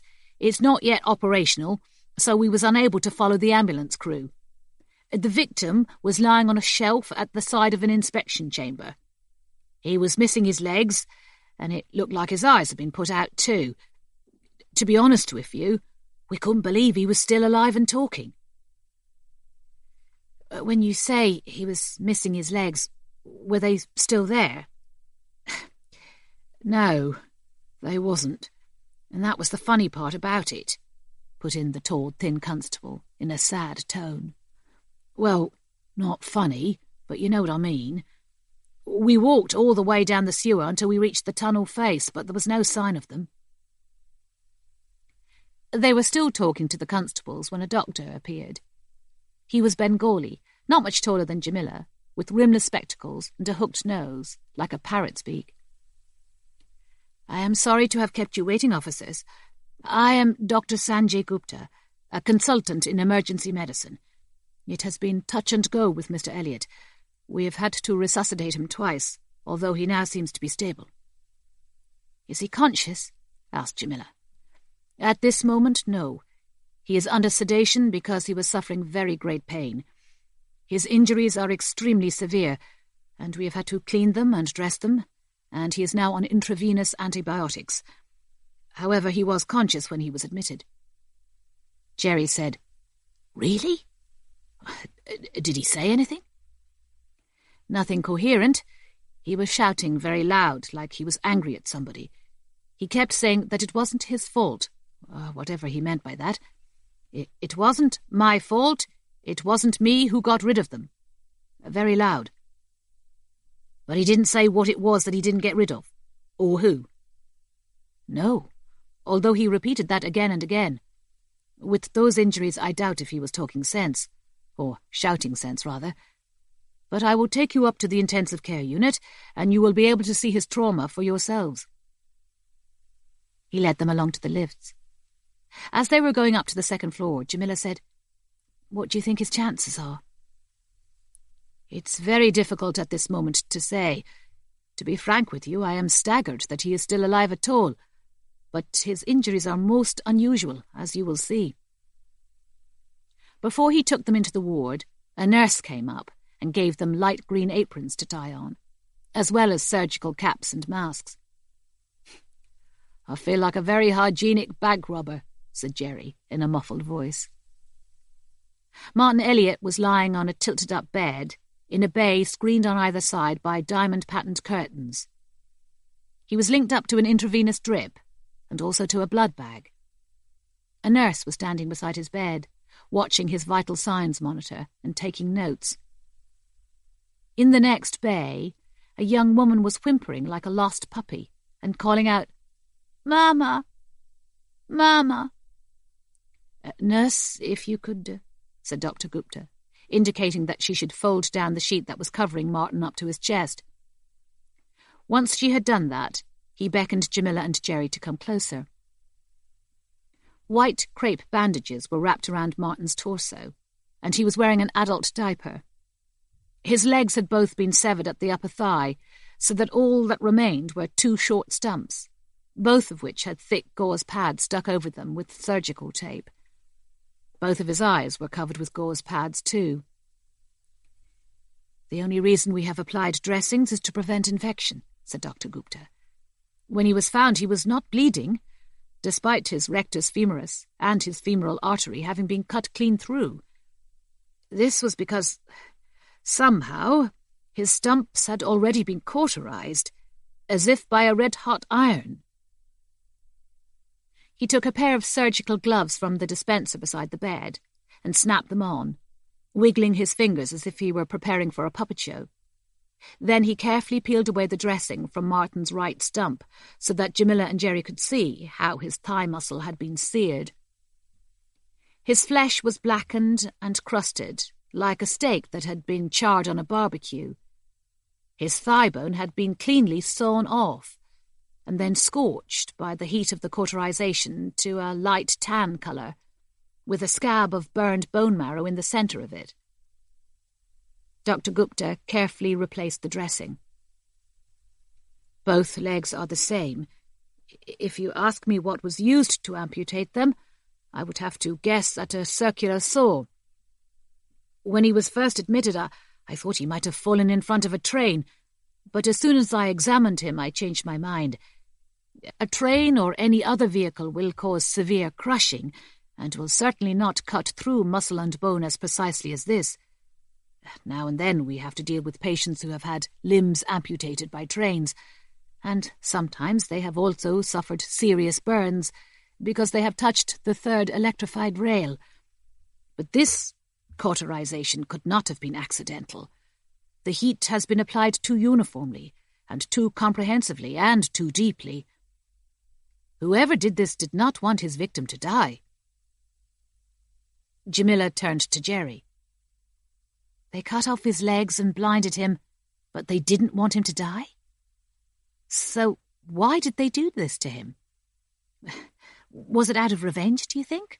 Some sort of ritual? Or perhaps could it have been some sort of reprisal? Under Sharia law in Pakistan, if you have blinded somebody, a court can sentence you to be blinded as a punishment." "The trauma to his torso is quite puzzling too," said Dr. Gupta.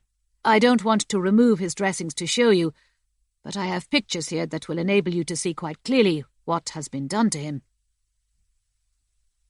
He led them across to a shelf on the opposite side of the ward and opened up a laptop. He had taken 20 or 30 pictures of Martin's chest and stomach, some of them highly magnified. Martin's skin had been lacerated with deep V-shaped scratches, about 30 or 40 of them, in a herringbone pattern, all the way down from his neck to his pubic hair. "They're in 5s, said Jerry, leaning forward to peer at the screen more closely. These were done either with a 5-pronged fork, or somebody with very long fingernails. "We took DNA samples from several of the scratches," said Dr. Gupta. "We will be able to pass these over to your forensic technicians. I think your second suggestion is the most likely, that they were inflicted by somebody with long fingernails. You can see, here and here, that the spacing between the scratches is inconsistent, so that would rule out the possibility of a fork or some other instrument." He swiped across to pictures of Martin's face, with both eye sockets ravaged. Both were cavernous and empty, and one of them still had a shred of optic nerve dangling out of it. "Jesus," said Jerry. "How do you think that was done?" "By hand, I'd say. Forcibly. And by a hand with long, sharp fingernails, like the other wounds." "I'll contact forensics and get them over here to examine him as soon as possible," said Jamila. "Have you ever seen any injuries similar to these before?" Dr. Gupta shook his head. "This is unlike anything I have ever encountered. even when I was training at the Apollo Hospital in Kolkata. I treated men whose noses and ears had been cut off for failing to pay their debts, and women who had been beaten or branded or blinded for adultery. But nothing like this. Never. In my opinion, whoever did this was a maniac. Jerry and Jamila stayed for 20 minutes longer, but there was no significant variation in Martin's vital signs, and Dr. Gupta said he was likely to remain unconscious for hours to come. Jamila asked him to contact her immediately if there was any dramatic change in his progress, either for better or for worse, and then she and Jerry left. Outside, a freezing fog was enveloping the car park, so that the streetlights all around looked like dandelion clocks. "How are you getting back to Redbridge?" Jerry asked Jamila. "Don't worry, I'll call for an Uber." "I'll catch you tomorrow then." "What sort of time?" "Make it 8. The traffic's always terrible at that time of day." Jerry saw that she was shivering. He could tell that she was not only cold, but shocked, as he was. It didn't matter how many mangled bodies he had come across in his career. The sight of serious injuries still chilled him, and made him realise how vulnerable human beings are to being cut, or crushed, or burned, or disembowelled, or torn to pieces. Instinctively, he wanted to put his arms around Jamila and hold her tight and reassure her that everything was going to be all right. Not only did he feel protective toward her, but he was beginning to admit to himself that he was very fond of her too, and that he could, almost, be in love with her. But of course, she was a DS, and he was a DC, and they were working on a case together. And paragraph 2.3 of the Metropolitan Police Code of Ethics ruled that officers should not engage in sexual conduct or other inappropriate behaviour when on duty. Besides that, he had no idea if she felt the same way about him. "Go and wait for your Uber inside, where it's warm," he told her. "Then, see you tomorrow, love. All right?" He was almost tempted to add, "Love." Chapter 13. Jenny was sitting on the couch with her feet tucked under her, watching Home Alone, when she heard the key turning in the door, and Mick call out, "Jen?" "In here." He appeared in the doorway, still wearing his camel-coloured overcoat. "Don't come rushing out to welcome me home, will you?" he said. She looked around the floor. "I'm worried that it's still crawling around somewhere." He looked around too, but then he said, "I can't see anything, babe," and came into the room and kissed her. Immediately she burst into tears. "Oh, come on," said Mick, sitting down beside her and putting his arms around her. "I searched the whole flat myself. You said it looked like a giant spider. I can't believe it killed Persephone." "It crawled around like a spider, but it wasn't a spider," Jenny wept. "Like I told you on the phone, it had a face. A child's face. It was so creepy, I can't tell you. I went out into the corridor, and there it was, tearing Perse into little bits." "Are you sure it didn't have a pattern on it that just looked like a face? You know, like one of those moths. What do they call them? Death's heads." "No, Mick, I swear to you, it was an actual face with eyes and a mouth, and all the time it was tearing Perse into little bits. It was staring at me. It scratched me too. Look at my hands. I went to get your golf club to hit it, but when I came back it was gone." "What have you done with her? I mean Perse?" "She's in a plastic shopping bag in the kitchen.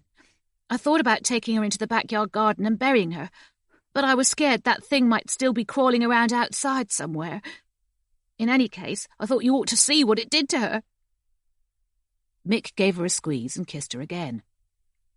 "I wish I could have been here, Jen, I really do.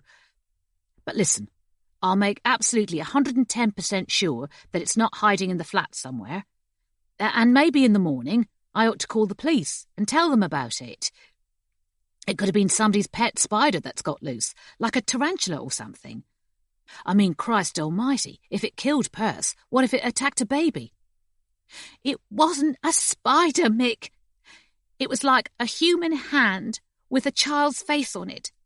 It crawled around like a spider, but it was nothing like a spider. Mom? Dad? Said Macaulay Culkin. Mick picked up the remote and switched the sound off. If it was as big as that, how did it manage to disappear? I don't know, Mick, said Jenny, wiping her eyes on the sleeve of her dressing gown. But you only have to go and look at Perce to see that I didn't imagine it. OK, sweetheart, I believe you. Of course I believe you. Let me take a look around. Mick took off his overcoat and went back into the corridor to hang it up. She's in that Asda bag on the chair, Jenny called out. There was a lengthy silence while Mick went into the kitchen. When he returned to the living room, he stared at Jenny with his eyes wide and his mouth open in disbelief. His brown hair was always brushed upward, but with the stunned expression on his face, it looked as if it were standing on end out of shock. Shit, Jen. When you said it was tearing her into little bits, I imagined just bits of fur and stuff. I didn't think... Shit, that's all her insides and everything. Jenny nodded and started crying again. Mick sat down and gave her another hug, and then he said, Right, I'll search the whole flat now. If it's still here, that thing, it's going to get flattened. Fucking pulverised, I mean that. Jenny stayed on the couch, biting her thumbnail, while Mick went across to the bedroom. He looked under the bed and opened every cupboard and every drawer. He brought in a chair from the kitchen so he could climb up onto it and make sure the thing wasn't hiding itself on top of the wardrobe. After the bedroom, he searched the bathroom, the airing cupboard, and the kitchen. Eventually, he came back into the living room and searched that too, kneeling down to peer under the couch and even lifting up the couch cushions. There were 2 drawers under the bookshelves, and he pulled them right out so he could look into the back of them. "You're right, babe," he said at last. "Whatever it was, it's gone." But what I can't understand is how it could have got in here in the first place. The front door was closed, and the only window that was open was in the bedroom. That was just a little top window. I would have seen it or heard it if it had climbed in through there. Maybe it got in yesterday, and it was biding its time, sort of thing. Maybe it got in when I opened the front door this morning to go to Sheffield. Maybe it's been here for days, waiting for the right time to come out. You know, when you were alone. Oh, don't! You're scaring me even more now. Well, look, babe, it's definitely gone.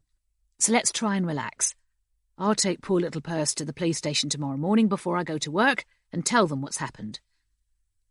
Right now, I'm absolutely knackered, and I could do with a beer and something to eat. Then let's go to bed and get a good night's kip. Jenny swung her legs off the couch and pushed her feet into her fluffy slippers. What about Perce? I'll take her down and shut her in the cupboard under the stairs. Even if that thing's still roaming around the house, it won't be able to get to her in there. There's some of that smoked ham left. I'll make you a sandwich. How about you? I'm still sick to my stomach, Mick. I don't think I'm going to be able to eat anything for weeks. I don't even know if I'm going to be able to sleep. I keep seeing that face. It was like a little baby's face. But the look in its eyes, like it was saying, I'm scaring you half to death, aren't I? And I'm tearing your cat into pieces, and there's nothing you can do about it. Mick took the Asda bag with Persephone's remains down to the cupboard under the stairs. When he came back, Jenny was in the kitchen, spreading butter on bread for his sandwich. He stood in the doorway watching her. If she had turned around and seen his face, perhaps she would have guessed that he was wondering, a spider with a baby's face? What if she's suffering from some kind of mental problem and she was hallucinating? What if she ripped Persephone open like that, but scratched her own hands to try and prove that she didn't? It was past 1 o'clock when they eventually went to bed. Jenny insisted that they keep the corridor light on and the bedroom door slightly ajar. She didn't want to be lying there in total darkness, and if that thing came creeping around again, she wanted to be able to hear it. She didn't think she was going to be able to sleep. Mick gave her a cuddle. "Come on, babe. It was a horrible experience, but it's all over now." "You do believe me, don't you? You saw what it did to poor Perce." "Of course I believe you, but try and get some sleep. You'll feel better about it in the morning." He turned over with his back to her, and after only 3 or 4 minutes, she could hear him breathing deeply and then softly snoring. She lay staring at the red numbers on the digital clock as they silently flicked from 1:07 to 2 o'clock, and then on to 2:36. She wondered if she would ever be able to sleep again. But when the clock showed 3:09, she began to breathe more deeply herself. She dreamed that she was in a strange house, uncarpeted, with no furniture, and only naked light bulbs hanging from the ceiling in every room.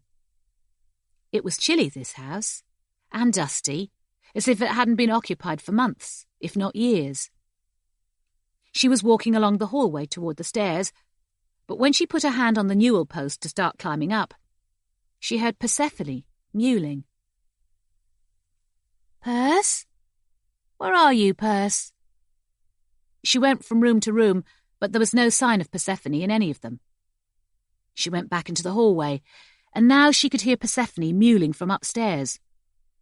She started to climb up, but the stairs were like an escalator, and with every step she took, each tread sank down to floor level, one after the other, so that she could never climb any higher. She stood still, trying to work out how she could make her way upstairs to rescue Persephone.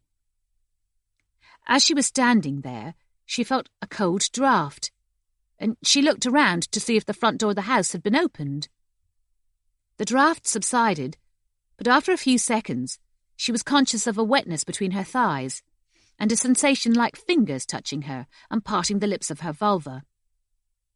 Then suddenly, she felt something slippery wriggling into her vagina, and she woke up. "Mick," she said, slapping at the duvet. "Not now, Mick. I'm too tired, and I'm not in the mood." Almost at once, though, she realised that Mick still had his back to her, and that he was still asleep. She screamed and threw back the duvet, scrabbling with both hands to pull up her nightgown. She opened her legs wide and made a grab for the creature that had almost completely squirmed its way up inside her.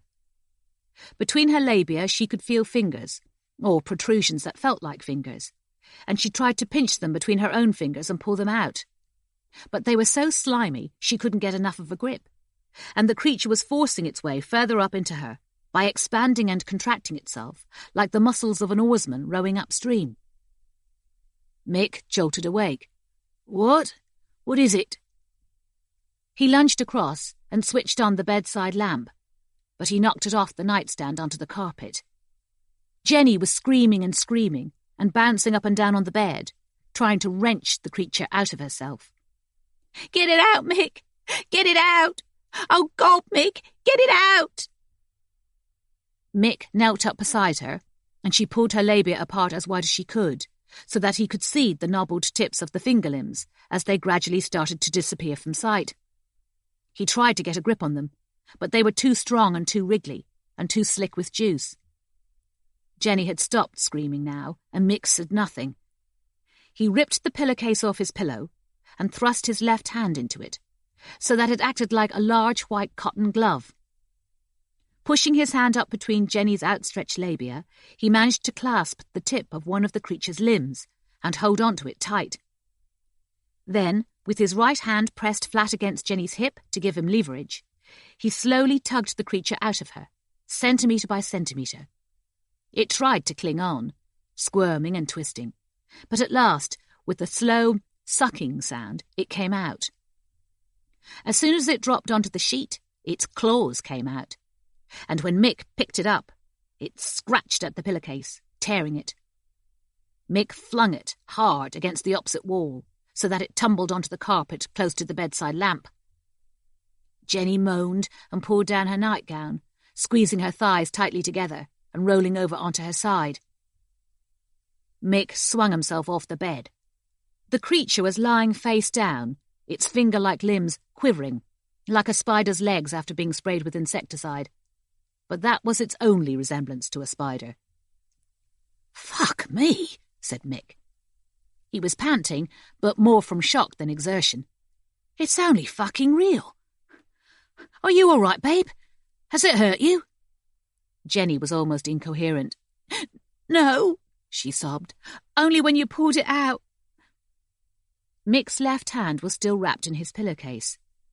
He bent down and cautiously flipped the creature over. By the floor-level light from the toppled lamp, he could see what Jenny had seen when the creature had attacked and killed Persephone. Its baby-like face, with its staring blue eyes, its nostril holes, which opened and closed as it breathed, and its pouting lips. It looked up at him and let out a thin, whispery squeak.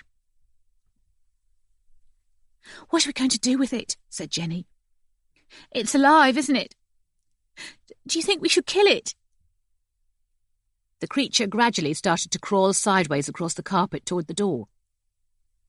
"Babe," said Mick, "are you okay to go into the kitchen and get me one of those big Tupperware boxes?" Jenny sat up. "What's she going to do?" "I'm going to call the police. What else can I do? I don't even know what it is. If it's a sort of a human, I don't want to kill it. If it's an animal, I don't know. Maybe the RSPCA will know what it is.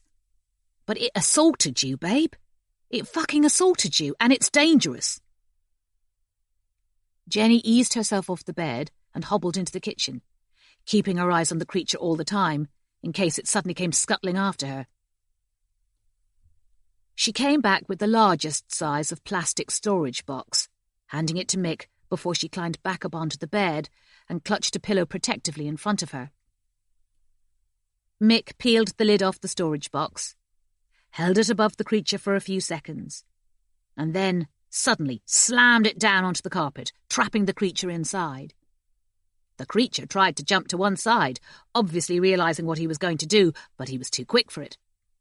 He slid the lid underneath it, and then turned the storage box over and sealed it. The creature struggled and rattled furiously against the sides of the box, and Mick had to hold the lid on tight with both hands. He carried it into the kitchen, where he took a roll of duct tape out of a bottom drawer and wound it twice around the box to secure the lid. After that, he found a metal skewer and stabbed 6 air holes into the lid, taking care not to stab the creature itself. He left it in the kitchen and went back to the bedroom to pull on a pair of jeans and a sweater. "Let's have a look at you," he said. "Do you want me to call a doctor or anything?" Jenny lifted her nightgown. She had 3 red bruises on the inside of her right thigh, but she wasn't bleeding, and otherwise she didn't appear to be hurt. "You searched the whole flat," she wept, covering herself back up. "How did it get in again?" "Don't ask me," said Mick, picking up his phone. "Maybe the police can work it out." He prodded out 999. Before the operator answered, though, he covered the receiver with his hand and said to Jenny, "What the hell am I going to say to them?" Chapter 14. Back in Tooting, after he had returned to his chilly first-floor flat on Prentice Road, Jerry took another long shower, so hot that it made his face flush red. He felt hungry, but he couldn't think what to eat this late at night. Maybe he should have asked the waiter at Ganapathy to pack up their curries to take away with them. A couple of minutes wouldn't have made any difference.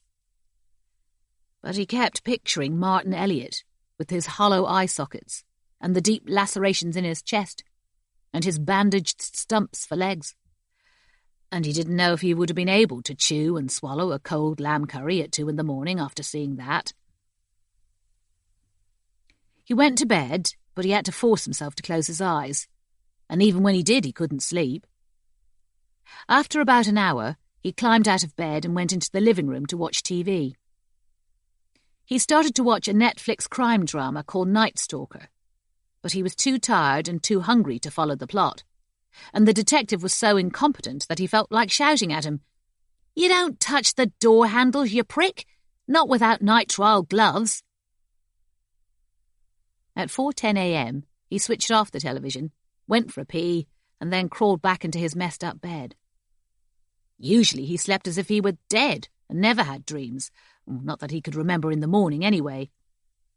But this investigation with Jamila was so surreal that he couldn't stop himself from churning it over in his mind, over and over. And he was sure he could still smell sewage on his hands. Those luminous figures of deformed and disemboweled children. Had they been real? Or a mass hallucination, as Jamila had suggested they might have been? A folie à plusieurs. How had those LED lights along the sewer suddenly started to shine green? Where had it come from, that draft that had howled along the tunnel after them like a banshee? And who had thrown that hailstorm of keys? He was still awake at 5:27 a.m. when his phone rang. He reached across, dropped it on the floor, and had to lean over the side of the bed to pick it up. "Is that Jerry?" "Yes. Who's this?" "It's Declan." "Declan?" "Declan O'Brien, from the MIT. I heard that you and DS Patel went over to King's yesterday evening to see our Misper." "That's right, we did. And he's in a right bleeding state, I can tell you. Both his legs were sawn off, both his eyes were pulled out, and he's covered all over with scratches. The doctor has no idea how he survived it, except that the stumps of his legs were cauterized with something red-hot to stop him bleeding to death." He rubbed his eyes and blinked. "What's the bird lime? I haven't checked with the hospital yet this morning, but nobody's called to say that he snuffed it." "Jesus," said Declan. "It really sounds like somebody was out to teach him a lesson, doesn't it? Why didn't they just cut his throat and have done with it?" "Don't ask me, mate," Jerry told him. He looked across at his bedside clock. "Bloody hell, it's only 5:30. Are you calling for anything special, or did you just want to get an update on that?" "I tried calling DS Patel, Jerry, but she didn't pick up, so DCI Waters told me to call you instead. The thing is, we don't want to overload you, you know what I mean, but it looks like we've got another weird job on our hands. And, well, we'd very much appreciate your expertise." "Expertise? Do me a favour." I can guess what Waters actually said. "This job's so bloody screwy, we'd better call in those 2 Ghostbusters. I can't make head nor tail of it." "Pretty much, yes. I was just being euphemistic." "Euphemistic? Don't worry, you can get pills for that these days. So, what is it, this weird job? There's only the 2 of us, remember, DS Patel and me, and I haven't even had any bleeding supper yet, from last night, let alone any breakfast." "We had a call early yesterday evening from the Warren Birthwell Centre. That's right next to King's on the same campus, like." "Yes, I know it. A barmaid friend of mine had triplets there. Go on." "A Nigerian woman was admitted the day before yesterday because she was suffering acute abdominal pain. She claimed she had an abortion in April, but a scan showed that she was still pregnant. However, the scan also showed that the fetus was severely malformed, and so a surgeon gave her an emergency caesarean." "You're reading this, aren't you? How was it severely malformed?" "I can send you a picture of it. According to the surgeon, it had a proper face, but a whole lot of legs on the back of its head, like an octopus. And all of its internal organs, like its heart and its lungs and its stomach, were outside its body. What they couldn't believe, though, was that it was still alive. They put it in an incubator and it kept on breathing, and its heart kept on beating." "I agree with you, mate. That is weird. But those doctors at the Birthwell, they must have to deal with horrible deformities all the time. You know, like conjoined twins and kids with 2 heads and babies with only half a brain. Those are medical problems. Why would they call for the busies?" "It's disappeared, that's why. The fetus. Apparently, it was left unsupervised for only a couple of minutes, and it vanished, and they couldn't find it anywhere. Walworth sent around a couple of uniforms, but they couldn't work out what had happened to it either. Somebody half-inched it? Maybe. But it's turned up again. And this is what's really weird, and why DCI Walters wanted you and DS Patel to get involved. They found it inside the uterus of another patient, another woman who'd had a miscarriage and was supposed to be ready to go home. They're planning on giving her a cesarean too, but they've had to postpone it until later this morning because she's been suffering from heart palpitations. Just a minute. Am I hearing this right? This severely malformed fetus was taken out of one woman and put in an incubator, and then it disappeared, but now it showed up inside another woman altogether. I know, it sounds cracked, doesn't it? But these were definitely not crank calls or practical jokes. The first one came from the Birthwell Centre's director, Professor Caronis. He was the one who reported that the fetus had gone missing. The second call came from the surgeon who performed the caesarean on the Nigerian woman. He said they'd given this other woman an ultrasound scan, and he was in no doubt whatsoever that it's the same fetus. I don't know what to say, mate. I really don't.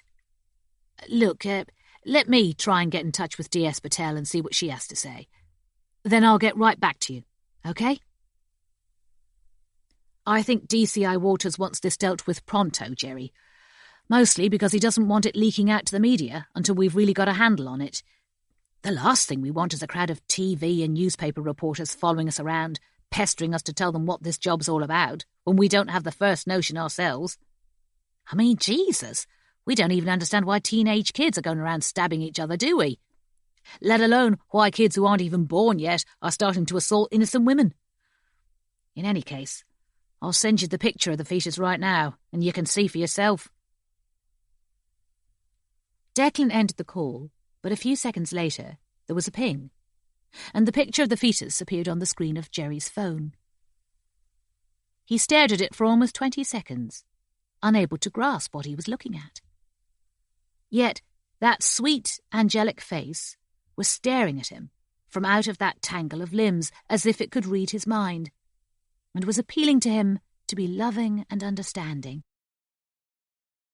Jerry rang Jamila. At first she didn't answer, so he went into the kitchen and switched on the kettle to make himself a mug of coffee. It was still dark outside, and he could see himself reflected in the kitchen window, like a ghost in blue-striped pyjamas. As he poured the boiling water onto his instant coffee, he rang Jamila again. This time she answered almost immediately. Jerry, what is it? Do you know what time it is? I've hardly slept a wink. Sorry, Sarge, but that O'Brien from the MIT just called me. He told her about the severely malformed fetus and how it had disappeared from the incubator, but had now been found in Susan Nichols, and had even started to attach itself to the lining of her womb. He also said that DCI Walters had forcefully suggested that he and Jamila should be assigned to investigate how this possibly could have happened. Jamila was silent for almost 10 seconds. Sarge, you still there? What you were saying to me about this fetus, is it really real? It's not some sort of a hoax? O'Brien sent me a picture of it. I'll forward it to you. You won't believe it. I find it hard to believe myself, to tell you the truth. But I asked O'Brien if it was a wind-up, and he swore that it wasn't. Besides, I can't really see the CEO of the country's top neonatal clinic playing off-colour practical jokes, can you? Perhaps they've made a serious surgical error, and this is their way of covering it up. Or you know what surgeons are like, always amputating the wrong foot or transplanting somebody's lungs the wrong way round. My uncle in Pakistan had cancer in his right testicle, and they removed the left one. They made a balls up of that then, didn't they? Jerry! Yes, sorry. But the doctors at the Birthwell, they're not going to do an abortion in reverse, are they? Even if they did make a pig's dinner of the first one. Besides, 2 uniforms from Walworth responded to the first call, and they seem to believe that it's all straight up. Jerry, we're already up to our necks. We have to work out who mutilated Martin Elliot, and how, and why, and what really happened down in that sewer. Who does Waters think we are? Superheroes? As if I don't have enough on my plate. When I got back to my flat last night, I had 7 threatening tweets, saying I would be raped and killed if I carried on arresting Asian men for grooming white schoolgirls. Yes. No, you're right, Sarge. But if Elliot regains consciousness, we'll be going back to King's sometime today to talk to him, won't we? So we might as well nip over to the Berthwell while we're there. You know, just to check out the SP. Take a look at the picture and I think you'll say yes. Jamila was silent again. Then she said, "This has really aroused your interest, hasn't it, Jerry? This fetus?" "All right, I can't say that it hasn't. I mean, it's like something out of Quatermass." "What is Quatermass? I've no idea what you're talking about." "It's an old science fiction series that used to be on British telly." "This is not fiction, Jerry. This is fact. And our priority at the moment is to find out whoever took Martin Elliot down in that sewer and then blinded him and cut off his legs." "I will be calling that Gemma Bright later to see what progress their engineers have made. I want to send our forensics team down there as soon as possible." "You're the boss." "Yes, I am. And the boss is telling you to have a substantial breakfast so that you are ready for a long day's work. I'll get back to you as soon as I've heard from King's." "OK, Sarge, roger and out. But take a look at the picture. I'm not sure you want any breakfast when you have." Next, Jerry rang DC O'Brien back to tell him that he and Jamila would try to visit the Warren Berthwell Centre sometime during the day, but to keep them posted if there were any urgent developments. It was still only 5:40, too early for the other calls he wanted to make. First, he wanted to ring Edge Og Mallet to find out if a date had been fixed yet, for Rusul Garaya to appear in court. Then he needed to get in touch with his ex-wife Nancy to fix a time for him to pick up their daughter Alice on Saturday. He and Alice were going to eat popcorn and watch her favourite Japanese animated film together, Mary and the Witch's Flower, even though they had already seen it 5 times. Alice even knew the words by heart. "Tonight, I really am a witch." Chapter 15. With his mouth full of Bakakani flatbread, Hamid Sanghavi turned around and said to his wife, "Where is Joya? If she doesn't hurry up and come down for her breakfast, she's going to be late." Farita turned over the spicy omelette that she was frying.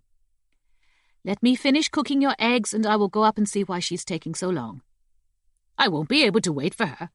I have to open the shop at 6:30 sharp for the papers to be delivered. If she doesn't hurry, she will have to catch the bus." "She told me last night that she wasn't feeling too well. Maybe she's coming down with a cold." "Well, she can always take some Lemsip, can't she? I am going to need her today. I have a whole heap of deliveries coming in from Amar's, and Ibrahim won't be able to come in to help me until this afternoon." Farita turned off the gas and came over to slide the omelette onto Hamid's plate. "You work her too hard, you know, poor girl." "Well, it keeps her out of trouble. Keeps her away from those good-for-nothing boys like Rusul and Ataf. And once she's married to Faisal, I won't have her to help me any more, will I? So I might as well make the most of her while she's still living at home." "Ataf is dead, Hamid. Don't speak ill of him." "He wasn't all bad, I'll give you that. But that was the price he paid for going out with Joya. He should have had the sense to realise that a respectable marriage was going to be arranged for her by her parents." Farita said nothing. She knew about Joya's pregnancy and her abortion, but she had never said a word about it to her husband. She had not been a virgin herself when she and Hamid were married, but she had kept that a secret from her own father and mother, and from him. On their wedding night, she had cut her finger and wiped blood on the sheet of their hotel bed, so that Hamid believed that he had been the first man to penetrate her. She left Hamid eating his breakfast and went upstairs. When she reached the landing, she heard Joya softly groaning. She went quickly across and opened her daughter's bedroom door, to find Joya kneeling on the floor in her nightgown, rocking backward and forward and clutching her stomach. "Joya, what's wrong?" she said. But then Joya sat up, and Farita saw that the front of her nightgown was soaked in blood, and that her hands were bloody, and that the pale green carpet all around her was splattered with blood too. A 6-inch kitchen knife lay on the floor next to the chest of drawers. "Mama," Joya whispered, holding out her hand. "Mama, I can't get it out of me." Farita dropped down onto her knees beside her and lifted up Joya's sodden nightgown. Her stomach was sliced open from side to side, and her intestines were bulging out, some of them cut open too. Blood was still pouring out of her, and her thighs were slippery with it. Farita screamed, "Hamid! Hamid! Call for an ambulance! Hamid! Call for an ambulance now!" There was a long pause. Then Hamid called back from the bottom of the stairs. "Ambulance? What are you talking about? What's wrong? I'm trying to have my breakfast." "Joya is hurt. She's badly hurt. Call for an ambulance now or she could die." Hamid came stamping up the stairs and across the landing. He took one look at Joya and Farita kneeling beside her, both of them smothered in blood, and his mouth opened and closed in shock. "Hamid! What has happened? Who has done this to her?" "Nobody. She did it herself. Now call an ambulance or you will lose your daughter forever." Hamid hesitated for a moment, still bewildered, but then he turned around and blundered back down the stairs. Joya moaned and then coughed and dribbled a long string of bloody phlegm. Farita took hold of her shoulders and gently turned her over so that she was lying on her side. Then she straightened her legs and laid her on her back. Her stomach was gaping, so Farita unwound her beige headscarf, hurriedly folded it into a pad, and pushed it into the wound to try and stop the bleeding. "It's all right, Joya. Your father is calling for an ambulance. Stay quiet and calm. I love you, my darling. Please don't die. Why did you do this to yourself?" Joya didn't answer. She had lost consciousness now, although she was shivering as if she were feeling desperately cold. Farita's scarf was rapidly being soaked dark red, and Farita knew enough about first aid that if Joya lost more than 2 litres of blood, she might be past saving. "Hamid, I've called for an ambulance. I still have them on the line. They say 10 minutes. Hamid came back upstairs, holding his phone to his ear. "They say to put pressure on the wound, not to worry about cleaning it, also to raise her legs. How is she?" "She's lost so much blood. Oh, please tell them to hurry." Farita pressed harder on Joya's stomach. But when she did, she felt something squirming inside her. It reminded Farita of the time when she was 19 weeks pregnant and Joya had first quickened. She pressed deeper with her fingertips, and she could definitely feel a lump that was rolling from side to side, as if it were trying to escape from the pressure she was putting on it. "She has something inside her," she told Hamid. "I can feel it. Something alive." Hamid knelt down beside her, still holding his phone to his ear. He laid his other hand on Joya's forehead. "What do you mean, alive?" "Alive like a baby." No, it can't be. She has never been with a boy, not in that way anyway. What you can feel, that must be just her muscles twitching. She's in shock. She's so cold and so sweaty." The emergency operator spoke to him, and he said, Yes, I will look out for them." He leaned over and kissed Joy on the cheek. Then he stood up and said to Farita, "They are telling me 5 minutes, maybe sooner. I will go downstairs and open the door for them." "Hamid, something is inside her, I swear to you. I can feel it." "Maybe it's a tumour. I read about that. A girl who thought she was pregnant, but she gave birth instead to this massive tumour." Farita was about to answer him when Joya jolted, as if someone had violently shaken her, opened her eyes, and let out an agonized scream. Farita screamed too, so that both of them were screaming in chorus. Out of the gaping wound in Joya's stomach, a small, blood-stained hand had appeared, like a baby's hand, only with sharp, curved claws. It had torn apart the muscular wall of Joya's womb, and now it was tearing at Farita's scarf, trying to rip it aside. Farita snatched at it, and even though it clawed at her fingers, she started to pull it out of Joya's body. Hamid came back into the room and dropped down beside her. Without hesitation, he pushed up his sleeve and plunged his right hand into Joya's bloody wound. He grunted and struggled for a few seconds, but then he managed to drag the creature completely out from the ragged tear in her womb and slap it down onto the carpet. Joya, by now, had lost consciousness again, and was lying motionless, her face drained white and her lips blue, although her chest was rising and falling, indicating that she was still breathing. "What is that?" asked Farita, in a haunted voice. "How could that have been inside her?" Hamid could only shake his head. The creature that he had pulled out of Joya was about the size and shape of a baby squirrel, but it had no tail, and instead of 4 legs, like a squirrel, it had 2 stunted arms, with tiny 5-fingered hands with curved claws. It had 2 stunted legs, too, and on each side of its body, connecting the arms and the legs from wrists to ankles, there was a web of semi-transparent skin. It lay on the carpet, smeared in blood and amniotic fluid, not moving. It looked as if it could be dead. "Get it out of here," said Farita. "Please, get it out of here and throw it away.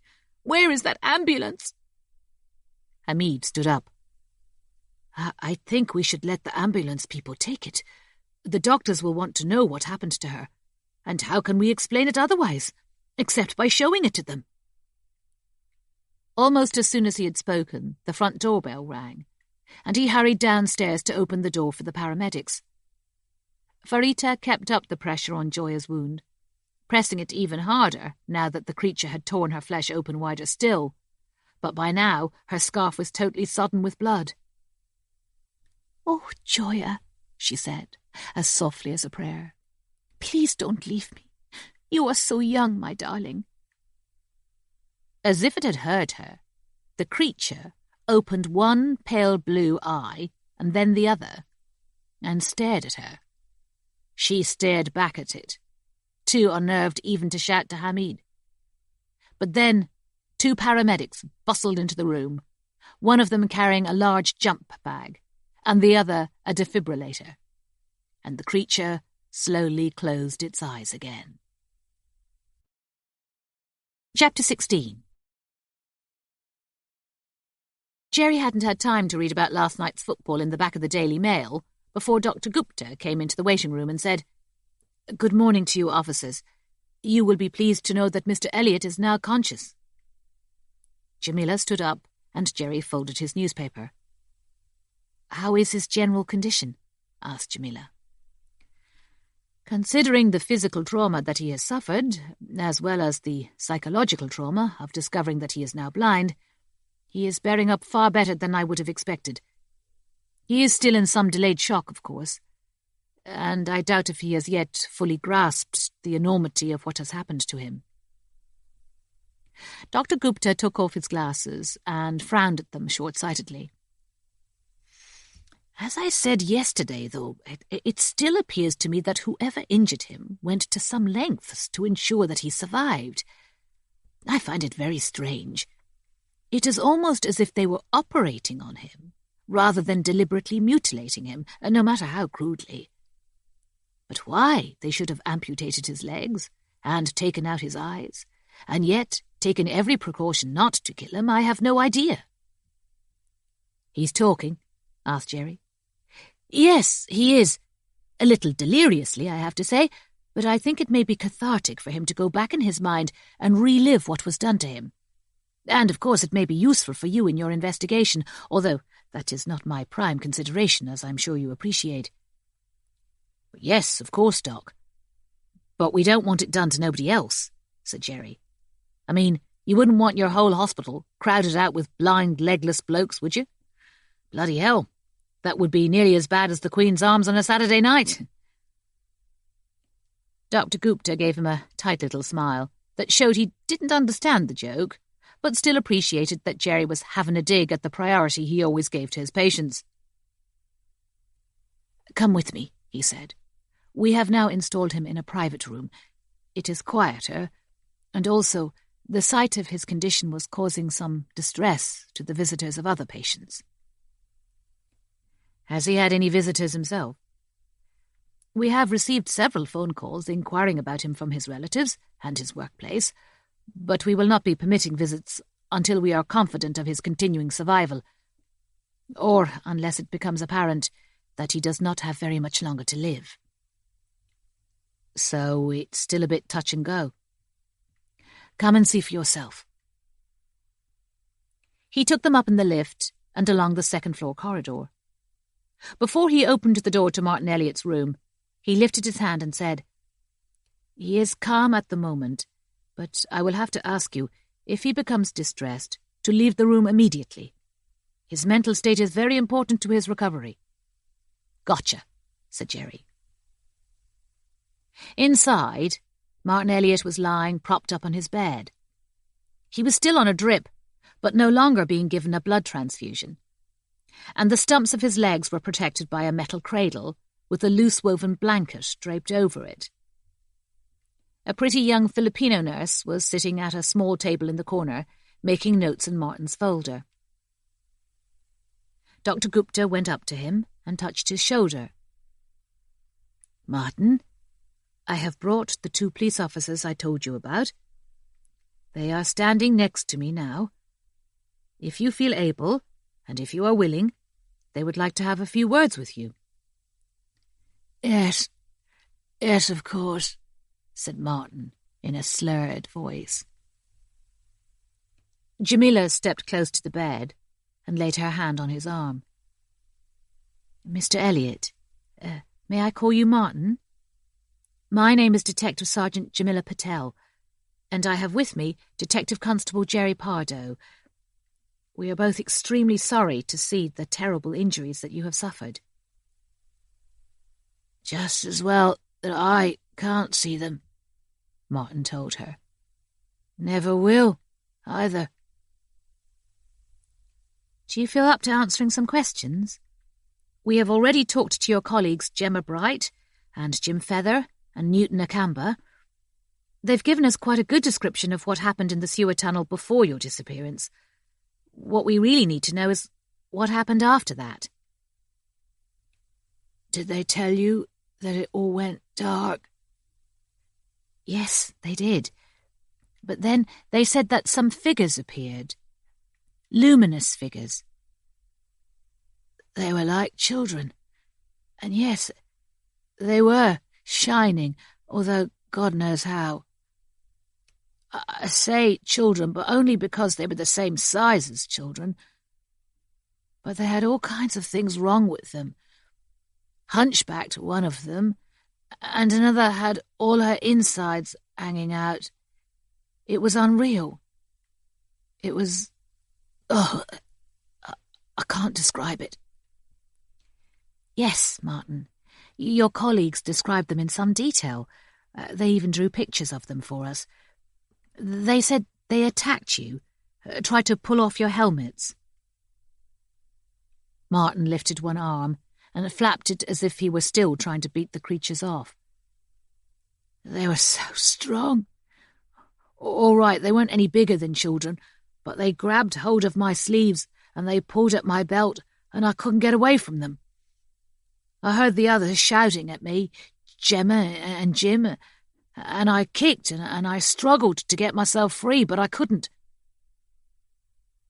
Jerry had come around to the other side of Martin's bed and pulled a chair across so that he could sit close to him.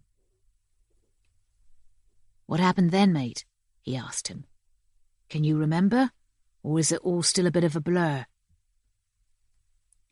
Martin turned his face toward him, even though his eyes were thickly bandaged with white gauze.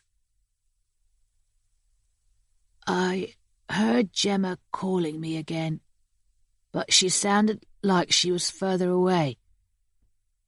Then it all went dark again. I mean, like, pitch dark, totally black. Even the glow from the children died out, but they were still there, pulling me. I can't tell you how many there were, because I couldn't see them, but it felt as if there were dozens, all tugging at my suit, and my belt, and my boots, and my hair. I'd lost my helmet by then. I don't know what happened to that. Martin was talking in a soft, hoarse monotone, strangely unemotional, as if he were reading a report on sewage flow to a meeting of Crane's board members. It seemed to Jerry that he was almost exploding to get to the point of what he was saying, yet was too technically minded to leave out any details, or to describe what happened out of sequence. They must have pulled me through the fatberg, because I could feel myself sliding against the grease in the rag. To begin with, my shoulder was scraping against the brickwork on the roof of the sewer. I began to get the feeling, though, that there must be a whole network of different tunnels running through the fat, because sometimes I was sliding downward at quite a steep angle, and other times they were dragging me upward. Some of those tunnels were okay to start with, reasonably wide, but after a while we came to a long stretch of tunnel that was really tight and claustrophobic, and the children were struggling to pull me through it feet first. I could hardly breathe, and of course the air stank, and I was sure that I was going to get jammed down there in the middle of that fatberg and suffocate. How long did this go on for, Martin? Have you any idea? I couldn't tell you for sure. It seemed to last for hours. It was totally dark, like I say, and I lost all sense of direction. I knew that the fatberg runs approximately south to north, but more than once I felt that they were pulling me off sharply to the right or the left, and at times there was no fat at all, and they were pulling me through liquid sewage right up to my chin, so that I nearly swallowed it. Martin tried to sit up straighter, but when he did, he gritted his teeth in silent agony for a few seconds before letting himself drop back onto the pillows. "Are you all right?" Jamila asked him. "Shall I call the nurse for you?" Martin shook his head. "It's all right. I just forget sometimes that I haven't got legs anymore." Jerry and Jamila stayed silent for a while to let Martin recover. There was no sound except for the endless beeping of his vital signs monitor and the squeaking of trolley wheels in the corridor outside. The rain pattered soft and cold against the window, as if long-dead spirits were trying to get in, or at least trying to remind the living that they too had once been alive. Jerry held out a glass of water and guided Martin's hand toward it. Once Martin had taken a drink and cleared his throat, he said, "At last, they stopped dragging me along, and I was able to sit up, even though I was up to my arse in sewage. It was still dark at first, although I could hear the children all around me, splashing and talking to each other." "Could you hear what they were saying?" "No, not really. They were whispering very quietly, like kids do when they don't want adults to overhear them. I did pick up a couple of snatches, but they were speaking in a very strange accent." "Any idea what kind of an accent? Can you describe it?" "I don't know. I'm trying to hear it again in my head. If anything, I'd say it was American, or West Country. Lots of rolling of oars. You know, almost like the way that pirates were supposed to speak." "Okay," said Jamila. "And then what?" Martin paused and licked his lips. "Then," he said, "then—" They waited. Jerry looked across the bed at Jamila, because it was obvious that Martin was finding it hard to explain to them what he had encountered next. His hands jumped 2 or 3 times on the blanket, as if he'd been given a mild electric shock, and his head jerked too.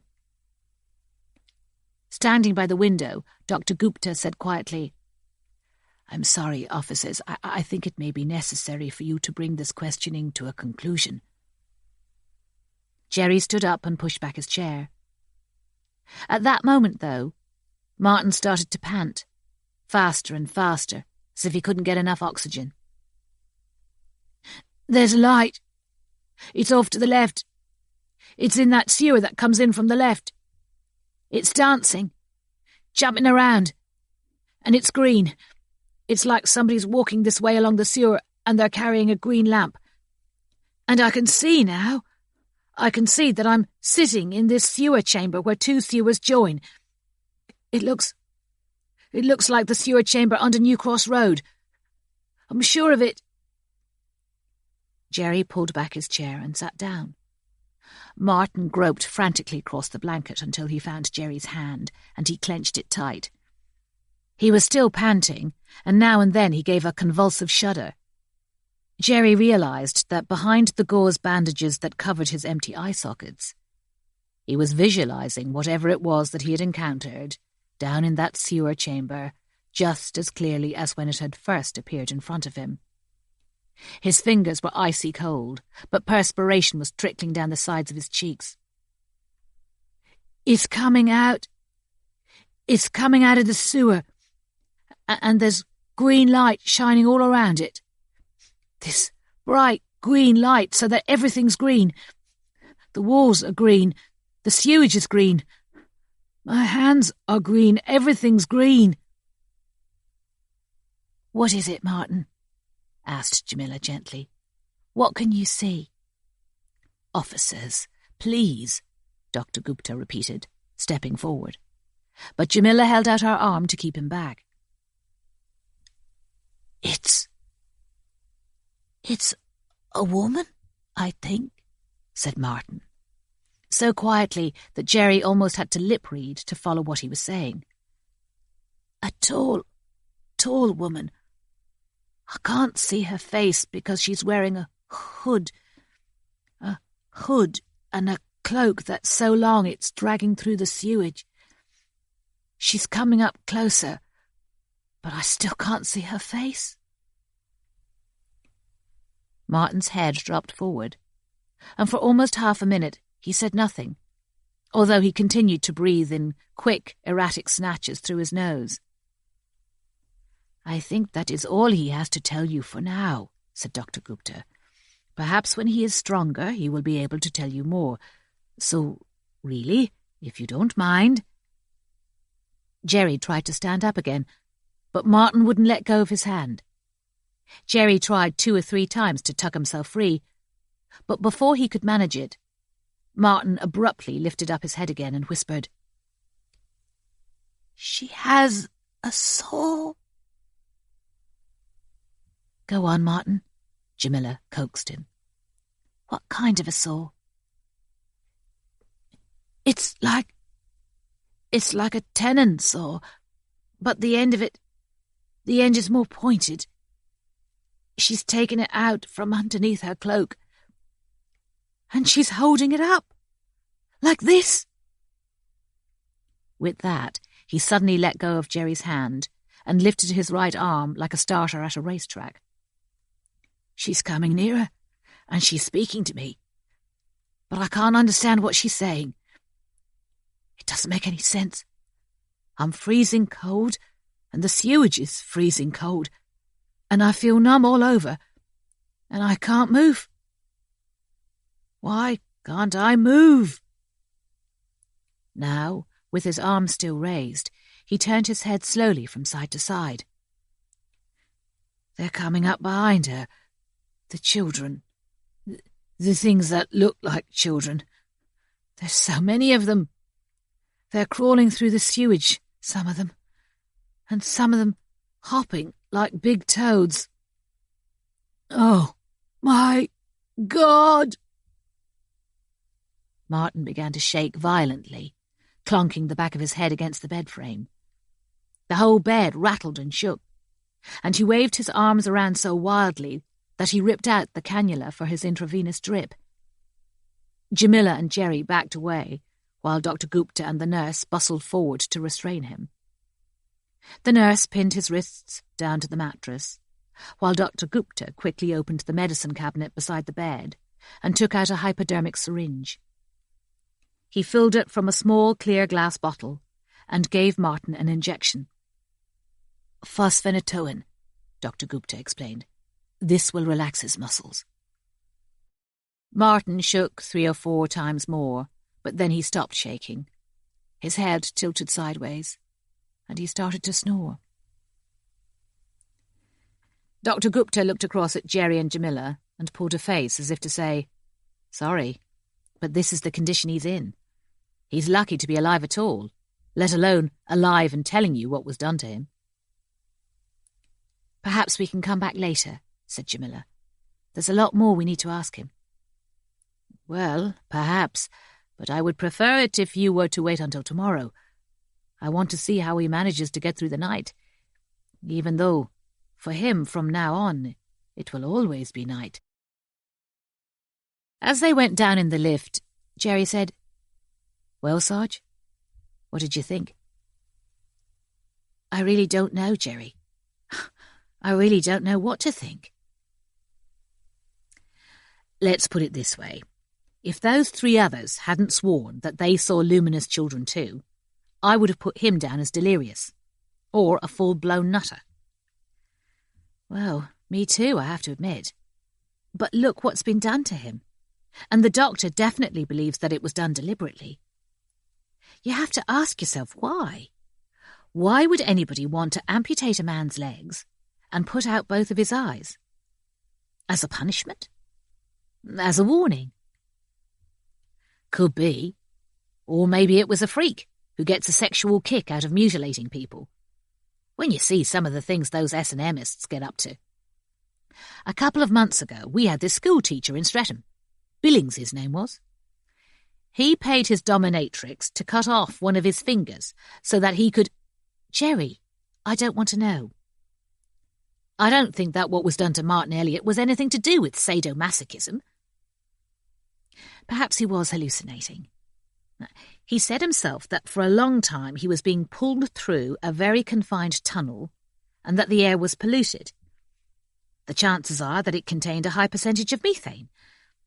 Then again, perhaps he was making it all up about the woman in the hood, with her saw, although I can't think of any logical reason why he should lie to us. He lost his leg somehow, even if this woman didn't do it. As you know, I can usually tell if somebody's lying. I can see their eyes turning black. But Martin Elliot no longer has eyes, so I couldn't say for sure. They left the lift and walked across the reception area. An old white-haired man in a shabby brown tweed coat watched them as they passed, as if he recognised them, which Jerry found strangely disturbing. He turned around when they reached the front doors, and the old man gave him a gap-toothed grin. Jamila hadn't noticed him. As she buttoned up her coat, she said, "What he was saying about that green light, though, that rings true, doesn't it? That sounds almost the same as the green lights that we saw. And he couldn't have known about that, could he?" "That's right. And he also said that once this spooky woman appeared and the sewer was lit up, he knew where he was. Or at least he thought he knew where he was. An inspection chamber under New Cross Road, where 2 sewers joined together. That Gemma must know where he was talking about. We can send forensics down there to check it out." "I was thinking exactly that," said Jamila. "The doctor said that the stumps of his legs were cauterized, probably with some kind of red-hot iron. There might well be evidence of what was actually used to do it, or how it was heated. Scorch marks on the brickwork, perhaps, or the remains of some combustible material, or ash.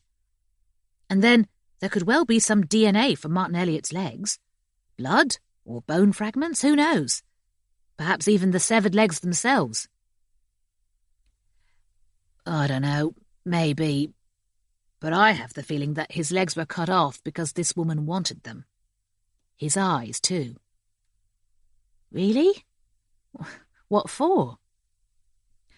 Don't ask me. It's a feeling, that's all. Maybe she's putting a monster together, like Dr. Frankenstein. He held open the door so that Jamila could step out into the rain.